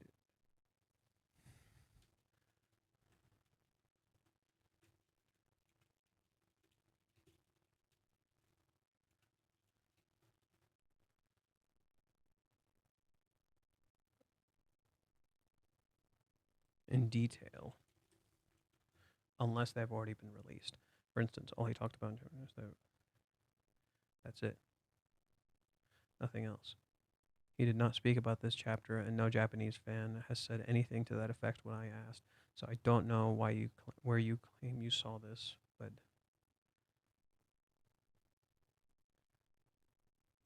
so far.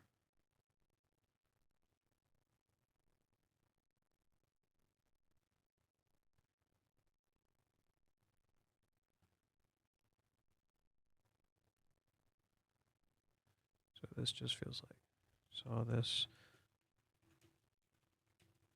So far, this feels.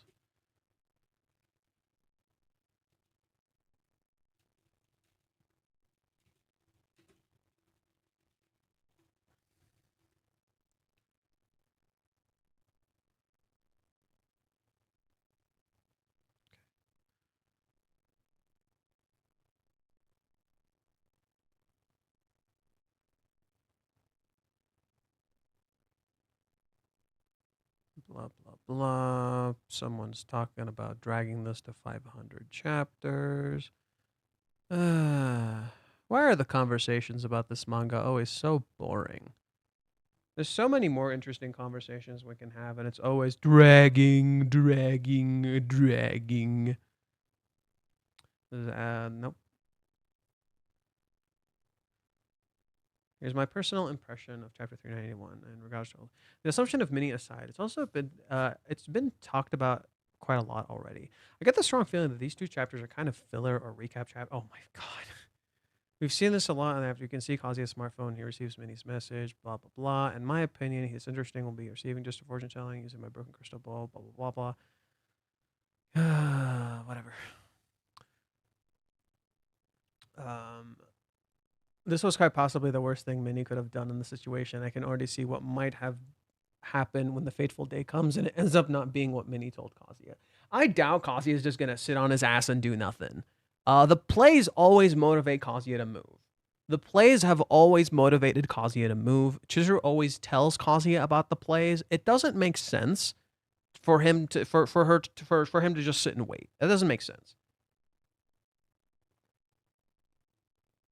Lowest low of the series. Minnie's explanation to Kazuya in this chapter was about her conversation with Chizuru, and it felt like no idea how this is all going to play out. I can't help but feel like my point of Minnie's big speech this chapter was also to look directly at the audience and say, if you made it this far and still think Chizuru is evil or manipulative, you're simply not paying attention.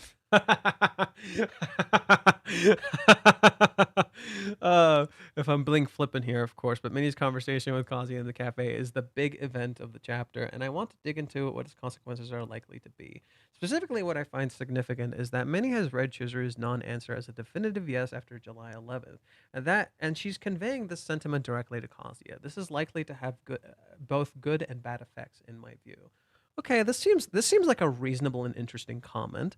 First, the good. If he feels like he surmounted this hill, Kazuya is probably going to relax a bit. He's felt like he's constantly being under a microscope for ages. Being able to separate himself from the stress, from feeling like he needs to be able to be impressive at the moment notice is going to do wonders for his nerves. And ironically, being less anxious whenever he next runs into Chizuru would probably make him come off as even more of a catch. Okay, where the troubles arise. Though, as if Kazuya treats this as such an fate compel, then he stops trying. Despite this pronouncement of love, Kazuya has historically been pretty bad at communicating that he's happy around Chizuru at a moment-to-moment level. On top of that, I think the ball is pretty solidly in his court when it comes to whose responsibility it is to follow up on the kiss. Yep. Hey, credit to where credit's due. He's right. It was a big event that Chizuru took pretty unilaterally, and she has no information as to whether Kazuya responded positively to it or not. Looking at these factors in conjunction, I think the worst case scenario here is that Kazuya, assuming that the situation is fully resolved and intending to respect Chizuru's decision to focus on the play, decides not to initiate contact with her at all. See, I'm seeing that a lot.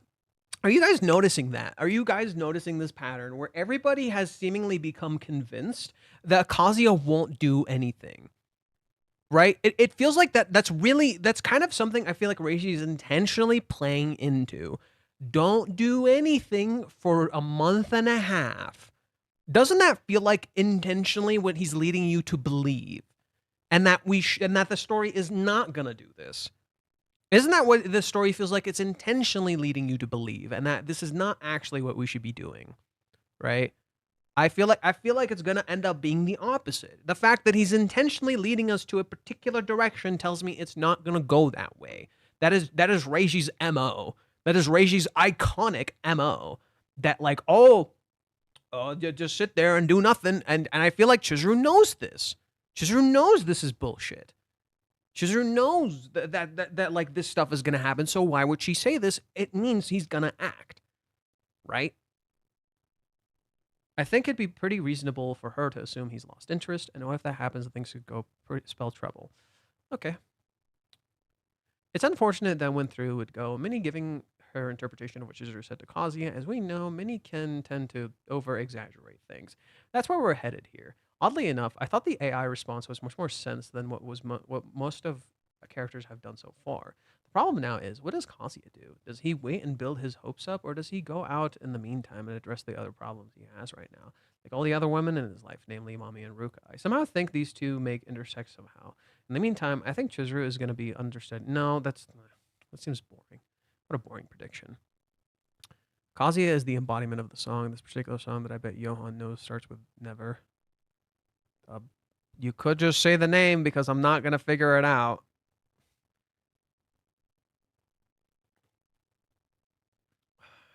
Let's see.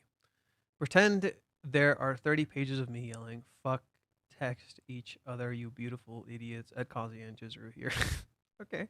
Thank you, Reiji, for pointing out how useless unwanted AI integration being forced into everything sucks ass. Anyway, Kazuya has the ideal text composed. He doubts it through and finds a way to avoid sending the text. There must be a better way to say it. He lets his doubts about Chizuru again for just a moment. Text chime. It's Minnie. Time for a meetup. Not much time has passed since she ambushed Chizuru, and she needs to tell Kazuya everything, even though she doesn't know everything. Minnie is making a lot of assumptions based on incomplete information. She really is the reader's surrogate, lol, and assuming it's going to blow up in their faces. Minnie dances with the robo waiter is a vibe. She has no defensive line. She's no defensive lineman, that's for sure. I still love Minnie and Kazuya's dynamic, even though it's toxic. I do really hope that there's a healthier version of this friendship for them to settle down on down the line. It does not make me feel super great about my own interpretation of events that Minnie is kind of similar to it. It's like Reishi's taunting the readers with their own theories before he pulls the rug out from under us. He literally, right? That's so well said. That's so well said. I completely agree. Brilliant, really, and hilarious. Very excited to see what comes next and what's wrong and how wrong I've been. As for what next, I have no idea. But we're probably going to get a couple more chapters of Kazuya and Chizuru both looking their phones and sighing, both too afraid to reach out. Going to be really build the moment to where they see each other again.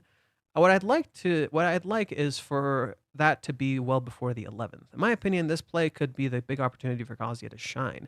Being her rock to help her through this extremely important job for her would be a big deal regardless of her relationship status.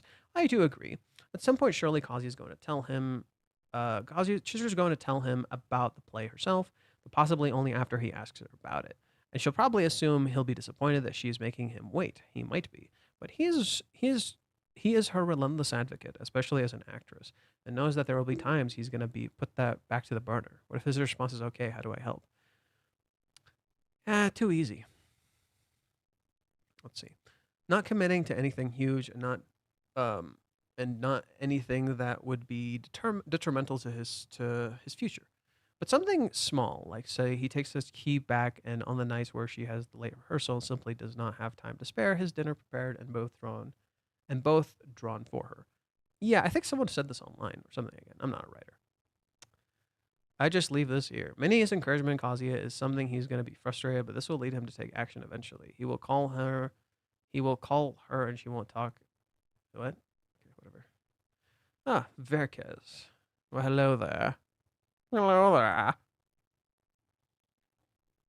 Yeah, people are convinced that he gave up, assuming he's so passive recently. Yeah, it's because we're seeing him so passive. But I think Kazuya just needs a motivation. Yo, if Kazuru is being annoying as shit, you can time him out for 10 minutes. If he's not gonna say it, just time him out. Ugh. Ugh. Ugh. Yeah. Ugh.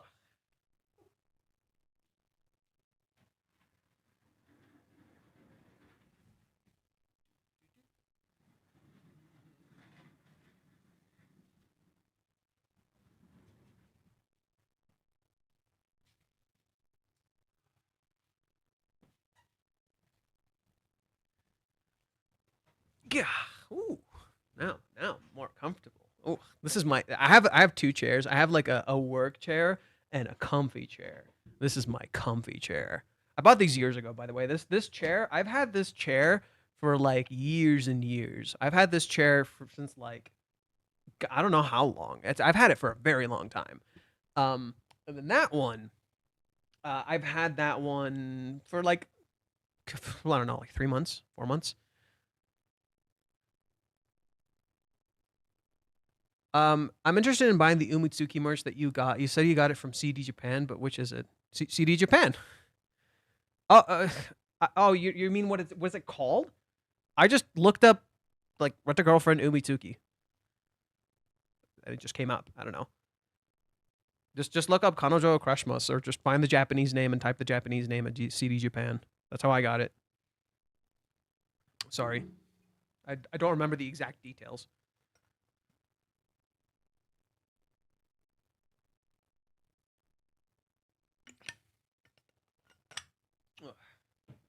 Okay. Verkez. What did Verkez have to say? Minnie still won't be an answer to Kazuya's obvious question. Why did she kiss him? Yep. It is even worse. Minnie did give him an answer to that question. Let's see. Okay, I have to try analyzing this chapter without giving all the blame to Minnie. Yes! Kazuya is contemplating what next to send to Chizuru. He really wants to know what the kiss meant, but he just can't find a good way to ask. He asks an AI for advice. He spits out a few suggestions depending on how close they are. But none of these feel right to him. Kazuya can't even say how close they are currently. The AI asks for context, and he tells it that she was a rental girlfriend originally. The AI can't use the context well. It obviously incorporates that fact into his answer, but those answers are now completely unusable. The answer suggests that Kazuya is still a client and that the date was rental, which explicitly wasn't. It is also unlikely that the kiss had anything to do with rental, and suggesting it could have been professional is completely out of the question in this situation. This context made the answer worse, right? Right? AI made it worse. Kazuya can see that this isn't helping. He blames the AI for having no heart and for not understanding anything. It can't. It can only act on the inputs Kazuya gave it. And since he doesn't understand Chizuru, he can't tell the AI anything to tailor its response to her. It's just making stuff up based on the information given. Kazuya also wonders why Chizuru hasn't sent him anything. He would expect her to say something if she indeed made up her mind. One last thing that comes to his mind is that the kiss could have been a part of her investigation. Still, Minnie told her at the isekai to kiss Kazuya to figure something out. He doesn't want to think that the Chizuru is that kind of girl, though. She wouldn't kiss him just for research. But if it was, and she then didn't contact him, would that mean he failed the kiss test? That would be the worst case scenario. Right? Oh, yeah, I like how you're using that to reinforce your stance that the kiss was about, the kiss was about that. I see it. That's funny. I don't fully agree. I don't know. I don't fully agree. I do think it's about. I think the kiss is layered. I think the kiss is about safety and commitment. I think it's her having faith in him. I do think it's also her showing him that she wanted to kiss him. I think there's a lot to the kiss. I think there's actually a lot to the kiss. It's not just one thing. It's not just I love you. I think there's a lot to the kiss. I think the kiss has has a lot of meanings, much like how Chizuru's love has a lot of meanings. So I think that's actually a good way to look at it. I think the kiss has a lot of meanings, much like how Chizuru's love has a lot of meanings. Okay. Mini contact. Wait, does Kazuya actually say that? Wait, does Kazuya actually say that? I want to get some. Now I'm curious. Does Kazuya actually say these words? Okay. Yeah, this isn't happening. Like, how I'm going to ask her if that were more just girlfriend territory. The whole thing feels shallow. I can't even use it as a reference. Okay. There's one thing that bothers me. Could she be doing one last part of her research? Yamori-san said something like that too. It sounds like Mizuhara was backed pretty far into a corner. Maybe she took it seriously and used extreme measures. I think there's a truth to that. I think so too. No way. Mizuhara herself even said that it was absurd. Besides, she wouldn't do research like that. But what if it was true? Duh. but that can't be. I should have done this from the beginning. Yeah, he never says she's not like that. She's not that kind of girl. He never said, hey, you're putting words in the story. You're putting words in the story. No. I think you're putting words in the story, buddy. Kazuya never says she's not that kind of girl. Kazuya never says that when he references this. Nope. That Kazuya never says that. I was wondering. Hey, you're kind of fishing, buddy. You're kind of fishing. Does kiss even have to mean something? What if it's just she couldn't help herself? It would make total... No, the kiss means something. There's a reason Chizuru is not explaining the kiss to Minnie. It must mean something. There's a reason Chizuru refuses to explain the meaning of the kiss to Minnie. It means something. Just as the kiss in Hawaiians also meant something. Let's see. Minnie contacts him. She wants to talk. It sounds urgent. They meet up at the cafe, and then Minnie explains everything to Kazuya. I have to break this down bit by bit. First, the conclusion. Minnie can start dating Chizuru. Kazuya can start dating Chizuru on July 11th. Then Minnie tells Kazuya what she did. She asks Chizuru about the kiss, and she tells him that Chizuru's only answer was that she won't have a boyfriend until July 11th. When Kazuya asks her what that means, Minnie explains to him how the kiss was a full-fledged "I love you." Here's the problem. The answer is just made up. The answer is just as made up as an answer that an AI could have given. Neither Kazuya nor Minnie actually know anything. Minnie just understands the context better and she has a soul, so she can sell her made-up explanation better. It is still made up. There's no proof that anything she said is actually true. And just as Kazuya didn't trust the AI, he also shouldn't trust Minnie. Minnie reveals her prompts, what she asked, and the information she actually got from Chizuru. Kazuya should see that the rest came from Minnie's imagination, but he is desperate for answers, and he's afraid to ask Chizuru, and he wants to believe what Minnie told him, so he might just ignore all he might just ignore that it's all made up. Kazuya starts crying. Minnie compares the tears to diamonds, the teaser, which I assume is that those are happy tears, but I honestly still don't really get it. It's a reference to diamond. I said this before. It's a reference to diamond, like the agency, because there's an immediate parallel you can see. It's really funny.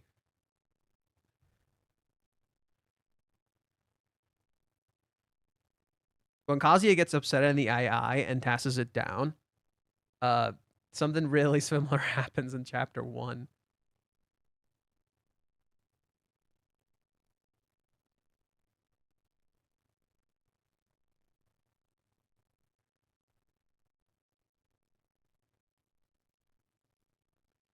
Same thing. He thought he's like, this whole damn thing was an act. What do they tell her to hold their hands in the fucking manual, right? Saying stupid stuff, right? Yeah, no, that's not happening. Like, hell, I'm gonna ask that. What more than just a rent-a-girlfriend territory, right? It's totally different from that, right? Just like back then, it's a rental girlfriend thing. This isn't a rental girlfriend thing, but he's speaking to an AI, just as he was speaking to a virtual personality that it was Chizuru.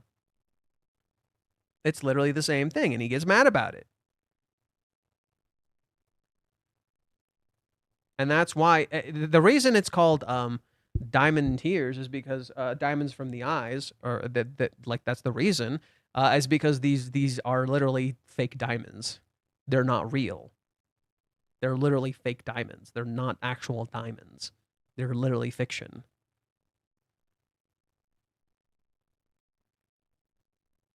Where were we?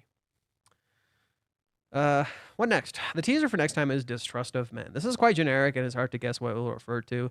It might refer to Chizuru's saying of thinking something like men are untrustworthy, similar to how Kazuya said that women are worst in chapter 388. That feels like something Minnie would say. You know what? Let's just do a quick round of blaming here. We can blame Chizuru for not explaining herself to Kazuya. We can blame Kazuya for not asking her and instead of relying on trustworthy sources. And finally, yes, let's blame Minnie for being irresponsible and selling Kazuya her made-up interpretation as the solution. We all have the different views on who is the most fault here. I guess the majority will put the fault on Chizuru. All the other things should have happened if she had just explained herself. I can understand that. I just want to point out that even if you put all the fault on Chizuru, Kazuya and Minnie can still be blamed for the mistakes they made. That is they undoubtedly made mistakes. I have a very bad feeling about this. There's an enormous potential for misunderstandings here, and this can spiral out of control very quickly. If nobody actually notices that something is royally wrong, we could see quite devastating results. I think it'll be a big mistake to just keep waiting until July 11th. Let me make a different interpretation of the kiss and go into potential consequences here. Ever since Chizuru learned how Kazuya felt, she contemplated it over and over. After living together for a month and going on a date, she couldn't find an answer. She rejected Kazuya for his sake, but then he told her again he loved her, and then he gave her some confidence that Kazuya might just accept her. He still has unsure, even though on the next day, but the moment for them part ways was approaching. She was backed into a corner, unsure of what to do. But right as he was putting into the taxi, he again told her that he would keep loving her, then gave her the push to finally show him what she had been holding this entire time, her overflowing desire to get physical with him. She would have been way too embarrassed to put that into words. It wasn't love, it was just raw lust, and she was absolutely disgusted by herself for feeling that way for Kazuya when he felt nothing but pure love for her. She was still afraid and anxious for Kazuya. Okay, I'm not going to read all this. Again, totally made up, but I challenge you to actually contradict this interpretation. With that, I don't mean to just saying, oh, that can't be, or that we haven't ever seen anything that suggests that. I said my interpretation that has been hiding this whole time, so it's consistent. That you can probably see where I'm going with this. If Chizuru was, for whatever reason, ashamed of the kiss and thought that Kazuya might not like it might accept it, then him ignoring the kiss sends the worst possible signal to Chizuru. She would hope to accept despite the desire she desperately tried to hide, and that Kazuya is ignoring her right after she exposed herself. He seemingly made her worst fears come true. Maybe the kiss did what the rejection couldn't. He said he believed in her, and now he might actually proven to her that she was actually the word. But that doesn't make sense because fucking couples kiss. Doesn't fucking make any sense. Couples kiss, dude. Like what? He just thinks he's gonna just be with it. What? That doesn't make any sense. Couples fucking kiss, dude. There is the she's not that kind of girl in the panel where he throws that phone down. Yeah, and before, what did he call her? It's a reference to this. What do they tell her to hold her hand in the fucking manual, stupid whore? That's what this is a reference to. She'll just do that with anyone. That's what he's saying. She'll just do that with anyone. That's what he's saying that towards, not what you're referring to. It's specifically the rental girlfriend stuff.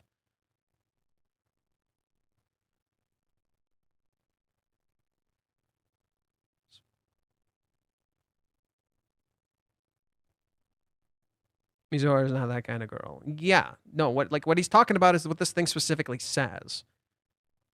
Right?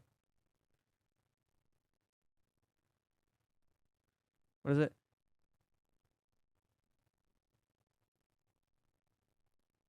Honestly, there is really made up heart race. It felt more like just rental girlfriend territory. What did that mean?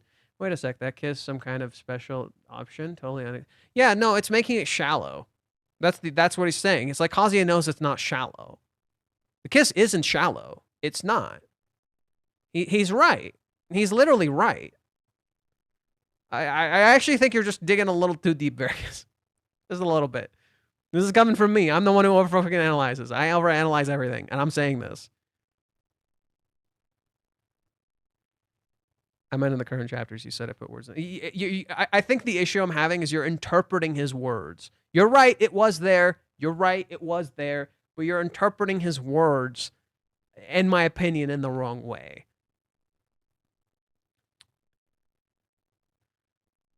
Let's see. Minnie's accusations. Do you have any idea we put master? No. I don't agree with this. It doesn't feel totally correct. Here. I think I'll just read what I wrote. I wrote a thing talking about this. I wrote a thing on Twitter talking about this. Let's go there. I wrote a few things talking about this stuff. So let's go there.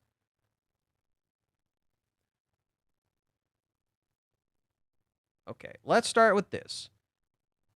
I said one of the biggest things is sex. I said I'm not kidding. They both clearly want sex, but fear the other doesn't want it. The dare arc is even called Koi, desire, and uses many covers with sex as the motif. The whole finale of the date literally has Kazuya hinting at sex, and Chizuru literally knows what he's implying and keeps going with it anyway. In fact, pushing him to go. And then she wants one more drink before just to feel ready. Like, goddamn, it's right there. Kazuya kept thinking about Kuri's curse. When Kuri told Kazuya to go for sex because they're already way past the 3-date rule, and Chizuru's friends literally implied the same to her. saying to expect something if they go drinking with a guy, and Chizuru's heart beats. 383 is literally about intimacy. Both of them are losing it. Chizuru is blushing like crazy, and literally blushes ear to ear in every single panel. They both finally get the intimacy they wanted with each other, but not how they imagined. The kiss might be informed by this too. 218 is Kazuya's lowest point, and it's literally about sex. Chizuru's insecurity in Hawaiians is if Kazuya had sex with Ruka. Chizuru isolates after Mami literally calls her a whore, while Ruka casually calls her a slut and claims she cuckolded her. The cohabitation is the same. Kazuya constantly hides how horny he is by going to a DVD store because he needs to contain his lusts after him and Chizuru keep having physical, intimate interactions, and they progressively get more intimate, like the bath, brushing teeth, and in the small room and the shed. Right. So the bath, brushing teeth, the shed incident, and all that. It only keeps going more and more as they live together. The skirt incident while shopping, which felt intentional. Playing Twister, Chizuru's period, her first time as a bunny girl. Like, good God, it's not even subtle at this point. It's everywhere and consistently the same. Right? So we had this. Twister game. Chizuru's in the shower after the period thing, and then it's my first time dressed as a bunny girl. There's, of course, when Chizuru goes to the masseuse and she opens up about stuff, wondering if she did it because she was naked, and that scares her when she randomly runs into Kazuya while in the city, with her literally retreating to shadows because she felt too vulnerable. And it's clearly a breaking point in the date. It starts with Kazuya doing a kabadon, that he accidentally touches her. She asks him about cheating and having kids. She touched him when she felt scared in haunted house and mentioned having sensitive ears. It's all there. At this point, the characters are almost terrified of sex, considering how much they want it with each other and how much they restrain themselves. I wouldn't be surprised if they feel dirty and gross for wanting it this bad, and them being out of sync only makes things worse. Okay. What do you think? Chizuru got scared and covered herself up here. She got scared. Intimacy is scary and being vulnerable is not easy. She has a lot of doubts and insecurity. She didn't feel ready to open up to him, especially in a crowded train. It wasn't the right place or time, especially for Chizuru who values privacy. Safety and acceptance are a massive part of intimacy and sex that people ignore. Kazuya's big mistake in the date was not truly accepting her until after the rejection. He never showed how he felt the same openly. He never got vulnerable like her and showed her she could do the same. Okay, so literally, it's about being vulnerable and showing that. What is this? I know it doesn't sound quite correct. I don't think Chizuru would actually think the black and white. I just wanted to give a counterexample of something completely made up that could be true. Okay. Here, let me keep going. I wrote a different thing right here. This is the main thing I kind of want to read. Looking back at the scene where Chizuru speaks to Sumi, I found it interesting how Chizuru speaks of devotion and giving her partner everything with a panel of Sayuri's picture. Right? This particular thing. She views Sayuri as the symbol of true love, and Sayuri gave up everything for Katsuhito. She gave up acting for Katsuhito. But Chizuru loves acting. I think one of the reasons Chizuru struggled to find her answer. I think this is one of the reasons Chizuru struggled to find her answer. She compared herself to Sayuri. But did Sayuri ever love acting like Chizuru did? Oh, wait. I'm skipping one. Wait, there's another one. I want to talk about. I made a mistake.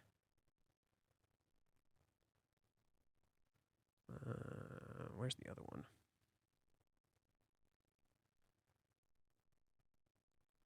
Okay, there we go. You know, considering how much intimacy matters to Chizuru, it makes me curious if she felt like she was in love because she finally closely touched Kazuya and he told her he loved her more than anyone. Maybe it gave validation to her feelings. Is that shallow or is that just normal?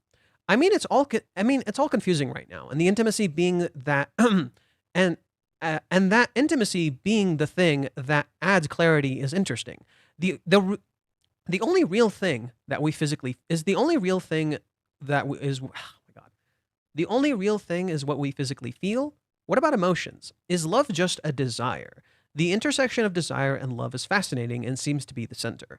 I think maybe desire can give clarity to our love, but also blinds it. If we are solely driven by desire, it hides love. But if we act just totally out of selfless love, we ignore personal desires. If we embrace our desires, our negative, we can embrace our love, our positive. If it was just the plain touch, then yes, it may be fake, right? If it was just plain touch, yes, it may be fake. But there was more here that Chizuru experienced. But there was more here Chizuru experiences true intimacy here. She felt safe, protected, and cared for while hugging him. She felt totally accepted and seen. She felt like she could just let herself be a child in his arms. That kind of vulnerability and freedom can help us realize what we feel. Maybe real intimacy is being able to fall apart in front of someone and still feel safe, still feel loved, to still feel seen, to feel so vulnerable and yet so safe. How could you not accept what you feel is love? It's not about sex, but what the point of sex is to open up with someone and to truly show all of that you are and know that you'll be okay. Something Chizuru just needed comfort in. Kazuya, however, actually fears that right now, it seems, hence why he reenacted the walk home with Minnie. Does Kazuya feel safe to fall apart in Chizuru's arms? I don't think so. I can't imagine it at this stage. Kazuya walled up while seeking acceptance. That rejection happened for that reason, I think. He wanted acceptance but refused to be vulnerable, refused to truly be seen. His false self that he created was rejected and he had nothing left. His identity disappeared because he built himself around getting love and not actually loving himself. 382 and 383 is when he truly made a real choice, and Chizuru finally felt love for him, felt like in a story. This description of being in a story by Chizuru perfectly explains why she felt in love. Every cruel thing in the world faded. All she felt was that any magical thing she dreamed of could happen, like time stopped. It was so cool and safe that everything felt right in the world. The walk home changed everything because Kazuya took meaningful action. Love with no meaningful action is an indulgence. Her feelings didn't change, she just felt like she could embrace them as they are, accepting them as she felt accepted. Chizuru didn't have a change of heart. Chizuru took her meaningful action in the kiss, I think. When Kazuya reminded her of that promise, she saw the same him from that night and felt ready to decide. But how can Chizuru help Kazuya feel accepted around her? How much more time will we forge and find Kazuya? Let's see. Yeah, I said what I think happened is that Chizuru felt like I want to marry him. Who Kazuya is falling apart. When Kazuya got rejected, he had nothing left, and because of that, who he really is appeared. But Kazuya always doubts that part of himself. It got him hurt. This mirrors Chizuru, who was not certain of her feelings. If Chizuru found her answer through him, she can help him too. There's also proof that the simple touch did not do the trick. Chizuru holding his hand in chapter 377 through 380 highlights this point, right? So initially, Chizuru is blushing like crazy. She's still kind of blushing, but he starts freaking out. And she's calm and he's freaking out by the end, right? They're completely different. Let's see. As while she is emotional at first, you can see her progressively get calmer. The emotion was fleeting, but when she feels real intimacy with him, it's different. This is fundamental proof that Minnie telling Chizuru, "You should just kiss and you'll find out," was wrong, because simple touch is not enough. It has to be meaningful and with purpose, an intention behind the touch, the safety, support, comfort, and acceptance, the love. Chizuru was looking for such meaningful physical action because there was a truth to that idea that she could find her answer through touch. But if it's just arousal, then it's not love. That's what she feared. Kazuya's mental answer to love is literally to hold her tightly. It's meaningful. You can see Chizuru actually try this in the shed. Seeing Kazuya try so hard not to fall apart, she tells him it's fine to lean on her because maybe she could find her answer seeing how hard he's trying. It's not just lust, but he does nothing meaningful, so she doesn't feel love, right? She tells him it's fine, he leans on her, her heart is beating like crazy, but then she says, "I'm sorry." It's like she did that on purpose, because she thought she might find her answer here. There's the chance that's why that scene happened. She thought she could find her answer here because she thought there might be something meaningful here, a meaningful action that she is seeing. This also informs her stance on cheating, the feeling behind the action. While she would hate the act, if there was love in the action, not just lust, then it's cheating. It's something she experienced in rental. She holds other people's hands but feels no love while they love her. Wouldn't be surprised if this comes back in some way, challenging the reader's comfortability with kissing and touch, as we see these elements through Kazuya and Ruka and even Minnie now. And cheating in reality is both physical and emotional. It's not mutually exclusive. So that's one thing I wrote that I felt was irrelevant here. And then I wrote another thing. All right, so I wrote this one, the whole sex thing.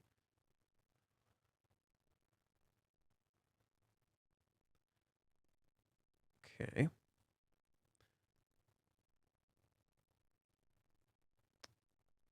So I was talking about here. I read this earlier. I'll get to the part where we get to Chizuru's birthday. So I was saying the direction of Reiji framing Chizuru as a bad person was purposeful.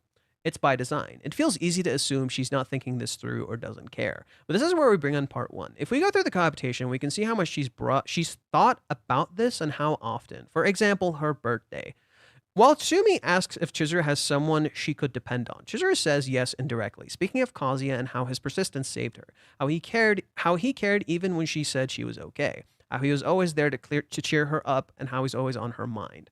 When asked if she likes him, she says she doesn't know. She says she knows she's being unfair in that regard, and she's been asked this before, but she needs to face this feeling. She needs to face these feelings. She won't run away no matter what she decides, because Kazuya has never given up on anything. This is where something interesting happens, and this is where I kind of like somewhat started drifting from the idea that like it's just purely physical, because I do think there is a physical element where Chizuru does physically want to be with him, but I think how Chizuru is trying to find her answer it is a little more than that. She says she still doesn't know what it means to love someone. If she wants to be with them, is that love coy? If she's dedicated everything she has to him, then it isn't true love? The word choice here is deliberate. Coy is generally considered romantic love. Is deeper love. Is what happens after coy. Coy is deep desire to be with someone to the point of heartache. It's a strong attraction with such emotional intensity that it often leads to inner conflict when trying to express their feelings directly, fearing rejection. The fear of rejection can cause hesitation, making one anxious about confessing romantic feelings. In simple terms, coy is romantic love that stems from attraction and desire. Is feelings of cherishing each other, valuing and caring about someone, devotion, if you will. Also encompasses a broader range of relationships: parental love, sibling love, and even love for living beings. When feeling one acts without hesitation, regardless of the other person's reaction. It's about the intention and the act of loving unconditionally. Is often characterized by selflessness and the willingness to act for other person's sake without expecting anything in return. In other words, an unwavering quality that allows one to express their feelings unconditionally and be true to who they are no matter what others say. The date arc is called The Girlfriend and Love Coy. And remember the phrase, I love him, but not enough to date him? Chizuru views her love as simply coy. In other words, just selfish desire. She knows she wants to be with him, but is that just purely out of desire? In the date, Chizuru reacts to his reactions when asking questions. She reacts when he gets close to her. She wants things but gets scared and struggles to say it. She then has to face her fears and say them anyway. She has expectations and wants to plan for the future. Kazuya goes through this too, of course. He also consistently is scared of the prospect of romantic love. The whole date kind of encompasses coy. What's interesting is how is actually there the whole time for Chizuru when she thinks it's coy, and 380 encompasses this. In 380, Chizuru rejects Kazuya out of responsibility. She can't find an answer to her love, and she cannot keep him waiting. He has a future he has to live. This is selfless love presented as selfish. She bears with the blister for him. She keeps saying no for his happiness. Chizuru does not see how her love is actually full of care and appreciation for him. She literally sacrificed her own happiness for him because she felt her love was not true love and he deserved better. The truth is, this and coy stuff is all bogus. Love is the mix of the two. Love is selfish and selfless. That's a fact. We both feel desire and want to help those we love because of that desire. Our selfish nature defines our selflessness and vice versa. And the fact that Chizuru was thinking this hard about it now shows how much she deeply loved and cared. This is criticizing the idealization of love, how love is supposed to look, how love is supposed to act, how love is supposed to be pure and clean and magical, when love can be so messy, confusing, stupid, and lustful, has ugly sides that are not pure, and that's what makes it shine. This shows Chizuru did not make her choices lightly, and she thought every single one of them through. She even told Kazuya, I like people who properly think things through. She wanted to plan their future together. She wants to make things work from beginning to end.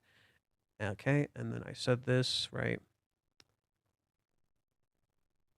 Yep, Chizuru's feelings didn't change.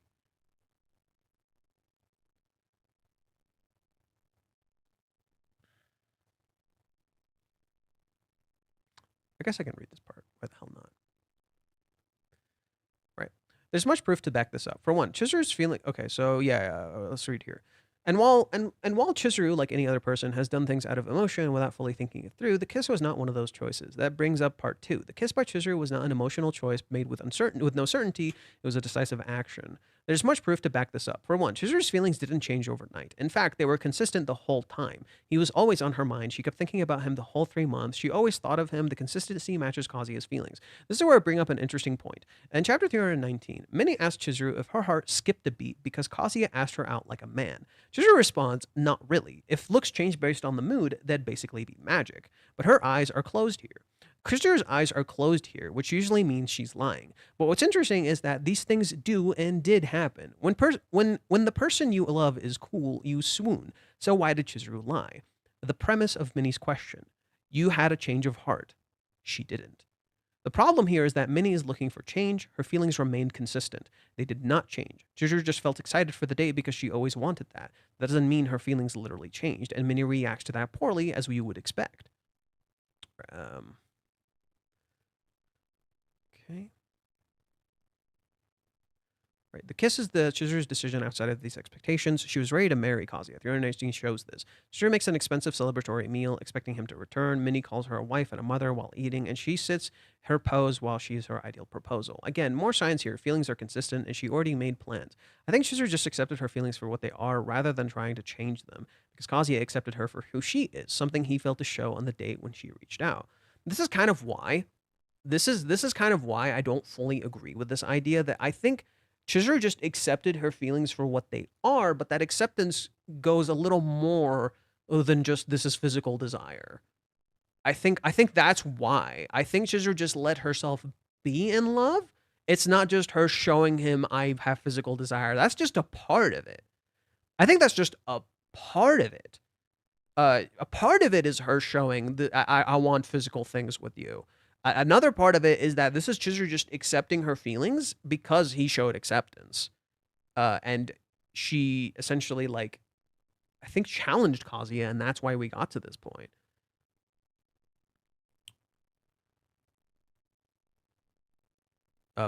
Thank you. Okay. She may seem cold at times, but she cares a lot. She's an overthinker, though, and through and through. Most people IRL don't put any thought into the things that can like unconditional love. They just go for it, right? Chizuru thinks this shit through because she fucking cares. Chizuru thinks this shit through because she fucking cares. I'm from Vietnam. Oh, hello, welcome. Hi there. Yeah, Chizuru thinks this shit through because she fucking cares.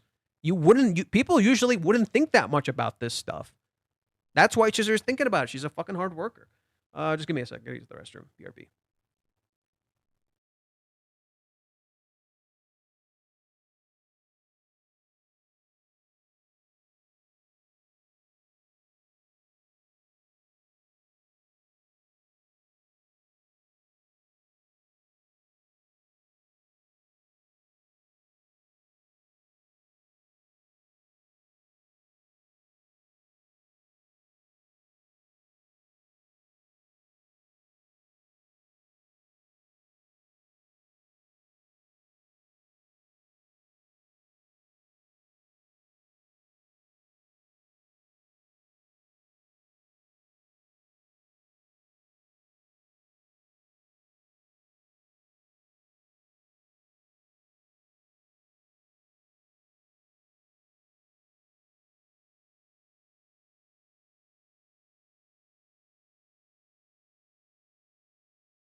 Yeah, so I think Chizuru's kiss to Kazuya was actually more of an encapsulation of all of her feelings. In a sense, what Minnie kind of says is kind of right. I think it's encapsulation of all of her feelings. I do think a part of it is physical intimacy. I do think a part of it is physical intimacy. I just doubt it's totally that because the way she was finding it was through trying to like have meaningful physical action, which is what Kazuya does on the walk home. Um, and I know another part of it is layered and complicated. It's not simply that, right?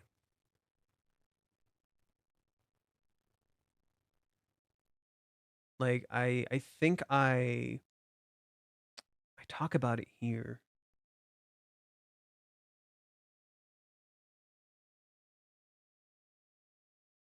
Yeah, I was saying like I found it interesting that she views Sayuri as the symbol of true love, and Sayuri gave up acting for Katsuhito, but Chizuru loves acting.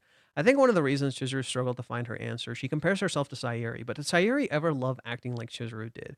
She constantly talked about how horrible the industry was and is worried for Chizuru's dreams. If they would bring her pain. But Chizuru likes having a dream. She loves acting not for some fame or not for fame or success, but because she really enjoys it and it's meaningful to her. She sees the cruelty of the industry and still perseveres through support and grit. She shouldn't have to give up her dream for love. That's wrong. Love is about balancing your dreams and your love, not sacrificing who you are for those you love. If you do that, you aren't living or loving at all. I think the current arc may focus on this, chasing both love and dreams, giving both the time they have, um, giving both the time that giving giving the time they deserve for both. Whatever. Yeah.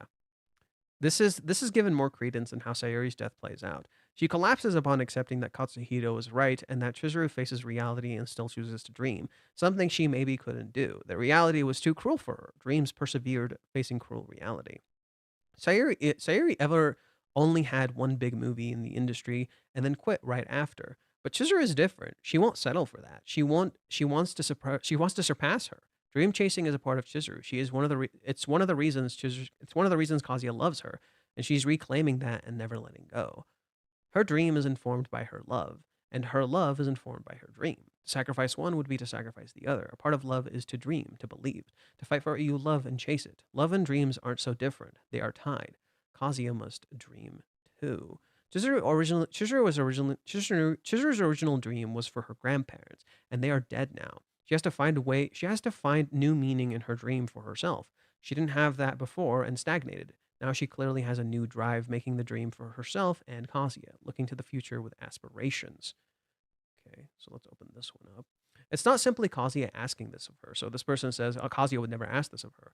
It's not simply Kazuya asking her this of her. It reflects her own doubts and her feelings. She can't live up to Sayuri's love just as she can't live up to Sayuri in acting. In her mind, Chizuru could never live up to Sayuri. It's why even her love felt inferior. So there's another thing I wrote that I gotta find. Yeah. Well, where did I put it? I wonder. We'll see. Chizuru's constantly reminded of how Sayuri knew more than her, whether it be for Nagomi, visiting the grave every day, or even her own grief that she lost this person and can never find out. That's why Kazuya accepting her let her accept herself. She didn't need to be Sayuri. Her grief at losing Sayuri informs the attachment of trying to understand and surpass Sayuri. She wants to know more about this person that she lost. This clashes with her love that she wishes to reach and feels she can't. But she's not Sayuri and must accept she is gone. Chizuru being given acceptance on the walk home lets her start accepting her grief and letting Sayuri go. She took the first step into moving forward, moving on from the pain and living again. Loss informs this whole arc, whether it be the apartments, time, or even Minnie and Kazuya. Kazuya lost his character and wants to reclaim his spot next to Chizuru. He defines his character by external forces, much like how Chizuru tries to be Sayuri. His future is only Chizuru, nothing for himself, because he too suffers from grief and what ifs, Mami, Ruka, and his future. The relationship with Ruka is literally like living dead. It's already over, but they keep dating and neither changes anything. Mami accepted that she likes Kazuya now, but takes no meaningful action and he already moved on. Kazuya doesn't focus on his future, only his present. Minnie embodies this idea perfectly, reflecting Kazuya's stagnation. She never speaks of her future, only Kazuya and Chizuru's future. Minnie has no dreams, goals, or anything outside of cosplay and YouTube. She doesn't chase love out of fear that she isn't fit for it, and it's lonely. Nearly every character is suffering from grief in some way and is trying to move forward, and they stagnate and don't know what to do and how to change. This arc seemingly signifies that coming change, to focus on the future and live again, find meaning and purpose again. It's all about acceptance, accepting the past in order to see your future, accepting yourself in order to accept your feelings, accepting love so you can love yourself and thus others. Acceptance is the key to everything. It is through acceptance that we can truly connect and dream. Grief embodies Kazuya and Chizuru's struggle to be together. They should already be dating, way past it even, but they aren't, and it's because they think they aren't. They are at different points when they aren't. Don't know each other when they do. It's not even their first date. It's like their 11th. Even the cohabitation embodies this. They both want to live together but have to give an excuse to do it. Chizuru puts up a curtain for boundaries and brought Minnie because she thought they couldn't live together comfortably otherwise, which is simply not true. They could. In that sense, the cohabitation is just an illusion. Fan service, if you will. It wasn't real, it was a writing trick. They acted living together. They weren't really. It wasn't necessary. It's like practice, like rental. Real but fake. The experience was real, but it was all just an act. They kept secrets that they didn't need to. They lied when they didn't need to. They investigated their feelings when they already knew them. They didn't show their feelings when nothing told them no. This was all a coping mechanism for their grief, to find themselves again and to accept their pain. It's even with sex and intimacy. They felt they couldn't live they felt that they couldn't have that because they had not reached the point of love yet. Earning love, earned their desire when they were already in love. So they actively restrained themselves, and this informs their doubt about their feelings too. This is why Minnie's actions make things worse. She's trying to get them to change when they just need to accept themselves. She's literally trying to make them into different people when telling them to just be themselves. This contradiction matches grief, fake and real. Minnie also wants them to show themselves to her, yet she actively hides who she is. That's why she hides her answers. Kazuya even admits he doesn't know anything about Minnie during the practice date. In many ways, he still doesn't. She is a total mystery, yet we feel like we know her. Okay. I guess the last thing I can read is what I wrote for 319. Or no, not 319, 391. All right. I'm noticing everyone's kind of quiet. Nobody's like commenting or anything. Oh well. She's a really good person, and it backfires backfires and making her look bad. I don't think so. I think she looks bad for a reason, and it's because we're looking at it through Kazuya's lens, and Kazuya acts in a certain way that makes Chizuru's actions look bad when they're not. Ugh. 391 is about getting exactly what you signed up for. Kazuya at the start turns to Twitter AI to solve his problem, and it doesn't. And then he meets up with Minnie, who seemingly solves the big mystery for him. But she too is just given what she asked for.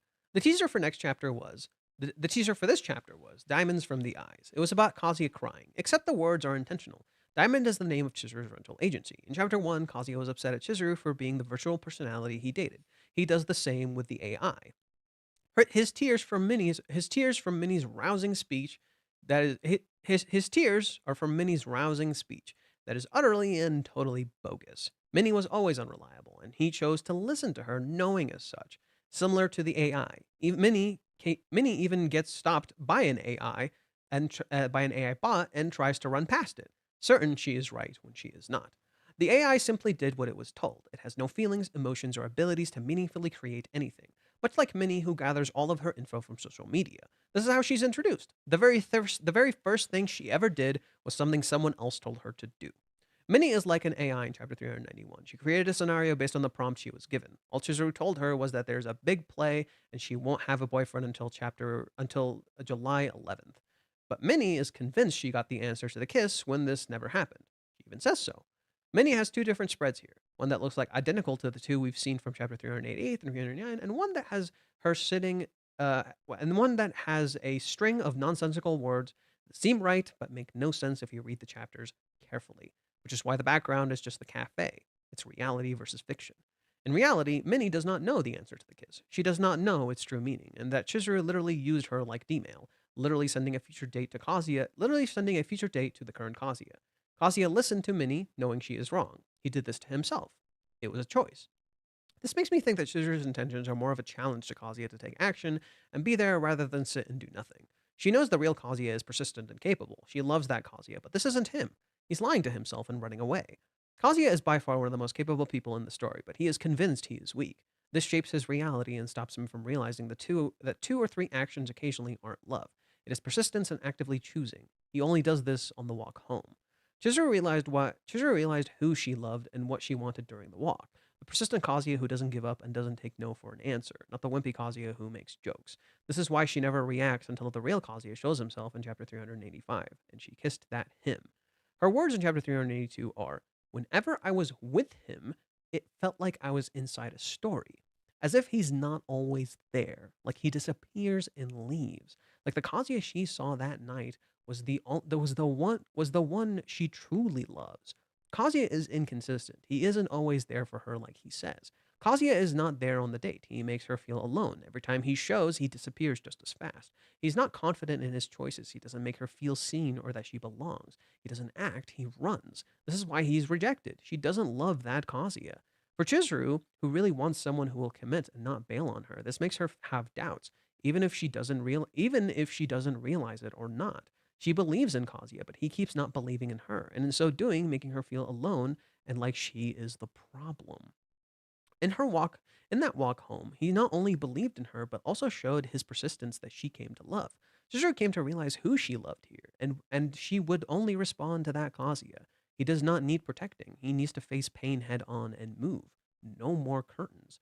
383 even says, now the curtain rises, as if this is their stage. Literally like how Chizuru gets rid of the curtain in chapter 386, right?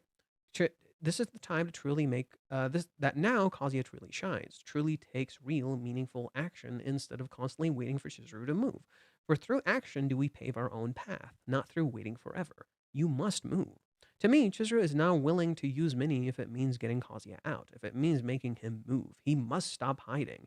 He will always continue to get the prompt he entered if that's all he ever does. He will never truly live if all he does is look instead of act. Kazuya needs a reality check, and I would not be surprised if that happens soon. This play is a reminder of the film, and remember what Chizuru said. If you'll give up in the middle of it, if you can't do it, I want you to say it now. Don't bail, be there, commit. The cycle of sitting down, thinking what Chizuru is doing while she constantly confesses and goes out of her way to make sure he is comfortable must end. Chizuru needs a partner, not a kid to take care of, and he showed he could handle it, so she is challenging him to remember. 391 doubles on the passivity and comfort over action, but it ends with Kazuya asking for more details. No doubt when he hears about the play, he will want to support her. He even said so in chapter 349 when seeing Sayuri's play, so he'll probably reach out and want to help. He literally says, I can't hesitate now. If the day goes well, we'll be closer and I can support her even more, even if we don't live together anymore. Isn't that interesting? Doesn't that sound exactly like Hawaiians, where in Hawaiians he would say, if I confess to her, I can support her now. Like he needs the relationship in order to be there to support her, even though he told Sayuri in chapter 145 that even if their relationship ends, he would still support her. Well, their relationship is over, technically, and it could start if he supports her, right? Isn't he literally being placed in that position he claimed? Right? Doesn't it feel like he should go and support her now? That's when it will start. Next week's preview is Distrust of Men, which to me is Minnie's interpretation of Chizuru, which is in Minnie fashion makes no sense. As Chizuru said before, she does not distrust men and thinks that it is impressive that men can dream in our world, in our cruel world. This tells me next week will be one last build-up chapter. 393 will be the big confrontation moment between Kazuya and Chizuru, where we may have the big wake-up call that will be divisive, but may lead to the future, and what needs to change in order to reach that future. That's also, someone says here, this tells me the real meaning of D-mail. Chizuru is sending D-mail to Kazuya and Minnie in the engine she's using. Minnie is the engine she's using. In Steins Gate, the memory limit was about one sentence text message, like eat more vegetables. Chizuru's only line is July 11th. That's a cool catch. I haven't seen Steins Gate in a while, and so I didn't remember this detail. This gives more credence to the idea that this is a challenge to Kazuya to step up and talk to her, to change events. Chizuru is trying to alter the timeline, I guess. The amount of Kazuya shouldn't make a move posts I'm seeing is both fascinating and maddening. Chizuru has literally been carrying this whole relationship on her back this whole time in silence, while Kazuya thinks he's doing one move is enough. Now he deserves love. No, you have to choose love and fight for love. Love without meaningful action is indulgence. I neglected to mention that the focus on phones from Minnie and Kazuya. They aren't talking to people, but looking at their phones for answers to their problems instead of getting real answers themselves. Minnie doesn't focus on her; she focuses on Kazuya's future. Right? She is social media. Chizuru's birthday focuses on this element, the characters putting their phones down, talking, and enjoying each other's company, contrasted by how Chizuru's fellow actors use her birthday as a tool for social media engagement, which with the double page showing all the phones down. Go to chapter 388 and see Minnie's explanation. Notice how it's different from her explanation in chapter 389 and 391. Notice how her dialogue keeps changing over and over, like what she's saying is nothing more than a prompt fed into an AI. And then follow this path. Remember carefully. Minnie is the voice of the readers, after all, where she said so in the Ruka event livestream. And do the readers always know what the characters are thinking, what the author is thinking? It's almost like Minnie is overthinking like we are, assuming like we are always assuming. Actually, it's exactly like AI. We push AI far enough with just enough information, it will feed you the same bullshit Minnie is feeding you. Minnie is just a prompt that has more information, a little more convincing because it has more to work with. Minnie literally steps past an AI and goes beyond. You're kind of right. She goes into a territory an AI would never think of, human imagination. And man, that can be dangerous. As for them meeting up, Chizuru never says she wouldn't meet up, and Kazi will go to her. Chizuru was never really testing Kazuya with the investigation, so it doesn't make sense for there to be a test now. But she did have a lot of faith in him, and maybe she remembers she can't just wait for him. She must challenge him to move without needing to tell him to. In contrast, if there was any actual tests, Kazuya didn't even know he was passing them or that he was even taking them. This made for the most effective tests, kind of like in chapter 384 and 385. I think Chizuru does want to see what Kazuya will do on his own without her saying anything. Okay. Love can't be 100% unconditional. You don't put effort into someone not returning it to you, not applying to Kazuya x Chizuru. If you love someone and they hurt you, you hold them accountable, but you don't abandon them unless absolutely necessary. Yeah, that's actually well said. Yeah. That like love is layered. It can't be just unconditional. That's not how it fucking works. Love is not just unconditional. There is conditions in love. Even your parents' love is not completely unconditional, right? Your parents love you and support you, but there's probably a limit, right? They will hold you accountable for your actions. Yeah, I know what I mean is he always says he always supports her even if they aren't together, but in the current anime arc, the implication is that he needs to be her boyfriend in order to support her. That's the issue, right? The issue is that he's under this implication that he needs to be the boyfriend to support her. He doesn't. That doesn't mean he's not going to get anything back. That's not like you can support her without being her boyfriend. Like that's not the point of the relationship. The point of the relationship shouldn't be to support her, just that, right? All Kazuya is focusing on is I gotta be her boyfriend to support her. Do you want a relationship with her or not? What do you want? Do you want to support her? Do you want to just be a supporter? Right? Do you want to just pay and help her with everything? Or do you want to be her partner? And you want to be part of her life and she supports you and you support her. And you work through shit together and you live through life together, right? Kazuya is like literally forcing himself into the support role when Chizuru wants him to be the main role, right? And that's the issue. He's literally like he doesn't know how to separate these things. He's not focusing on how on this like element clearly. He doesn't. It's like he doesn't know how to make things work.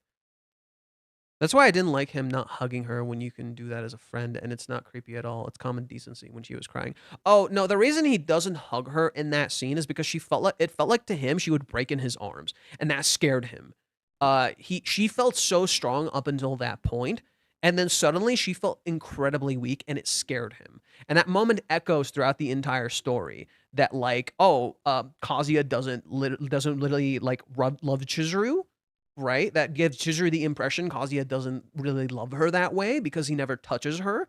And I think that's more so the issue, the misunderstanding. It's like Chizuru wants to feel physical closeness with Kazuya, and it matters to her a lot, but Kazuya never physically touches her.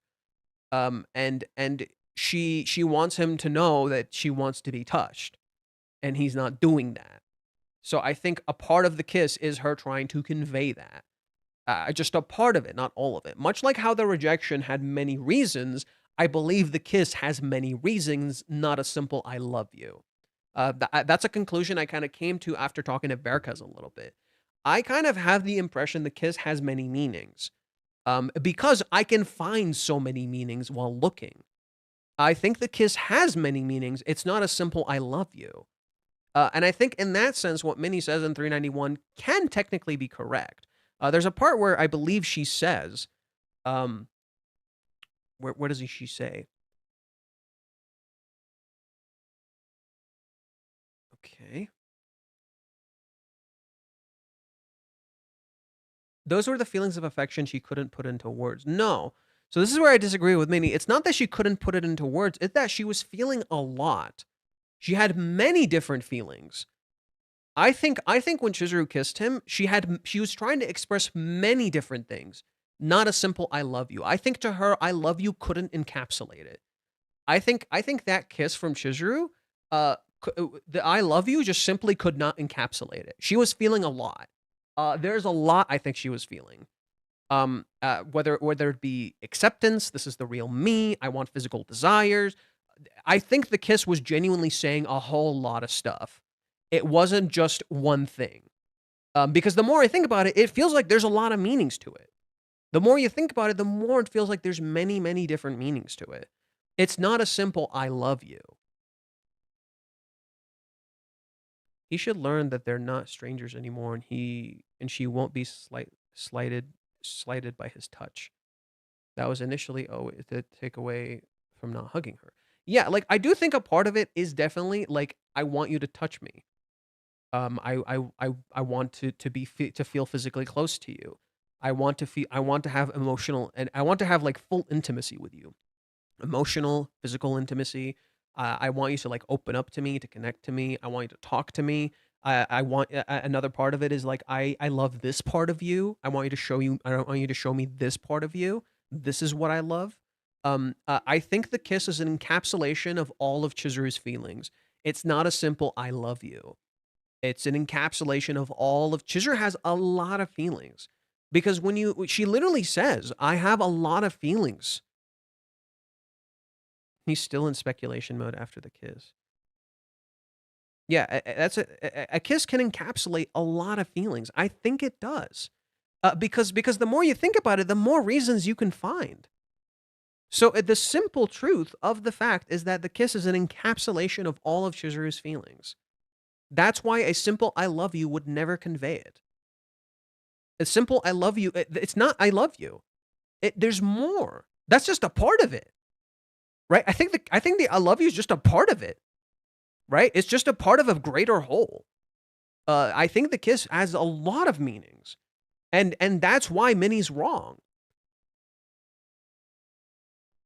I also don't think the kiss would just be physical desire. I think it was an expression of her feelings. Lust must be one of them. Yeah.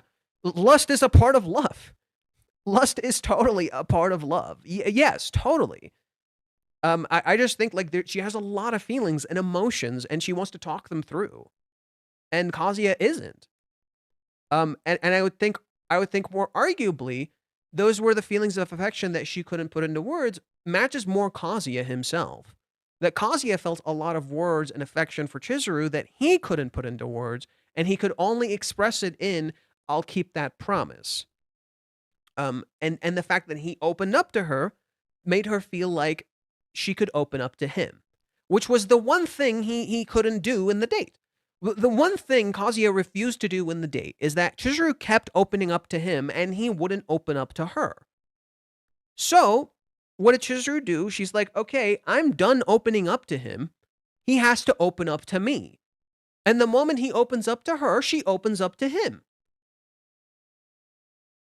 We humans are wired to have lust as a part of love. Not necessarily. I mean, some people remember some people have like different sex drives and different feelings. Some people don't feel like what normal people feel, right? Like that doesn't mean they're not normal, but like there's people who are like I believe the term is asexual, whereas like they don't really have the same sexual desires. There's people who just don't want to have sex. They don't feel it. And that's normal, but to literally just to remove that or to deny its existence is wrong. But to say it doesn't exist sometimes is also wrong. The simple truth is, like, yeah, lust is a part of love, but lust can also not be in love sometimes, and that's fine. It's way too simple to say that the kiss meant definitely this, no matter what this was. Yeah, it's not definitely this. Because for the past week or so, for the past 2 weeks or so, I've been coming up with a bunch of different explanations for the kiss, and all of them seemingly make sense. Almost every single one I've come up with seemingly makes sense. So it feels like the kiss is just an encapsulation of all of Chizuru's feelings. And she literally could not put them into words. Literally, she couldn't say just that. She wanted to express it through the kiss. The kiss is an encapsulation of all of her feelings. It's her faith in him. It's her faith in her. It's her opening up to him. It's her choosing to believe. It's her letting him in and showing him that she feels this desire. It's her literally saying, I love you in some ways. It's her saying, I love this part of you in particular. I love this you. She's saying a lot. The kiss is saying a lot, and that's why you'll never figure it out. You'll never get a conclusive answer because it has many meanings. That's why Minnie is wrong. That's why Minnie's explanation changes constantly. That's why they can't explain Chizuru. That's the simple truth. That's the simplest truth there is. It doesn't have a single answer.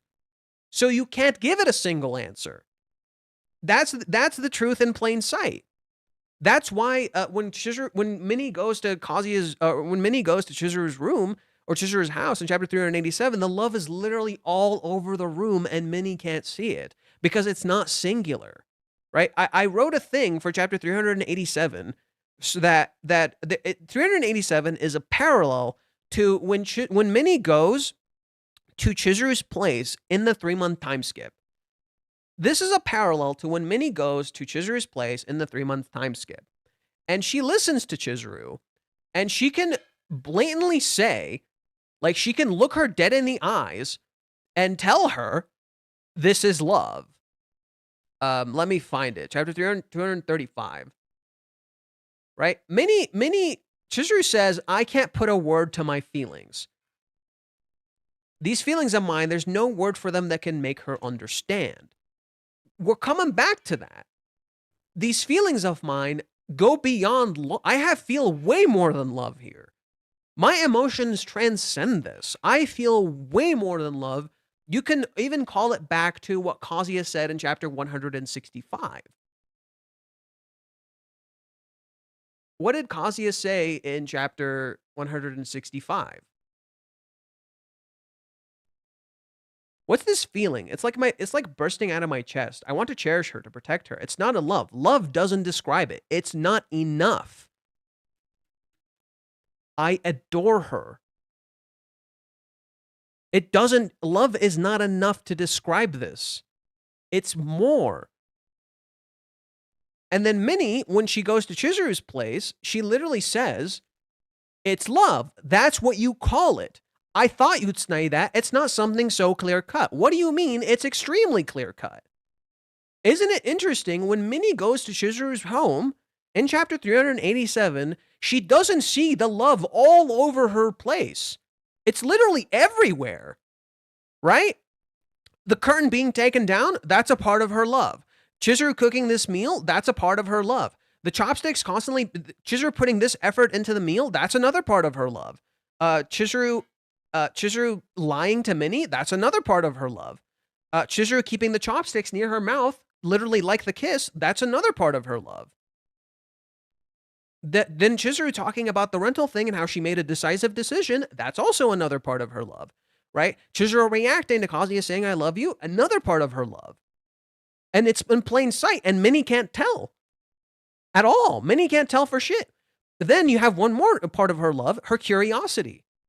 Her wanting to know what he's thinking. Her desire to know what he's thinking. Even more. Literally, the chopsticks are literally near her mouth. Everything about this chapter is informed by that kiss. Right? That kiss has a lot of meanings, just as here you're seeing a lot of different meanings. She's ready to marry him. She's ready to show him the truth. She wants to kiss him. She wants to know what he's thinking. That's a lot of emotions that can't simply be encapsulated by the words, I love you. And then, right, when Chizuru's feelings, when Chizuru thinks she's putting her feelings out, she establishes boundaries again. Maybe that's another thing, the element of boundaries. I didn't even bring that up. The element of boundaries is very key here, right? Clearing up boundaries, right? She wants to clear up the boundaries between her and Kazuya, but maybe that she wants to set clear boundaries between her and Minnie. Notice that makes so much more sense now. Yeah, the kiss isn't a single meaning. It's more. Literally like Kazuya said. It's literally like Kazuya said. Love is not enough. Love doesn't describe it. It's not enough. It's literally that. That makes a lot of sense. It's not a simple I love you. There's more. There's a lot more. It goes way beyond. Plus ultra. Plus ultra. Go beyond. Plus ultra. It's also saying you're not a client. Yeah. It's also saying don't put up walls. It's also saying show me the real you.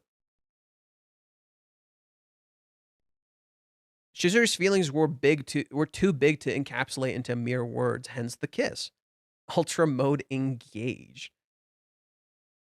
Bottom line is, we don't know what Chizuru is feeling. We don't have her POV. We can see it, though. We can see. We can literally see. But what is wrong with Minnie's interpretation that will stagnate Kazuya? Minnie's interpretation is simply wrong because she's just saying all the wrong things. I think Minnie can't stagnate Kazuya anymore because Chizuru used Minnie. I'm still on this boat. I'm still on this boat that Chizuru used the fuck out of Minnie. And I get it. It sounds cruel. But let's be real. If Minnie was gonna show up and put herself in that position anyway, why the fuck? Why not use her? Right? Minnie's gonna put herself in that position anyway. Why the fuck? Why not use her? I don't see why not. Why not just fucking use her ass? Fucking carrier pigeon over here. Fucking D-mail over here. What better watch for an iceberg fate? She used even a t-shirt. He stopped being a client in her eyes, but he kept calling her Mizuhara, putting up a wall. Interesting how my takeaway from that was I don't love him instead of it's more than just love. You really have to go back to previous chapters to fully get them. Yeah, doesn't that change the meaning of that? She says, like, I don't love him, but I don't not love him. Oh, it's because my feelings transcend love. Oh. Oh. I see. Oh. Oh, I see. That's her saying, come love me. Yeah, that's another part. That's another part. Love me. Love me. Actually give me love. I want to be loved. They have a lot of things in common, a lot of them. You don't need her perspective to understand her. Better watch for an iceberg fate. Chizuru is setting up boundaries on Minnie. Yeah. They have the same ideas of love, the same worries. But Kazuya doesn't share that. Kazuya doesn't really share his feelings all that much about how he feels about love. He restricts it so much. He doesn't show it so much. I actually foresaw this from chapter 307. The boundaries thing, me and Fate talked about it on Discord. Yeah, Chizuru is like setting hard boundaries. Like, okay, here's the best way you can see that Chizuru knows how to control the situation and set very clear boundaries. She said, give me some sugar. Okay, that's one part of it. Yes, she definitely wants sex. We know this. Shut up.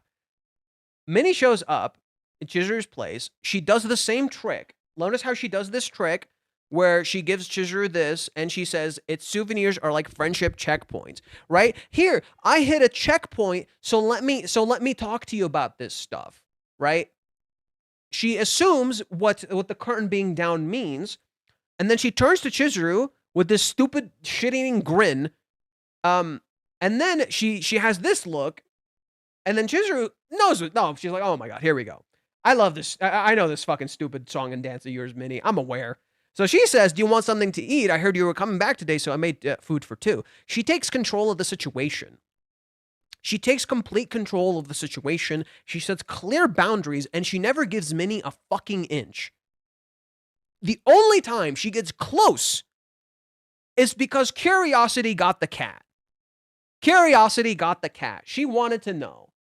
She got tempted. She really wanted to know.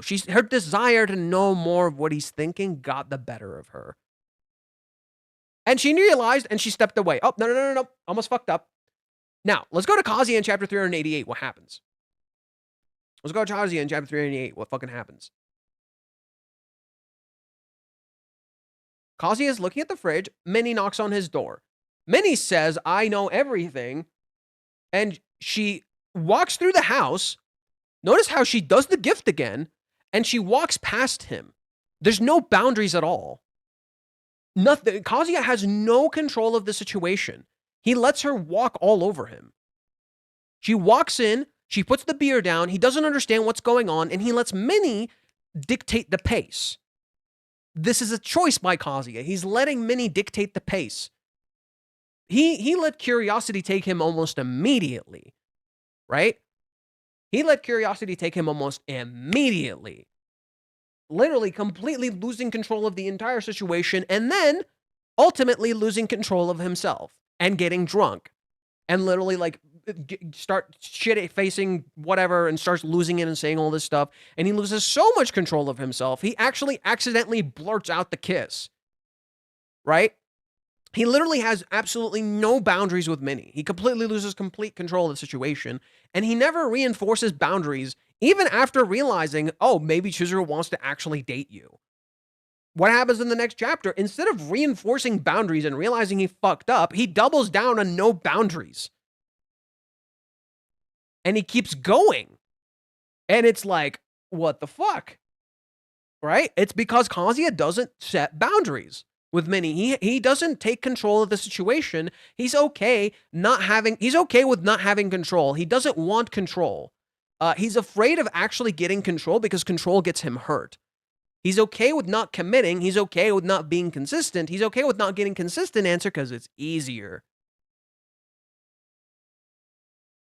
It's easier to not know what you're doing. It's easier to let someone else tell you what to do, but then not take action because you keep telling yourself, I don't want to move. In contrast, because he keeps doing this, Chizuru feels like she needs to move. She feels like she's loosening up her stance. Everything about her stance is seemingly loosening up, and she's getting uncomfortable. In reality, no, you shouldn't loosen your stance. You're doing the right thing. He's the one being a fuck up. He has to step up, right? Chizuru doubted herself because Kazuya didn't take action. No, Chizuru was right. Chizuru was right with setting firm boundaries with Minnie. Chizuru was right with not texting him. He should text her. Chizuru was right in not telling Minnie the truth when Minnie came asking about the kiss. If Kazuya wants to talk to her, he should talk to her.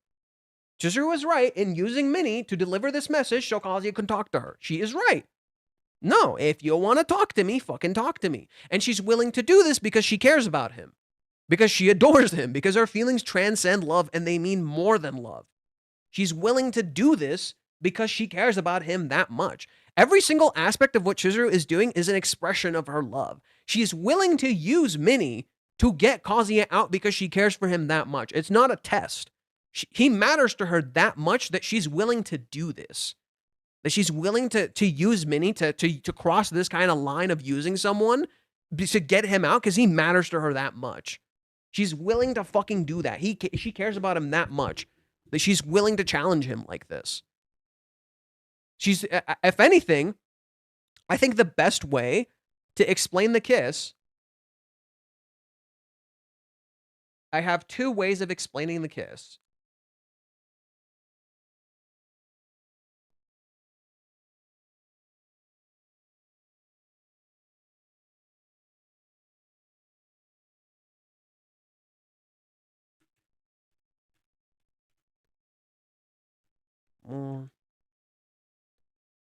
I want to give her a hug. Mizuho, I'm so serious about you. I want to support you my whole life, no matter the cost. Your loneliness, your sadness, your strengths, your weaknesses. I want to accept it all. Am I not the right person? Am I not? That's one. Let's find the other one that I think describes this.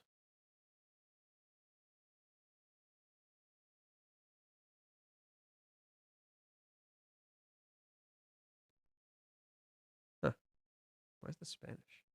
Where's the English one? Why do I have a Spanish one? I want all of you. I want everything about you. I want it all. Everything. Just as I want you to have everything of me. Right? That's a perfect way of explaining it, I think. I want to have everything. I want you to have all of me, to see all of me. It is literally like kind of like what Minnie said. It is an encapsulation of all of Chizuru. I think the first portion was a little off, but I see it as Reiji finding his footing, and once he found the audience, he could really go full throttle. Are you talking about the beginning of the series? So the beginning of the series, at the start of the series, if that's what you're referring to, I'm assuming that's what you're referring to. I'm assuming that's what you're referring to, the beginning of the series. If that's what you're referring to, when the manga initially started, Reiji kind of didn't have a whole lot of confidence in his writing, but clear signs of his writing were still there. Around and I think he really became confident when he felt like he has established an audience and that he didn't need to doubt himself. The past chapter 50 is when Reiji really started to feel more of his stride and really kind of know, like, oh, this is kind of the direction I want to go. The movie arc is a little more traditional, but it discusses a lot of what Reiji wanted to do. Hawaiians is when Reiji started to kind of get into a little bit of uncharted territory, and he wanted to do something really different. And that's when Reiji really started to find true confidence in his writing. Hawaiians and post-Hawaiians, the cohabitation, Reiji had absolute faith in his writing. Literally, Hawaiians and post-Hawaiians is when Reiji truly found his stride, and he's like, yeah, this is the shit I want to write. Like, I don't care that it's divisive. And you know this because I'm going to share a really interesting story with you guys. Chapter 218 is a very, very divisive chapter. Reiji was so confident in this chapter, he went to the head editor and he's like, I want to make this. I want to put this out. And the head editor said, yep, okay, all yours, buddy. Right? And people say, like, the editors make Reiji do things. No. Him and the editors have only disagreed about 7 times. And Reiji said it on Twitter. A while back, Reiji said on Twitter, like, him and the editor have only kind of disagreed about 7 times. And it's because of, what was it? It's because there's just some things they don't agree on. And then there's some things they kind of do agree on. Because they do need each other. But the editors don't decide the chapters. The editors just decide certain things that are depicted, that they show. Like, hey, maybe don't bring this character back. Like one particular thing, here's a good one. Reiji actually wanted to bring Ruka back more during the cohabitation.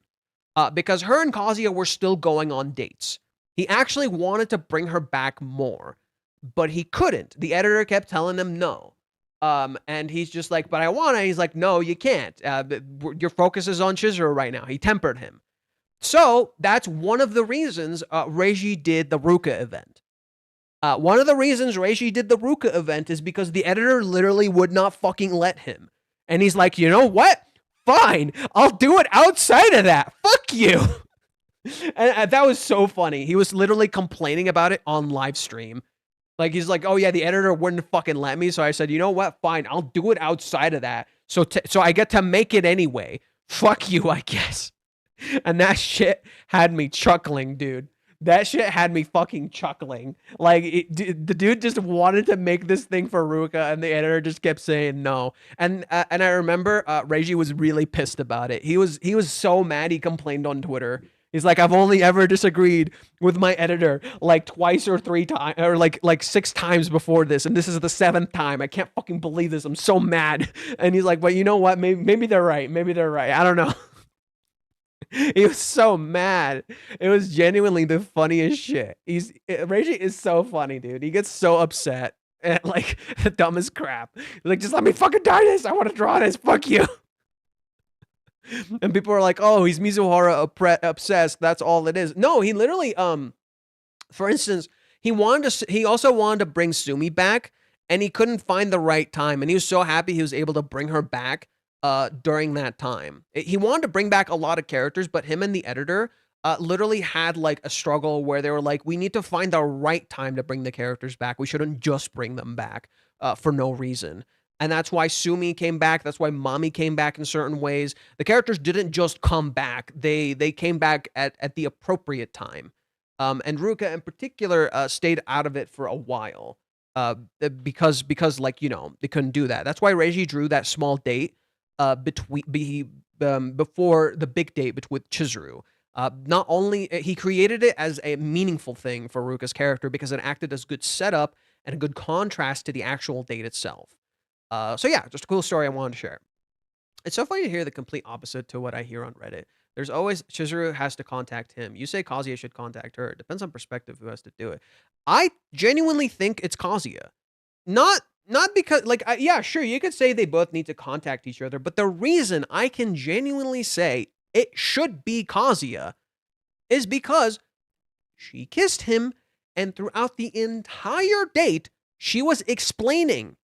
She constantly told him what she felt in the date. She constantly shared her feelings. She constantly had to explain herself. The date was like 30 plus chapters of her just explaining herself constantly. At some point, Kazuya has to ask her. She can't always move. That's not right. At some point, he has to ask her. At some point, he has to interact with her. He has to be her partner. That's why Kazuya was not ready to date Chizuru. He wasn't. He's not her partner. He doesn't talk to her. He doesn't make her feel comfortable. He has to move. There has to be a limit. Like, bro, he even admits.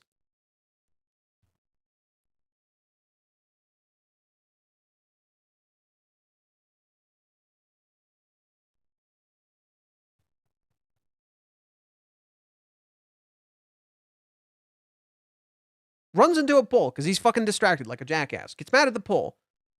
It's just misfortune after another. I kind of forgot to ask for more details. She gave you an answer. Why didn't you ask any questions? Isn't that interesting? He thinks about it. I just can't think straight right now. Guess who shows up? He sees her hurt. He asks her, when did you get that? She tells him exactly what he wanted to hear. The truth. Why didn't you say anything? She tells the truth again. I can hop on my own. Nope. I'm carrying you. She says, nope, shut up. Get on. I'm going home. Get on. Hey, did Kazuya do this once during the date?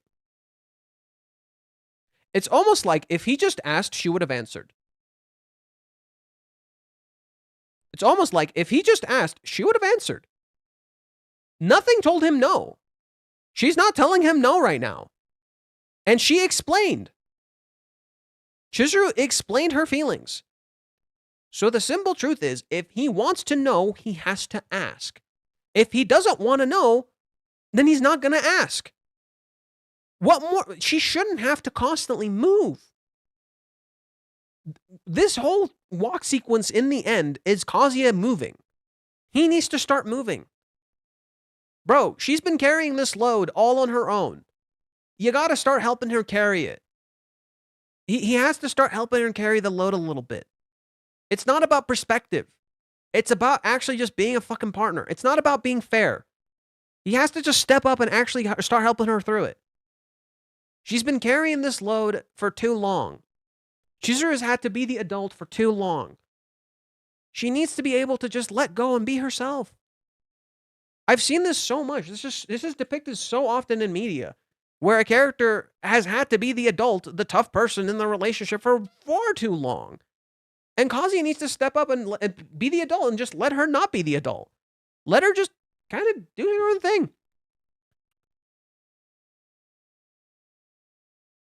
Chizuru doesn't talk in riddles. Chizuru doesn't talk in riddles. Please, God, reread the date. Please reread the date. She is so clear with him. Every time he misunderstands, she clarifies. Every single time he misunderstands, she clarifies. She can tell he misunderstood and she clarifies. As for Kazuya growing some balls, it's not simply growing balls. It's about confronting his trauma. Kazuya refuses to address his trauma. He needs to address that. Kazuya does have balls. You see that right here. You see that right here. Why can I say you see that right here? He asks for permission to keep loving her, and she says no, and he says, you know what? No, I'm going to stick with my feelings. You can't change my feelings. So you know he can handle it. It's not Kazuya needs to grow some balls. Kazuya just needs to accept he can handle it. He needs to just recognize he can handle the pain. He's not powerless. And it's okay to be powerless sometimes, but he is not powerless. Addressing trauma isn't exactly simple, but you need to start. You need to accept you have something you need to face. If you keep denying it, if you keep putting it to the side, if you keep just, living day by day instead of facing the trauma, you can't move forward. Kazuya can do things. Yes, you need to acknowledge it. Step 1 is acknowledging it. Step 2 is to just recognize you're not as powerless as you convinced yourself you are. He isn't weak. Kazuya is not weak. It's not about growing balls. Kazuya is not weak. There's a very intentional depiction of what Kazuya is avoiding. Kazuya is avoiding very specific things. Commitment, consistency, literally showing himself. But he's shown himself before. So why now? It's not growing some balls, it's trauma. It is literally him dealing and addressing his trauma. And he needs to acknowledge that he is doing something wrong and that his actions hurt other people. And that he's not taking charge of his own life. He needs to recognize he doesn't understand and he's letting himself not understand. He's going for easy answers because he wants to avoid pain. He's been hurt too much. So he naturally tries to avoid pain. It's a very good depiction of a trauma response. It's a very good depiction of a coping mechanism. The problem is, Kazuya had time to actually deal with this trauma and grow. He did. He did grow. But now he needs to be challenged. And when he's challenged, he can handle it. He's got this. He can love on his own. Chizuru did absolutely nothing here, and he still chose love. Chizuru did literally nothing here. She literally guided him out of the house, got him to the fucking taxi, and he still chose love. He can love on his own. He's not weak. This is proof he's not weak. This is proof Kazuya doesn't need to grow balls, but rather just face his pain. Be okay with feeling pain. This is about overcoming trauma and going to the future. You need to start shaping your own future. He is not weak. It's not about growing balls and not Chizuru talking in riddles. Chizuru doesn't talk in riddles, and Kazuya is not weak. He lies to himself and tells himself he's weak. There's a difference. There's someone who's actually weak, right? And a weak person can become strong. But then there's someone who is strong and tells themselves they're weak. It's like literally, I explained it before. What Kazuya is going through is kind of akin to Spider-Man from Spider-Man 2, where he convinces himself he doesn't have his powers anymore when they didn't really go away. He had his powers all along. It literally is just a mental block. It's literally a mental block that he doesn't have, but it's a trauma response, right? He wants to live his life. He doesn't want to get hurt anymore. He wants to be happy. So he gives himself a mental excuse. And that's kind of Kazuya right now. It's like right now he needs to address there's a problem. And he needs to get up and start facing that problem. He needs two things. 1, address his trauma, especially in regards to his family. And 2, stop walking on eggshells around Chizuru like she's a threat. Trust her a little.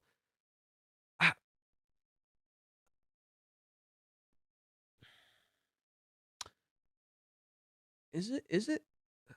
I don't think it's about trust, weirdly enough. I don't think it's about trust. I think it's about vulnerability.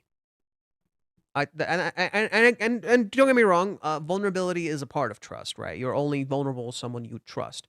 But Chizuru has shown him she's trustworthy a lot. She's shown him she's trustworthy a lot. It's not about trust. I think it's closer to acceptance. I think what Kazuya really needs is to accept himself and thus be accepted by Chizuru. He needs to start accepting himself. And I think that matches more than trust. Because they're way past the point of trust.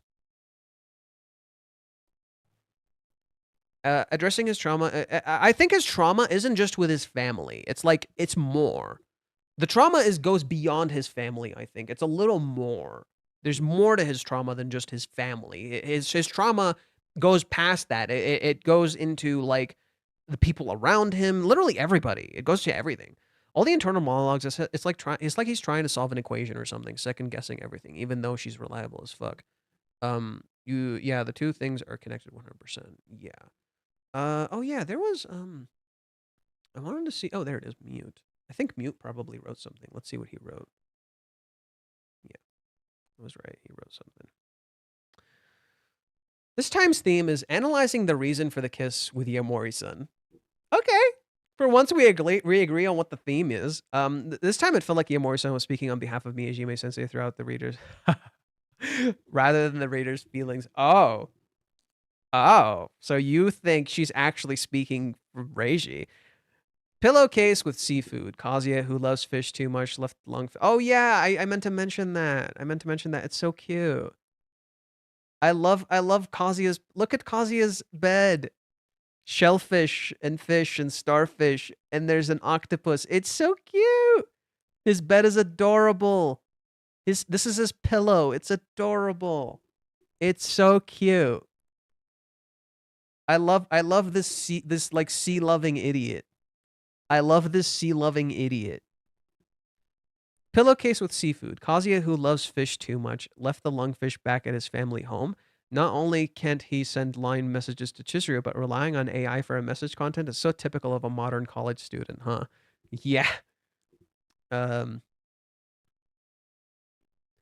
AI that Kazuya is using has changed from ChatGPT to Kanok, hasn't it?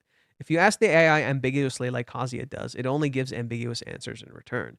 Here, it seems that he wanted to emphasize that Kazuya has developed a habit of relying not only on Yamori-san, but also on the AI. Yes, I agree with that. Sea creature enthusiast. He's adorable. If I just kept waiting for Chizuru to contact me, it feels like another 3 months will pass with nothing happening. But this kind of thing is so typical of Kazuya. Okay. It is the setup that Iamori wrote Saki Park, Saki Roko Group in the line title, but forgot to write the store name, just Gusto, because she completely forgot the store name, but was in such a hurry that she didn't have time to look it up. Huh. That's a cool detail. So when Minnie texts him, she says Sky Park group meeting, but she like didn't name the place that they would meet. Huh. That's kind of cool. Okay.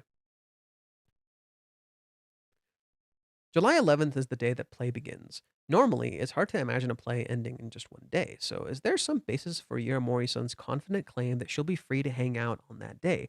Or perhaps it's a one-day only performance? Right? Minnie doesn't know. Oh! He's highlighting some interesting shit. Minnie doesn't know crap. Minnie doesn't know crap.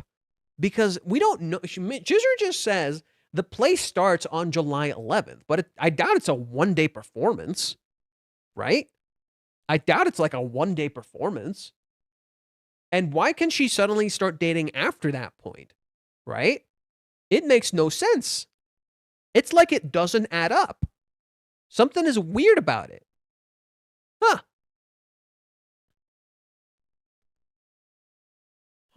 Umi. Interesting. Regarding the reason for Chizuru's kiss, Yamori-san is passionately explaining it, but having only dialogue across a double-page spread is quite innovative. Whether this analysis is correct or not, since the person inside Yamori-san is Miyajime Sensei, is probably correct. It's probably correct, since Chizuru has nothing about the mysterious. Since Chizuru says nothing about the mysterious gift, I think Yamori-san. I think they had Yamori-san explain it. So he's just trusting Minnie. Okay. There was a sense of discomfort in Yamori-san's words. The rent-a-girlfriend and the customer. Is the relationship between Kazuya and Chizuru still that rent-a-girlfriend and customer even now? If so, I think the cohabitation itself would be an issue even before considering them as lovers. Kazuya came to Chizuru's family home and warned her. Kazuya? You mean Umi. Umi came to Chizuru's family home and warned her. No. No. The true nature of this sense of uneasiness is that while the cohabitation arc has been serialized in real time for nearly 3 years, only 1 month has passed in the original story. In other words, readers feel as though Chizuru and Kazuya have been living together for 3 years, but in reality, it's only been 1 month. You realize through Yamori-san's words that there hasn't been a significant progress in their relationship from the rental girlfriend and client. Or has there? Are we just wrong? Huh. Interesting. It's good that Kazuya isn't smiling, but tears are naturally coming out. Next episode preview, Mistrust of Men. I wonder who this is about. I don't think it's either Yamori-san or Chizuru would fall into Mistrust of Men, so maybe another character will appear? Hmm. No, I think it's Minnie's description of Chizuru, maybe. I could totally see that. I could totally see Minnie saying that crap. That totally sounds like Minnie. It tracks. Minnie says a whole bunch of nonsense, so that feels like something Minnie would say. But maybe there's more. Maybe there's more. Maybe that has a deeper meaning that we're missing, right? What would your guys' guesses be as to the deeper meaning of distrust of men? Why would that be the talk? Would it be because Chizuru doesn't talk to Kazuya, right? So Minnie would assume that Chizuru doesn't trust Kazuya, and that's why Chizuru doesn't tell him directly about the thing, right? And Kazuya does wonder about this element of trust, even though Chizuru told him she does trust him, and then that would be reinforced because of the curtain. Oh, yeah, this definitely feels like something Minnie would say.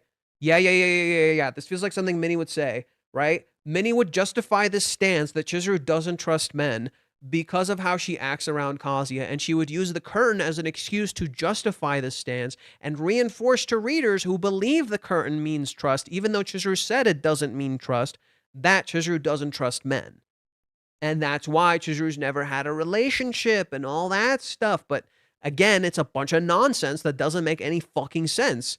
And it's total bullshit, but it validates Minnie's stance that the curtain represents trust, that only girls are in the house. Yeah, this feels like Minnie like really doubling down on like who Chizuru is, even though you've been told otherwise, even though you've been told the truth otherwise. Yeah, okay, that's my guess. I wonder for a moment if her father's story would come up regarding Chizuru's background. What do you think? I'm also curious about the contents of July 7th stage. I just hope there's no kissing scene with Umi-kun. Okay. I would also like Chizuru's father to be mentioned someday, but perhaps just a brief appearance, like showing up in Kazuya's wedding, would be enough. The stage could very well feature Umi-kun as the lead, with the possibility of a co-star as well. We don't even know if the play is happening, dude. We literally don't even know if the play is happening. We're operating on a little too many assumptions. We don't even know if the play is real. We literally don't even know if the play is real. I've been curious about how Chizuru used to often say things like, men are just like that, right? Back when she was involved with Ruka.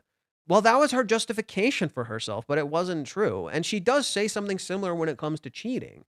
Chizuru's experience with men hasn't been discussed by herself, but there might be settings where she fell into distrust of men in the past or had a boyfriend. In the current vibe, Chizuru seems like someone who'll talk when it comes to ears, acknowledging but nothing more.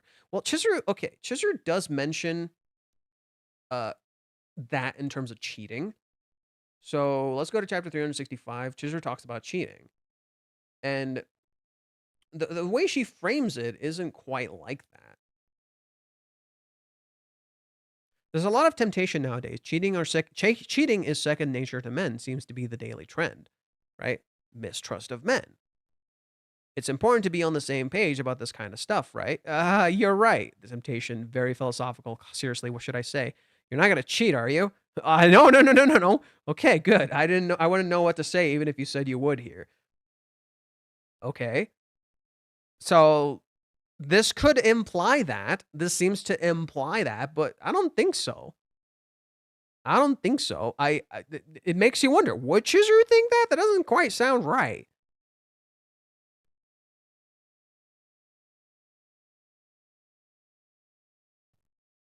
I put the whole date in the chat GPT as I experienced it myself and said it said to directly to ask her. Yeah, no shit, because you put your own experience, and based on your own experience, you most likely implied it should have just talked to her. Yeah, dude, All AI will just give you back what you give it.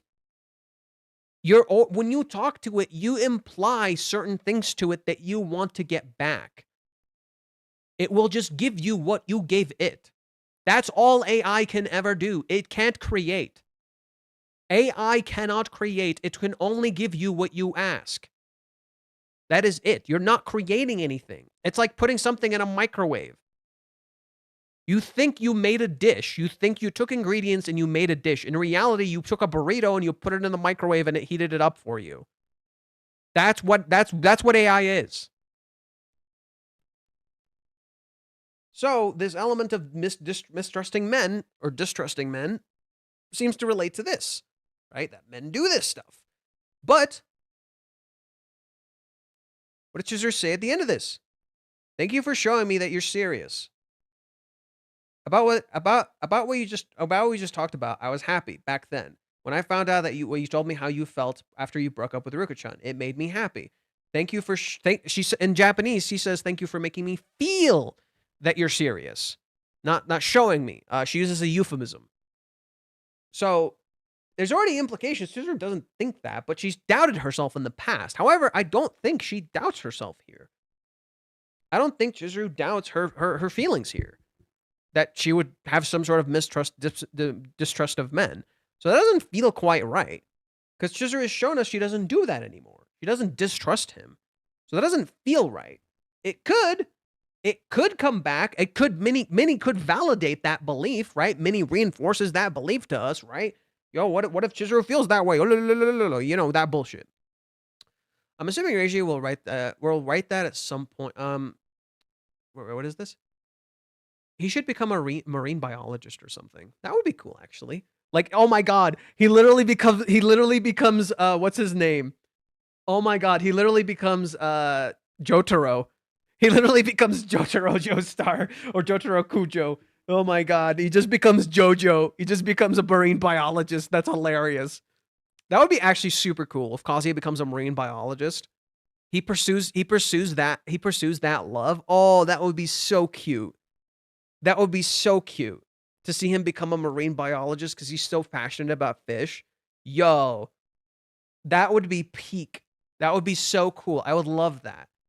I'm assuming Reiji will write that at some point. I doubt he'd be fine with a manga protagonist whose identity solely hinges upon getting a girlfriend. Well, that's the idea.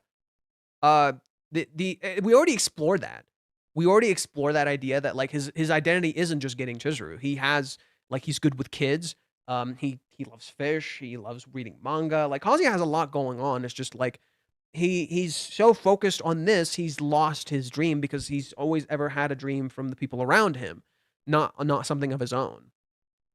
What if July 11th is a ruse? It's not the day Chizuru will begin dating him, but that's the deadline she's giving Kazuya to get his crap together. If he doesn't, she will give Kazuya a hard no on dating. Could be. I don't think so. I mean, Chizuru, like, again, the kiss is Kazuya, like, the kiss is Chizuru telling him how much he matters to her, but I can see that being the challenge. Let's see. But for now, he's doing pretty good for a 20-year-old, but not a loser in my book. I think she's testing him. It's something subconscious, but that's just me. I don't think it's a subconscious test. I think it's a challenge. I think it's the immediate challenge is to come talk to her. I think she's using Minnie to get him to talk to her because she knows Kazuya loves movies. Or not movies. She knows Kazuya loves when she does plays and he wants to support her. And she knows Kazuya will come to her and talk to her about this play. So it makes sense that Chizuru would want Kazuya to come then. Right? Like she would say this so Kazuya will come and talk to her.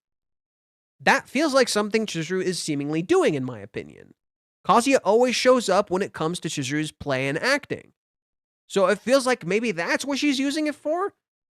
But I don't know. We can't really know the meaning of July 11th, besides the fact that I think she's trying to get him out. She's trying to pull him out.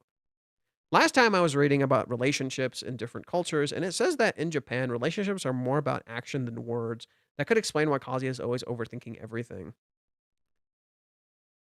I mean, I just want to point out that's like all relationships. A lot of relationships are more actions than words. You have to, like, that's not like, You speak of that as if it's like a Japan limited thing. It's not. A lot of every relationship requires action, not just words. Like that's just relationships in a nutshell. That just feels weird to say it should just be words. I feel like all relationships require action. You can't just say like that's just a Japan thing. No. But I do one thing I will give you credit for is that there's probably more scrutiny on certain aspects of how you approach relationships in Japan. And I do think a lot of men take that shit for granted in Japan, as a lot of men are not quite the reason I would argue you're kind of correct is because a lot of men in Japan, from what I've understood, don't really fucking try in relationships. So that's why to a lot of women, there's more emphasis on actions than words in terms of relationships there. I can kind of see that in a sense. A lot of men don't really do much there.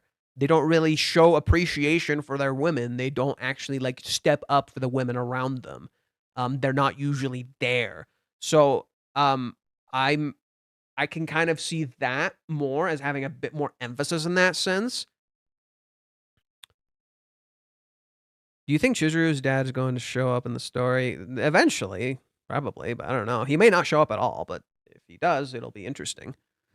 No, that's where we're different. I did life in Europe, in Arabic countries, in the US. It is different everywhere. I mean, there are differences. Look, what I'm saying is this. There are differences and there are different things cultures look for in relationships. But ultimately, your actions in relationships are what matter. Period. If your relationship is just solely built on words, it's bullshit. A relationship is about action, not just words. I've also lived in Arabic countries too. I'm aware of what they do there. That doesn't mean that's how a relationship should work. I feel like in a lot of Arabic countries, women aren't nearly as appreciated, despite the fact that they do most of the work. But ultimately, it is about action. It is about being present. I think regardless of culture, every relationship is about action. It's just certain cultures have different things that they're going through, so they focus on different things. As I explained with Japan, a lot of men don't really do much, and their actions are seemingly not good a lot of the times. They don't like seemingly care for their women. And there's like a whole cheating culture in Japan apparently that is kind of bad. And then there's a lot of women essentially have to do all the heavy lifting. So actions matter more in Japan in that sense because there's more demanded, there's more needed because they're constantly pressured and cornered. And that's why they're having such a struggle with birth rate in Japan because of the things that they demand from women are utterly fucking ridiculous. And women have to do more. So naturally, there's a little more expected from men in Japanese culture in that sense. I believe that's why some people could make that argument. Views on dating are also more traditional in Japan than here in the West, so it's no wonder most hate is directed at Chizuru comes from American Redditors. I guess I could see that. But no, there are people who are much more loose with dating, as Reiji depicts it in the manga too.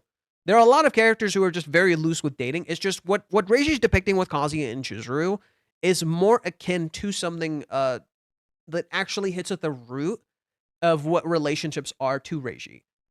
And what he thinks an ideal relationship is, where you really work on shit together. So while the characters are somewhat traditional, you do see that contrasted by other characters who are not traditional. Mami just seemingly hangs out with dudes, right? Minnie seemingly doesn't really date anybody. Ruka is in love with Kazuya and she's like super devoted to him, but he doesn't really feel much for her. Right? There's a lot of things in this story that are not traditional. It's contrasting the genuineness of love by the not genuineness of love, by the fickleness, by the fakeness of love. And there's a lot of characters in the story who are fake as shit. And I think a lot of stories depict a very pure kind of love. When it's not, when love is not that pure. But that's how I feel. But you are expected to take action around here too. Introverts tend to be poorly with women here in the West. It's not really introverts. I mean, yeah, kind of, but I know some introverts who fucking date. Like I've known introverts who just like they got relationships. It's just what people hold value in the West is a little different, in particular in America, in the United States. Like what they value here can feel a lot more fickle. It can feel a lot more fake. Like a lot more fake. And it's not to say that Japan doesn't do this too. They do. Japan's beauty standard is absolutely ridiculous. Like people have to look and be a certain way, and that informs Kazuya's insecurities about being average, right? Because you can't be average. Average is boring, right? You have to be beautiful. So Kazuya is often put down for not being traditionally attractive. In that same way, in the West, in the United States, like there is a lot of emphasis on looking a certain way, or having a big dick, or like I don't know, being like built. Like a lot of people here really want you to be ripped. A lot of people here want men to be ripped and cool and badass and have a lot of money. And that's just something I think that's kind of universal in most cultures, right? If you're ripped, if you're attractive, if you got money, hell yeah, brother. But I think with the West, there's like a more fakeness to it that I think is it feels different from other countries, and it's hard to like explain that. Like there's a kind of weirdness to the United States that people really like, and it's hard to kind of pin down. But I think almost every culture, like universally, would want you to be, in good shape, be somewhat conventionally attractive, and that's the traditional stuff, right? That's just the basic bitch shit. And then have a lot of money, right? Power, money, attractiveness, all that bullshit. People love that, right? And then of course everybody has like different things that they like, but there's a lot of generalizing happening right now. Kazuya and Chizuru are always opposites. One tries to open up while the other keeps their guard up. I wonder how close we are until they're both open and communicating. They're not opposites. They're actually parallels that look like opposites. They're more like mirrors. Chizuru and Kazuya are more like mirrors than they are actually opposites. They're really, really similar. They're very, very similar. Kazuya and Chizuru are extremely similar, but they look different. Kazuya has more privileged, while Chizuru is underprivileged. But Chizuru looks very beautiful, while Kazuya looks average. See what I mean? So it's like the things that they're missing, they contrast with the other person. Kazuya is a dreamer to Chizuru's dream chaser. Chizuru is a realist, which tempers Kazuya's dreams, but Kazuya is aware of reality and keeps dreaming anyway, which matches Chizuru, who does the same thing. Kazuya simply just doesn't have a dream to chase, unlike Chizuru, which is why he supports her in her dream, because he doesn't have his own dream, and he wants a dream. So you can see how they're very, very similar. They're not actually opposites, they're parallels. They're the same, but with just different circumstances. Kazuya and Chizuru are very, very similar, just completely different circumstances. And that's the whole thing. And the thing is that Chizuru has been opening up a lot, but Kazuya is the one who has walls up because he is literally traumatized. And that's why he's putting walls up, but he doesn't realize he's putting walls up. Like, I think Kazuya literally doesn't know he's doing this. He's literally not aware he's doing this. You don't realize you're doing this when you put walls up. You don't know. People over worship the Kardashians. Oh my God. Don't even start with celebrity culture in the West. Jesus Christ. Celebrity culture in the West is a fucking nightmare.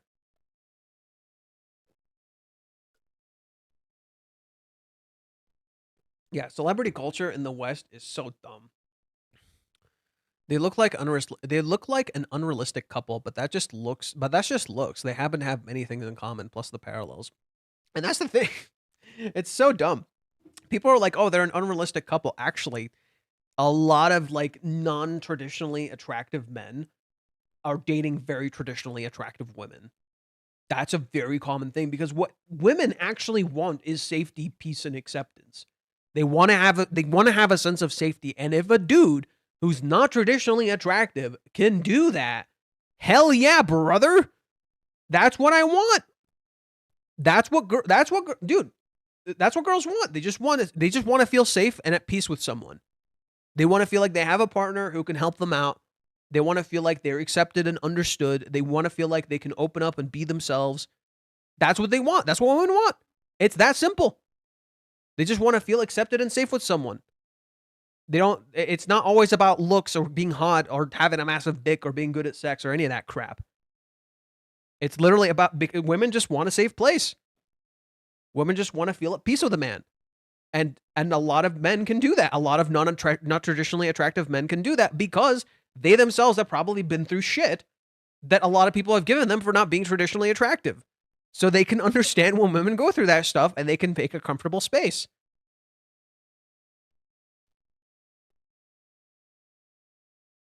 It's actually very common. I've seen so many dudes who are not like traditionally attractive dating very traditionally attractive women. Like I mean, damn. Like you know, if you do the stupid thing where you're like, oh, she's an S tier and he's like a C tier, pretty much that. I've seen that a lot. He's like the meme of approaching a girl and rejecting yourself in high-pitched voice. Laugh my ass off. I can't wait till Kazuya X Chizuru are accepted as the goat ship. Yeah, I think the coolest thing is like, if you think about it, when they start dating, like Reishi's just gonna be printing money. Dude's gonna be printing money. Like, of course, all the surveys are gonna be good and stuff, right? So it's not right. So that's not something to worry about. Like, he's gonna make bank when they start dating. That stuff's gonna be great. That stuff's gonna be great. But Reishi wants to get into it like naturally, right? He wants to actually earn it before they just start dating, right? And I do think it'll happen soon. I don't know how soon. Maybe it won't be that soon. Like, we're gonna focus a lot on Kazuya moving forward, I think, and Kazuya improving and changing, I think. But then like when they start dating, that shit's gonna be printing money. That's just gonna be peak. I used to make the mistake of saying she's unintentionally more toxic than Mami, but Kazuya could have got together with her hundreds of chapters ago if he had properly tried. Pretty much. No, Chizuru is not toxic. Mami is. Mami, unfortunately, is. Mami is a reflection of Kazuya at the moment because Mami is passive in her own life, and she chooses to do nothing. She chooses to literally do nothing in her life. And she needs to reach out to people and to connect and to form connections. A lot of the people complaining about dragging on the way I see it is a lot of people complain about dragging on the way I see it is there's just more to enjoy. Yeah, I mean, everybody has different views. I enjoy it. I enjoy every chapter. I love breaking this shit down and talking about it. It's always fun to talk to y'all. It's always charming and fun to talk to y'all about these stuff. So, you know, I have fun with it too. What else? So yeah, we said our piece. Was there anything I missed? Oh, what did Kana share? Oh, come on. Fine. Fucking stupid ass shit doesn't work over here. Oh yeah, Kana shared these. She drew these for the last episode. Damn. The fucking demon stare. The fucking demon stare, dude. It's interesting knowing that like this is Kana's work. Specifically because like I've said this before. I like Kana's art style. I just wish there was more creepiness to Mami when she's depicted like this. I think this looks very creepy. But the scene with Mami in the anime doesn't look nearly this creepy, in my opinion. It does have a creepiness to it, but I need more creepy. Give me more creepy. Double down on the creepy and the scary. It's supposed to be like some void eyes bullshit. Like that shit's supposed to be like Doom. Oh, thank you, Bison, that's very kind. 99 cents. For Mami-chan. I do like Mami as a character. I do think Mami does genuinely awful shit.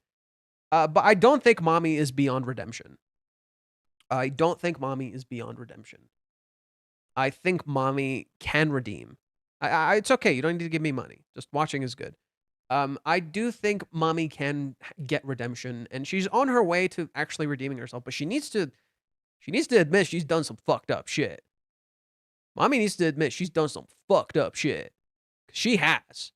She hella crossed. She did some awful shit in Hawaiians. Genuinely heinous shit in Hawaiians. And she needs to, like, face that shit. She did some awful crap. Mami, like, actually did some genuinely awful shit. I actually prefer subtle creepiness, like when you have a bad feeling about someone but have no proof that they're evil until they finally go mask off and they're like, I know it, I knew it. Well, like, what makes Mami's creepiness so effective in my eyes is the eyes, ironically. It's how it's done. It's not just... It's hard to explain. It's not just outright creepiness that makes it so effective. It's the idea. There's an emptiness to this. It's like her soul is gone. There's an empty creepiness to this that makes it creepy. This is both subtle and stark. It's both really subtle and really stark, and it's because of how the eyes are drawn. Like, literally, she goes from this to this. Jesus, what the fuck? It's creepy in a really subtle way. She just says, huh, lol. And you just hear, like, creepy music in the background. Just, vroom. Just, huh, lol. It's not even loud. That's what makes it creepy. It's not even loud.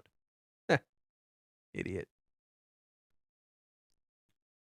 That's why what Mami does and how Mami appears is that the way Reiji does it is actually more subtle.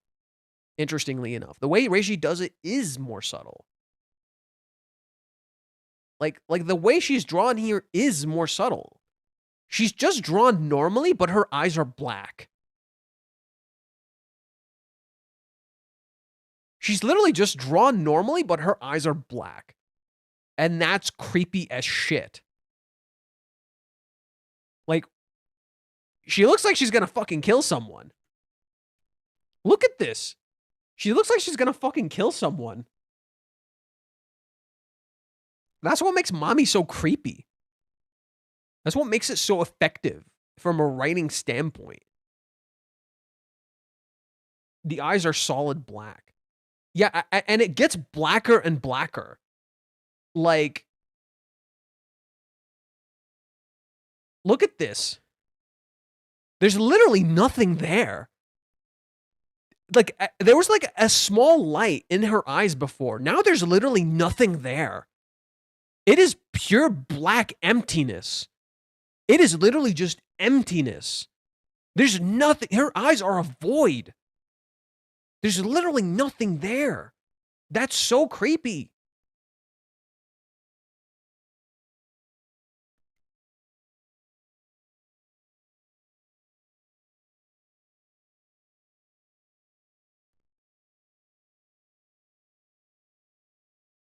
Right? Look at this. There's nothing there. It's like literally Mami's soul slowly dissipates.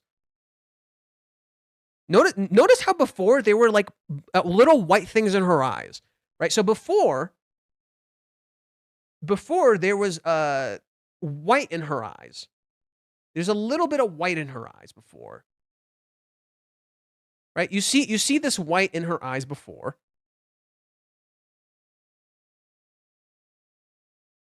You go to 197 or not 198.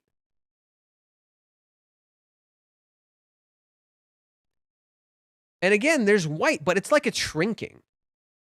It's like she's slowly dying. It's like literally her soul is slowly fading away.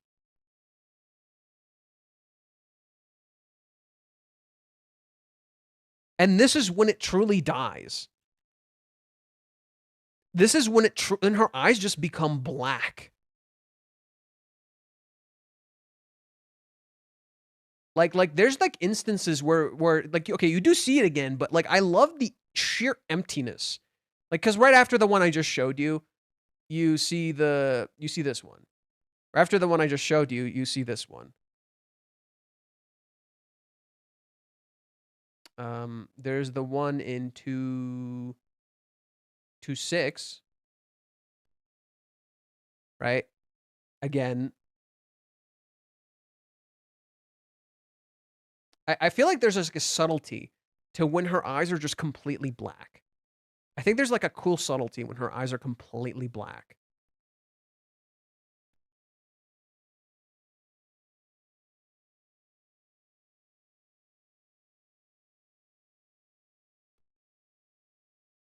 Like, Jesus Christ. Oh my God. Dude. It's pure black. Like, wow. Similar to yandere eyes. I there's a creepiness to this that's not yandere. That yanderes are very emotionally fueled.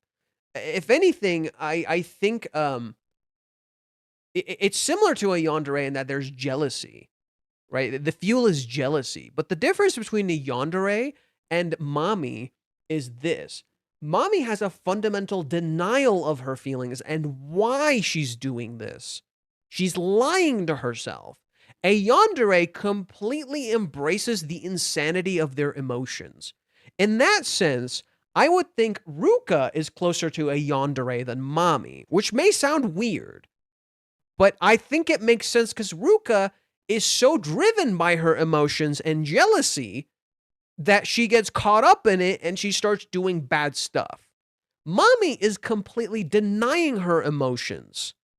Mami is lying to herself about why she's doing what she's doing.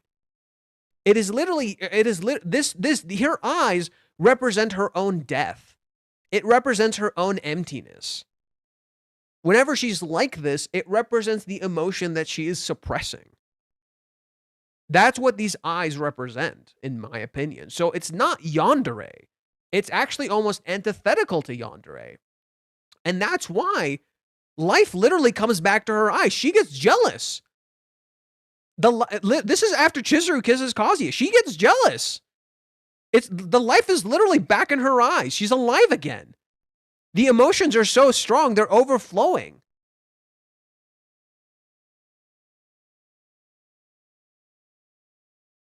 And look at her get desperate next chapter. Oh, I didn't see that, right? Oh, I'll just kiss him again. Mami freaks. Look at her. She's alive again. Right? She's fucking alive again. She's a human being again.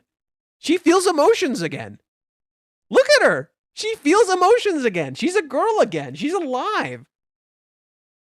She wasn't ready for that. She's like, holy shit, I didn't think she'd fucking do that.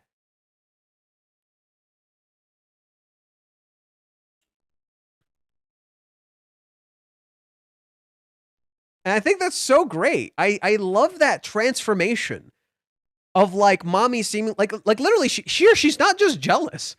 She's just like, holy shit, I didn't think she would do that. It's because Chizuru proves her wrong. Mami was so convinced, oh, Chizuru is just fucking using Kazuya. No, she fucking loves him. And she literally put Mami in her goddamn place. And Mami just has to take this and shut the hell up. Right? Oh my god, love can persevere? Holy shit.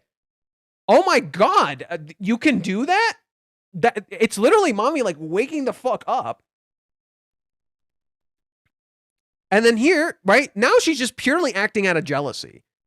Now, right, now it's purely emotion. Now she's purely just jealous. Now she's just actually feeling the emotion. She's just mad. She's just upset. And that's why this happens. This is pure uncontained emotions. Mami's not containing her emotions anymore. Look at her. She's a mess. This is pure uncontrolled emotions. And that's the whole reason. That's what she was suppressing the whole time.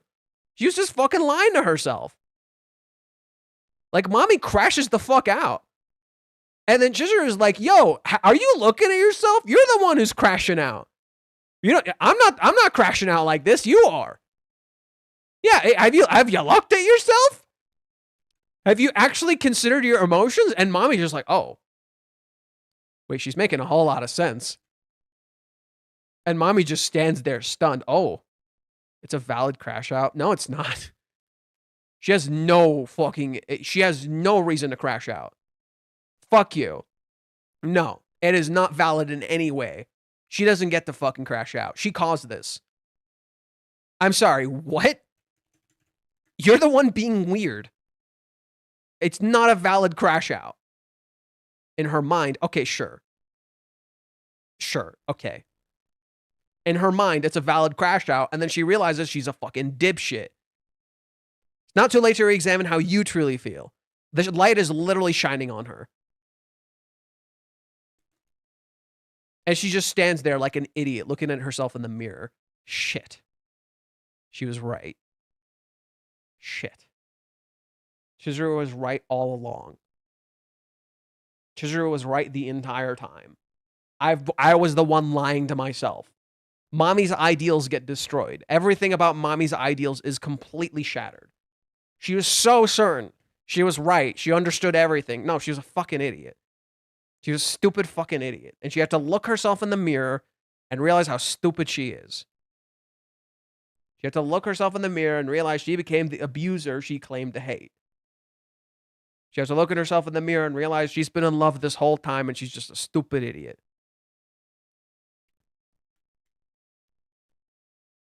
And that's why, after this point, Mami becomes passive. Mami just looks from afar. That's why Mami is not, like, freaking out anymore. That's why Mami's not having crazy crash outs anymore. She just looks from afar. That's why she randomly texts Kazuya when she sees him make up with Kibe.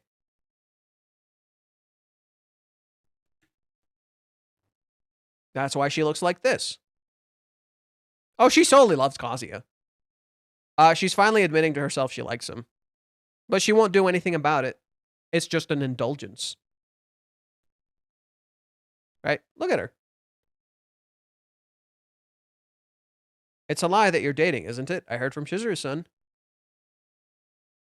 Bro, she's so in love. She's so stupid in love. But she doesn't do anything. Which just leaves Kazuya confused. What the fuck was the point of any of this? Why did you even meet him if you weren't going to do anything? And she just leaves. And look at how comfortable Kazuya is with Chizuru in contrast with Mami. Mami leaves him confused and befuddled, and he's like, what the fuck is going on? Chizuru, he feels comfortable, relaxed. Oh, this is kind of nice, actually. And then he gets confused looking for signals, like he was looking for signals from Mami, when literally the sign was literally in front of him. He's looking for signs. The sign is literally in front of him, dipshit.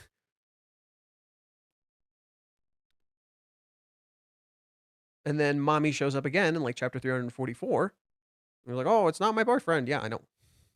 Yeah, I know. Anyways. Chizuru also tells her that in the karaoke. Her life's a mess. You think she loves Kazuya? Yeah, she does. That's the part is good. Let's not forget that she called Kazuya during the day. Yeah, she did, and he ignored her. And we don't know what the deal with that was, right? We don't know what the deal is with that. It's crazy that I feel bad for her. No, it's completely valid. It is completely valid to feel bad for Mami. She is in a terrible situation, right? But you can also think Mami did some horrible shit. She did. Mami, at the end of Hawaiians, became the very abuser she despised. She became her dad. She literally did. The arc ends with her looking herself in the mirror. She literally had to look at herself in the mirror and realize what she did. And that's, do you want to know, here, do you want to know why Mami doesn't talk to Kazuya? Because if she admits she did something wrong, he's going to hate her. If she admits to what she did, Kazuya is gonna hate her. And that's what she believes. We don't know how Kazuya would react. Would Kazuya fucking hate her for what she did? Right? He seemingly loves Chizuru. So, to hear what she did to Chizuru, dude, would Kazuya fucking hate her? We don't know, and Mami's afraid of that. She doesn't want him to hate her. She wants him to like her, but she needs to admit that she did something wrong. And if she admits she did something wrong, then she has to start reaching out. And Mami is afraid of change. Mami is really afraid. Mami wants to change, but she's so terrified of changing. He's a saint for not hating her already. He blames no. He blames himself. He blames himself. You see that in chapter 263. He already blames himself. Kazuya was doing it even here. No. This road, I was here with time with Mizuhara. I should apologize to her from the bottom of my heart. I'm really sorry for everything. I know being lied to like that is exhausting. I know that whatever happened in Fukushima was embarrassing, and you've stayed quite a bit. You stayed quiet about everything to the agency. I feel like I'm making you carry this some kind of burden. You're probably tired of my apologies. Does this sound familiar? He feels the need to apologize. He never recognizes, hey, maybe Mami did some terrible shit. He thinks it's his fault. Even now, he thinks it's his fault. It's not. And Mami does not treat him right here. She doesn't explain why she came. She doesn't apologize for what she did. Chizuru does. This entire meetup is a parallel to when Chizuru and Kazuya meet. Because it's directly a parallel. Like it's not even fucking subtle.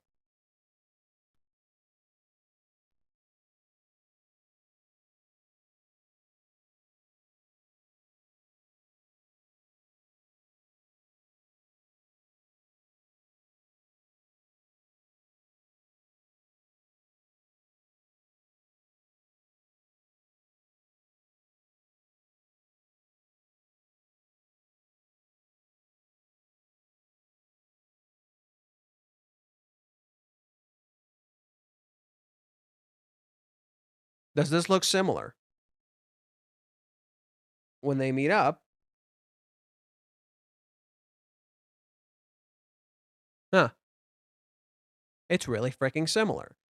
The key difference is Mami ends this entire date or this meetup by doing absolutely nothing. She gets something out of this, Kazuya doesn't. And by the end, both Kazuya and Chizuru need to talk. Mami says nothing. Kazuya apologizes. Well, mangakas do reuse references, but no. It's intentionally a parallel. This is Mami's first contact with Kazuya after 4 months, and she did something terrible to him. This is Chizuru's first contact with Kazuya after 3 months, and she seemingly did something bad to him.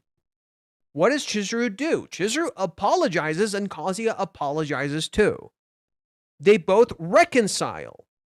They both admit they did something wrong and take full responsibility for their actions. Mami never does. This is a very intentional parallel. It is meant to show you Mami took no meaningful action to change her relationship with Kazuya. She got everything out of this, and Kazuya got absolutely nothing. And this is reinforced to you by the fact that when Kazuya comes home, he feels relaxed with Chizuru, but then when he's with Mami, he's confused. And he doesn't know what just happened. All she gave him was mixed signals and lack of clarity on anything. Mami did something terrible here. She didn't take responsibility for anything she did, only Kazuya did. Only Kazuya took responsibility for some of his actions, then he lied to Mami. But Mami did nothing. Mami did absolutely nothing. And she continues to do absolutely nothing. She wants to see him, but takes no meaningful action to actually start a relationship with him. Chizuru does. Consistently, constantly.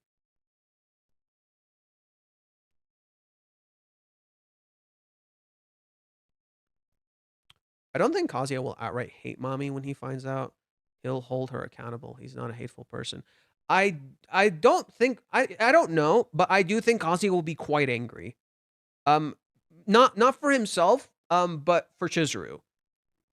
It's he'll also be angry at himself. I think Kazuya will also be really angry at himself that he didn't know this.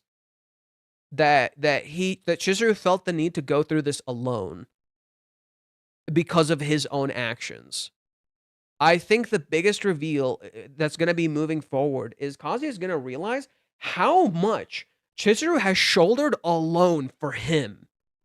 How much she has like gone through for him. She hasn't told him about Mami and how much it gutted her. Like how Mami hurt her so much. She didn't tell him about the fact that Umi confessed to her and all that stuff and what happened with Umi because she doesn't want to hurt him. Right? She doesn't want him to feel pressured or cornered or scared. She doesn't tell him that like she's been going through this alone. She constantly puts up the act that she's okay when she's deeply hurting and sad and crying. She doesn't tell him that like she deeply values him because she doesn't want to pressure him. And she doesn't tell him I want you to stay because she wants him to be happy. She doesn't tell him she sacrificed herself in the rejection so he can go have a good life. Like she has carried so much shit on her own. All on her own. And never tells him anything because she doesn't want to hurt his feelings. Even now, she still doesn't tell him about Mami because somewhere deep down, she wants to think Mami's a good person and she doesn't want to hurt Kazuya's feelings. Even now, Chizuru doesn't actually hate Mami. Not completely. She can't forgive her, but she doesn't actually hate her. Even now, somewhere deep down, Chizuru doesn't hate Mami. And she's still carrying this all on her own. Even now, Chizuru goes through all of the expectations Nagomi puts on her in silence and doesn't tell him a word. Right? Chizuru goes through so much shit on her own. And when Kazuya finds out, he made her feel this way by constantly acting weak and scared. That she had to go through that alone. And she put up with that. And she constantly kept going with this shit, no matter how much it hurt her. No matter how alone he made her feel, she kept going with this shit because she cared about him that much. Dude, I cannot imagine a bigger wake-up call for Kazuya to realize how much of an ass he's been. How he's taken her for how he's taken advantage of her. And he hasn't appreciated her. Like, he's gonna have one hell of a wake-up call. That he has taken advantage of Chizuru, and she's been so fucking nice this whole time. When he realizes how much she's been carrying all on her own. How much Mami fucking hurt her. Should we punish Kazuya? No. No, he just needs a wake-up call. Punishment does nothing. Punishment is useless. No. Hold someone accountable. Punishment does nothing. Hold someone accountable. Punishing them achieves absolutely nothing. Holding someone accountable, that actually does something meaningful. That's what Kazuya needs. He needs to be held accountable. He needs to be responsible. He needs to replace his regret with responsibility. He's so focused on regret, he needs to replace that with responsibility. He needs to take his life back, dude. No. Punishment does nothing. Punishment is fucking useless.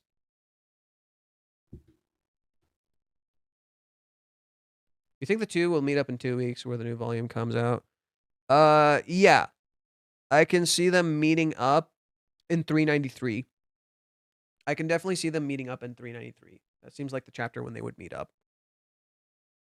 At the start of the Cohabitation arc, we had a rental date and we ended with a date. We also know Minnie sometimes acts as a foreshadower. What are the chances that they start dating at the end of the arc? I mean, Minnie's been pretty wrong lately, but I could see it. Let's see. Kazuya is a master of the eyes closed smile and saying something totally polar opposite of what he should say. Exactly. It's a good thing he isn't aware of these things happen with Mami, because if he knew, he didn't pick her side and defended her. Women resent that shit more than anything. No, no, no, no, no, no, no, no. No, no, no, no, no, no, no. No. That's not that's stupid. That's a really stupid argument. Oh, women resent that more than anything. No, you're generalizing an entire fucking gender. Um, Chizuru does not resent him. Chizuru was protecting him. Chizuru was trying to protect him. She felt like he needed protection. Now she realized he doesn't. Now she realized he could handle it. He could know what she's been going through. It's a choice by Chizuru. She doesn't resent him for anything. She doesn't blame him for Mami. She tried to tell him even. No. Okay, that's your mom's choice, but did your like see there's a difference that like if Kazuya knew it'd be totally different. Of course he would side with Chizuru. But like it's a little more complicated than that. For your whole mom and dad thing, it's like maybe there was an argument and he didn't side with his partner. Yeah, that's shitty. That's not about resentment. That's like, bro, it's your wife. You side with your fucking wife. You don't side with anyone else. That's just a given. Even if your wife is wrong, put that to the fucking side and work with her. That doesn't matter. It's not about being right and wrong. But he thinks Mami is good. But that's not his fault. He has no idea of knowing. He doesn't know. Right? He doesn't know what's going on with Mami. Chizuru needs to tell him so he can realize what's going on. Because Kazuya will always blame himself. He's too good of a guy. It always has to be his fault. He's never going to blame anyone else.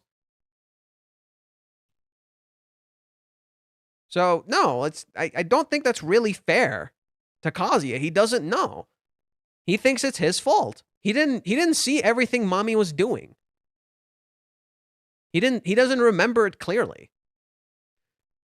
Would it not be in Kazuya's character to be kind of say what you did to hurt me? It hurt Chizuru. I'm not the one you should be apologizing to. Yeah, I do think. Yeah, I do think that's something Kazuya would probably do. Well, we'll get there eventually. I just don't think we're there right now. Right? I don't think we're there right now, but it's a little more complicated. I think for the whole thing of like siding with someone, it's not about resentment. It's that like, dude, they're your wife, they're your partner. You side with them. You don't pick anyone else. That's the whole idea. You don't pick anyone else. You pick that person. That's what matters. In that sense, yeah. If you knowingly know someone is in the wrong, or if you knowingly like choose against your partner, that's fucked up. But that's there's layers to that. Anyways, we're overcomplicating things. What are we at? It's almost 7 hours. I'll stop at 7 hours. I've been streaming for a while. All that being said, I much rather in this point in time and resolution to Mami than Umi. I genuinely think Umi is not actually serious. I've kind of just come to the conclusion that the whole Umi thing is that Umi is trying to push Chizuru to say she likes Kazuya. But he still also kind of likes Chizuru. So he's like, okay, you were selfish for a little bit. I'm going to get to be selfish a little bit. I don't know. I do think Umi likes Chizuru, but it's not what it appears. That's just my guesstimate. I do think Umi likes Chizuru, but it's not what it appears. That's just my ultimate guesstimate. There's more to it. I do think he's trying to get Chizuru to actually go out with Kazuya. Umi is NTR bait. He may not even appear. No, he's going to reappear. There was setup for Umi. There was very clear setup for Umi.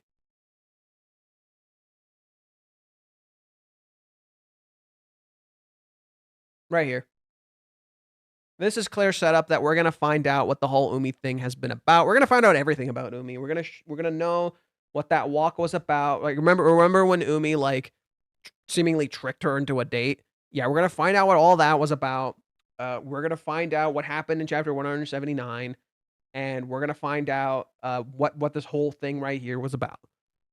No, Umi is like Umi is NTR bait in the sense that like he isn't and he is, because oh no, this bad thing, but he's literally just a representation of all of Kazuya's fears. That's all Umi really is.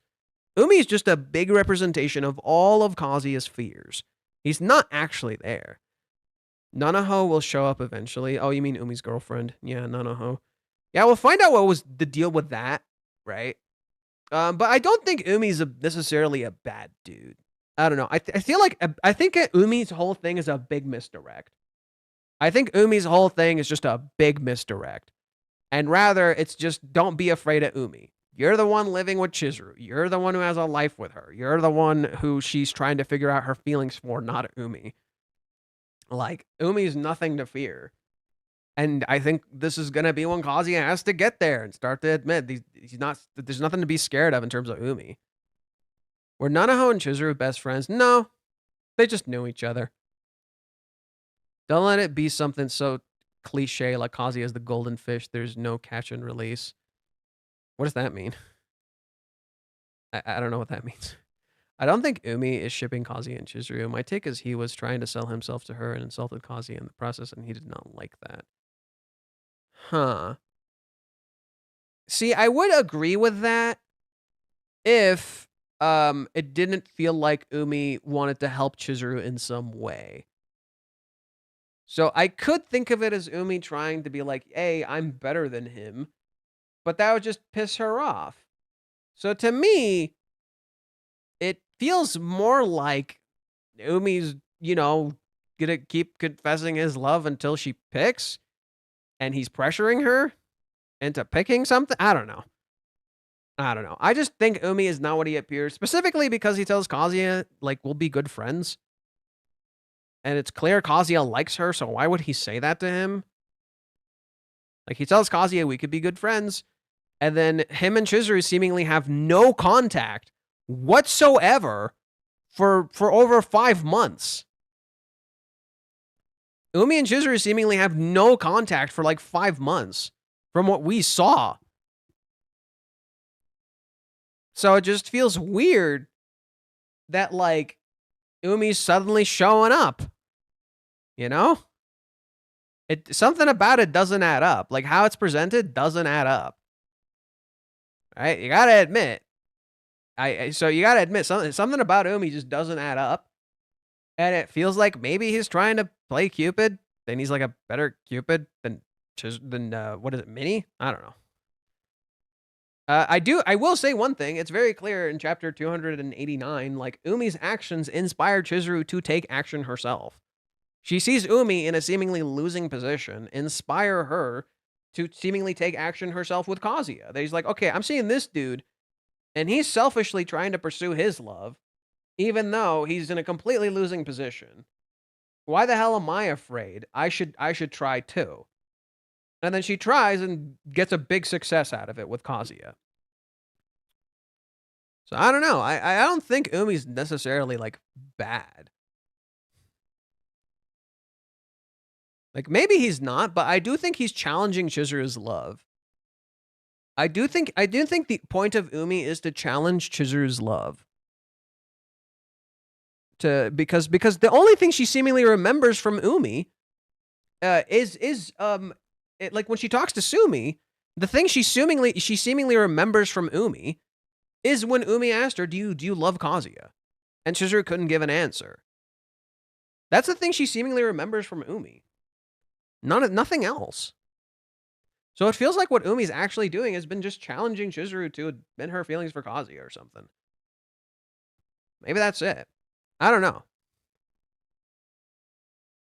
I'm surprised he hasn't tried offering her a convenience-based dating agreement, like getting her roles. Because he tried that already and she said no. He literally tried that before and she said no. Why would you think it would work? Like, he knows how kind and sincere Chizuru is. Why would you think that would work? Like, you'd have to be an idiot if you think that would ever work on Chizuru. It literally never will. Like, I think Umi at this point understands Chizuru well enough to realize that would never fucking work. Like, why would you even bother trying that? He tried it. It didn't work. Why would he think it would work now? That's stupid. Umi getting rejected twice in think one time at the party, and the other time he visited her, and the last time he means nothing to her. I think in the party she didn't reject him. I think at the party he's just like, oh, just take your time, think about it. You don't have to do that. And she didn't he just made her feel confused. And he's like, maybe he said only reject me if you accept Kazuya's feelings or some shit. I don't know. That could be it. That could be it. I don't know.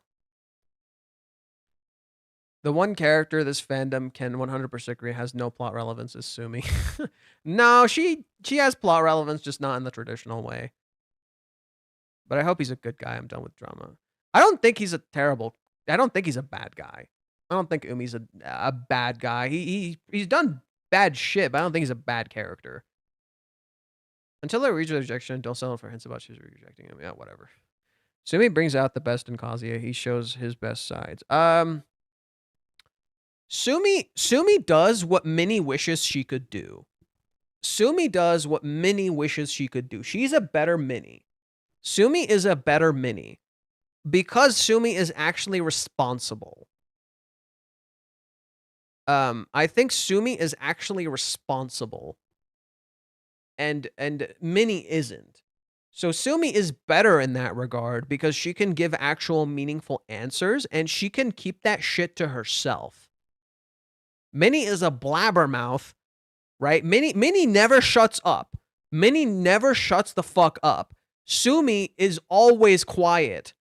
Sumi knows when to speak, and so every single thing Sumi says is meaningful. Minnie never knows when to shut up, so not everything she says is meaningful. A lot of it can be absolute gibberish. That's why Sumi and Kazuya kind of work, because what Sumi does is meaningful with Kazuya.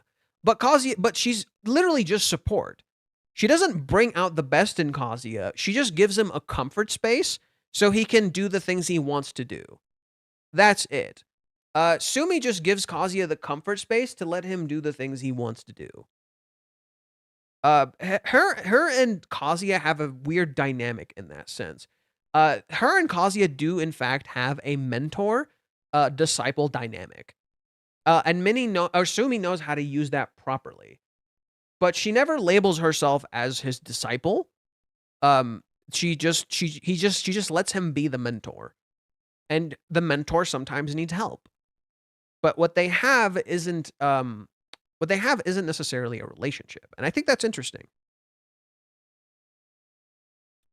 Right?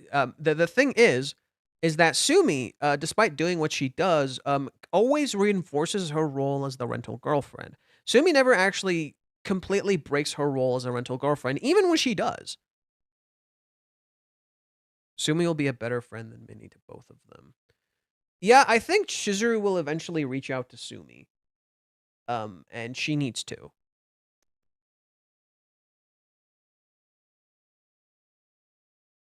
Let's see. The Umi thing could also be, can you commit to him type bit. Umi is like Umi be like plan backfired. Sumi is the bad ship. Korean Sumi would be interesting. Oh, that's a terrible ship. Why can't Sumi take Minnie's place as Cupid? I can't believe the PSN is down again. This is ridiculous. That's random. I wonder if there's a connection between the names Sumi and Umi. No, they're completely different. Sumi means ink. Sumi is like ink. That's what her name means. Umi means ocean. They're the total opposites. They literally don't mix. Sumi is literally ink to Umi's ocean. They all have two syllables. Mami, Ruka, Kibe, Kuri, but many characters have 3 syllables, Kazuya, Chizuru, and Nagomi. The meaning of the names is somewhat dependent on the location the characters are named after, but literally they mean different things. Mami means beautiful hemp. Ruka means I think Ruka means like lapis lazuli. I forgot what Kibe means, and I forgot what Kuri means. We're being too harsh on Minnie. She's simply immature. She'll learn. Oh, no, Minnie is a total fuck up. Let's get that out of the way. Minnie is a total fuck up. She is, bro. Let's not sugarcoat it. Let's not pretend anything else. Minnie is a total fuck up. In Japanese text, Mami often translates to Asami. That's just a... That's what happens when you enter it into fucking translate. That's what happens when you enter it into the stupid translation machine, dude. It doesn't just translate. It's not... Asami and Mami are 2 completely different names. That's what happens when you enter it into the translation machine, bro. I'm very sure that the end there will be a plot twist where Chizuru ends up being with Sumi girl. Where she's going to F all of us. Oh, sure. Yeah, okay, whatever. Minnie wants to help out her friend. I thought we were shorter because they're less relevant. Haha. Ha ha ha ha ha ha ha. No. It has nothing to do with that. Mami's pretty relevant. Mami's like a lot in this story. Yeah, I don't know. Okay. We hit the 7-hour mark. Perfect. So I'll end it here. Thank you guys for watching. If you enjoyed this stream, subscribe, hit the like button, hit the bell icon, keep up with the uploads. If you like these, I'm gonna make these into videos. So if you like these videos, consider checking out my streams on Tuesday and Wednesday. I stream on Tuesday at 8 a.m. and I stream on Wednesday around 10 to 12 p.m. So yeah, consider joining. Or is it 12 p.m. or noon? Noon. It's noon. Yeah, consider joining those if you enjoy the content. And consider supporting me on Patreon. It would mean a lot. It would help me make videos a lot more easily. And consider join the Discord too, because we have a Discord and you can talk to me and you can have fun there. And just be respectful and nice. And then follow me on Twitter where I post all my analysis and all that stuff. Amazon calls her Asami too. It's not Asami, you stupid shit. I don't know when the next stream will be. I might not stream for a bit. I don't know when the next stream will be. I have no idea. With that said, thank you for watching. Remember, let's mosey. Okay. So yeah, their YouTube thing is done. I don't know when the next stream will be. I genuinely don't know.